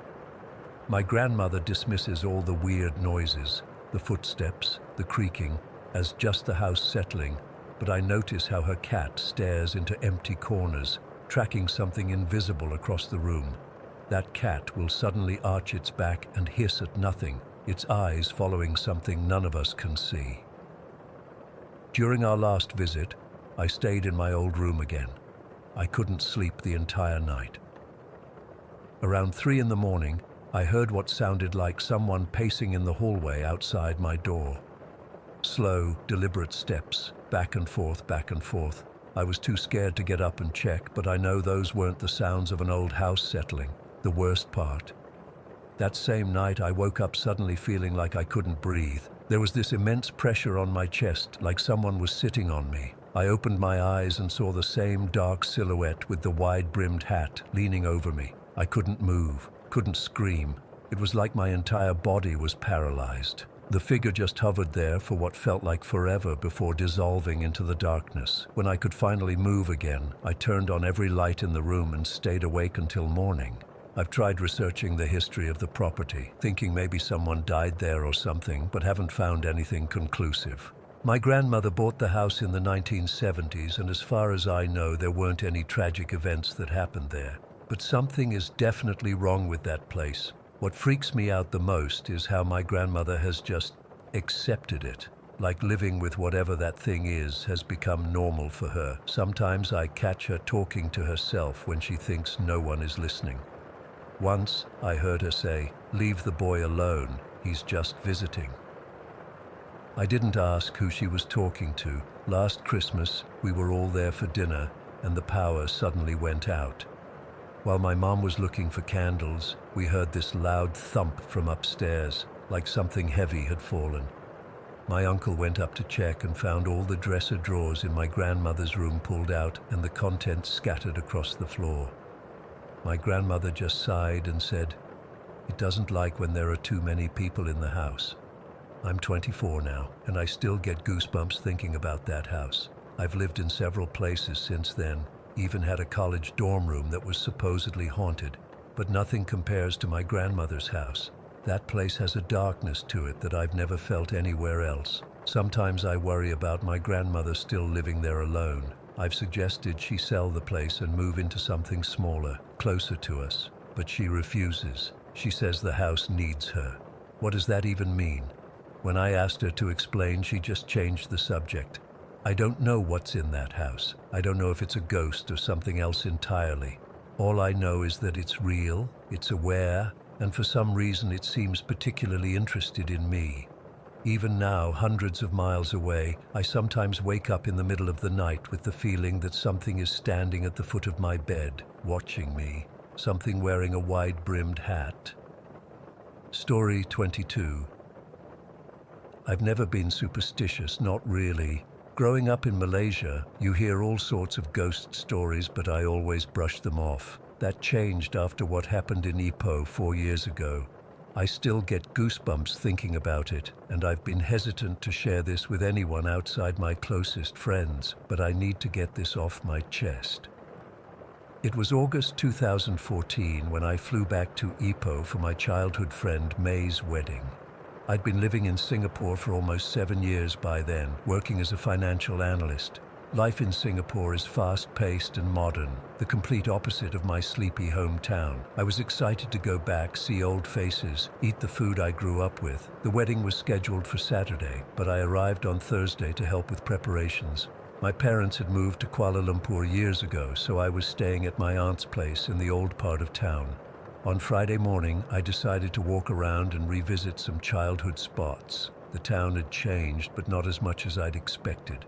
New shops alongside decades-old ones, the limestone hills still dominating the skyline. It was comforting and nostalgic. Around midday, I found myself on Jalan Sultan Iskandar, a street I used to walk down on my way to school. Most shops looked familiar except for one 3-story building that stood out because it seemed off somehow. It wasn't run down exactly, but it had an emptiness to it. The ground floor had a "for rent" sign that looked like it had been there for ages. The building itself was clean and well maintained, which made the emptiness even stranger. I stopped to take a photo when an elderly man approached me. He was probably in his 70s, with white hair and the deeply tanned skin of someone who'd spent a lifetime under the Malaysian sun. "You looking to rent, huh?" he asked in Cantonese. I shook my head. "No, just visiting. I used to live here years ago." He nodded knowingly. "Better not to rent that place. Bad luck." I've heard plenty of superstitious talk before, but something in his tone made me curious. "What do you mean?" The old man looked around as if making sure no one else was listening. "That building has history. Bad history." He gestured for me to follow him to a nearby kopitiam, coffee shop, where we sat down. I bought him a kopio as he settled in to tell the story. 40 years ago, this road wasn't so busy. There was a young woman, 8 months pregnant. She was crossing the street when a bus lost control, hit her right in front of that building. He pointed back toward the empty shop. She didn't die right away. They say she cursed the place with her last breath, said no business would ever prosper there, that her spirit and her unborn child would never leave.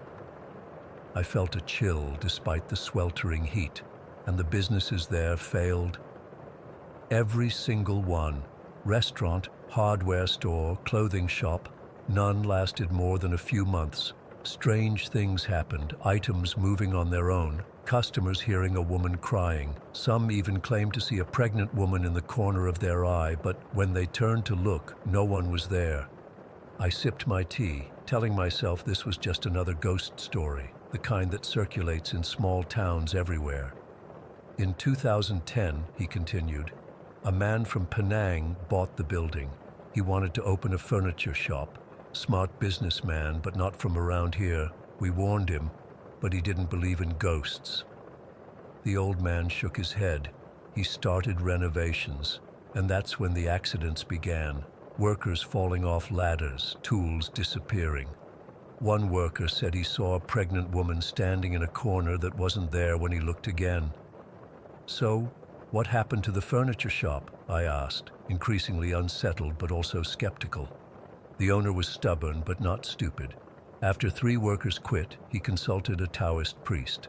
The priest said the ghost and her unborn son needed a place to live. He recommended building a 3rd level to the shop, one that would never be used for business, only as a home for the spirits. The owner did it. He also put a special ancient Chinese item for prosperity on the 3rd floor and arranged for sutras to be chanted continuously for 7 days. Did it work? For a while. The shop opened. Business was okay. Not great, but okay. Then, he trailed off, looking genuinely disturbed. Then what? Last year, a boy drowned. Right across the street was a piano school. 9-year-old boy taking lessons. One afternoon during heavy rain, he somehow fell into the drain outside that building and drowned. I frowned. But the drains here aren't that deep, are they? Exactly. The drain was barely knee-deep even with the rain. How does a healthy 9-year-old boy drown in that? People said the ghost's child wanted a playmate. I felt goosebumps spreading across my arms. And the furniture shop? Closed down a month later. No one has rented it since. I thanked the old man for the story and continued my walk, but I couldn't get the building out of my mind. I found myself walking past it again before heading back to my aunt's place. The emptiness of it seemed more significant now, almost purposeful. As I stood there looking up at the 3rd floor, I swear I saw a curtain move, just slightly, though there was no wind. The wedding the next day was beautiful, and I pushed thoughts of the haunted building aside. I flew back to Singapore on Sunday, thinking that would be the end of it. 3 nights later, I woke up around 3 in the morning with an overwhelming sense that someone was in my apartment.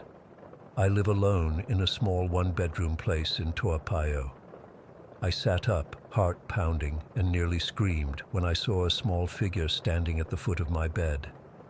It was a boy, maybe 9 or 10 years old, wearing a school uniform I didn't recognize. He was soaking wet, water pooling around his feet on my bedroom floor. But the most terrifying part was that I could see the outline of my dresser through him. He wasn't solid. I couldn't move, couldn't scream, could barely breathe. "Help me," he said, his voice sounding distant, like it was coming through water.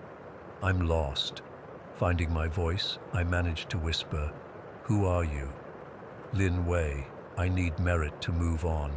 I recognized the Buddhist concept, merit being positive karma that helps souls reincarnate. My grandmother had taught me about it years ago. "Why me?" I asked, still frozen in place. "You saw her building. You know our story. You can help." "The woman who died? The pregnant woman?" He nodded, water dripping from his hair. "She keeps me here. Her son wants me to stay and play. I don't want to play anymore. I want to go home." I'm not religious, but my grandmother was a devout Buddhist. I remembered her teaching me the Heart Sutra when I was young. "What?" I asked. "Chant the Heart Sutra for me every morning. Help me gather merit." Then he was gone. Just gone. The water on my floor remained for a few seconds before evaporating like it had never been there. I didn't sleep the rest of that night. I told myself it was just a nightmare, triggered by the ghost story I'd heard in Ipoh. But it felt too real, too specific. The next morning, I looked up news about drownings in Ipoh and found a small article from October 2013. A 9-year-old boy named Lin Wei had indeed drowned in a drain during a flash flood. He had been taking piano lessons at a school across from an empty furniture shop. My hands shook as I read the article. This couldn't be happening. I'm a rational person. I work with numbers and spreadsheets. I don't see ghosts. But I couldn't shake the image of that boy, dripping wet, asking for my help. So the next morning, I did something I hadn't done since my grandmother died. I chanted the Heart Sutra. I had to look up the words online, my Mandarin rusty after years of speaking mainly English. I didn't see Lin Wei again that night or the next, but I kept chanting every morning. It became part of my routine. I'd wake up, make coffee, and recite the sutra before getting ready for work. I didn't tell anyone what I was doing or why. Weeks passed, then months. Sometimes I'd feel a presence in my apartment, a coolness in the air, the sense of being watched, but I never saw him again, until exactly 1 year later. I dreamed of a garden filled with lotus flowers. Lin Wei was there, dry and smiling, wearing clean clothes that weren't a uniform. "Thank you," he said. "I have enough merit now. I can move on." "What about the woman and her son?" I asked. His smile faded. "They stay. Her anger keeps them there. Her son still wants playmates. Be careful if you go back." I woke up feeling both relieved and deeply unsettled. I continued chanting the sutra for another week, then gradually stopped. It felt like my obligation had been fulfilled. I called my aunt in Ipoh a few months later and casually asked about the empty building on Jalan Sultan Iskandar. She told me it was still vacant. A convenience store chain had considered renting it earlier that year, but backed out after the manager had a bad feeling about the place. I haven't been back to Ipoh since then. I'm not sure I want to. Sometimes I still think about that building with its empty ground floor and the specially built third floor where a woman and her unborn son supposedly reside. I wonder if anyone else has been drawn into their story like I was. The rational part of me still wants to believe it was all coincidence and imagination. But I can't explain the water on my floor that night, or how I knew Lin Wei's name before finding the news article. I can't explain why I felt so compelled to help him. Whatever happened, I hope Lin Wei found peace. As for the pregnant woman and her child who never had a chance to live, I hope someday they find peace too. Until then, that building in Ipoh remains empty, waiting.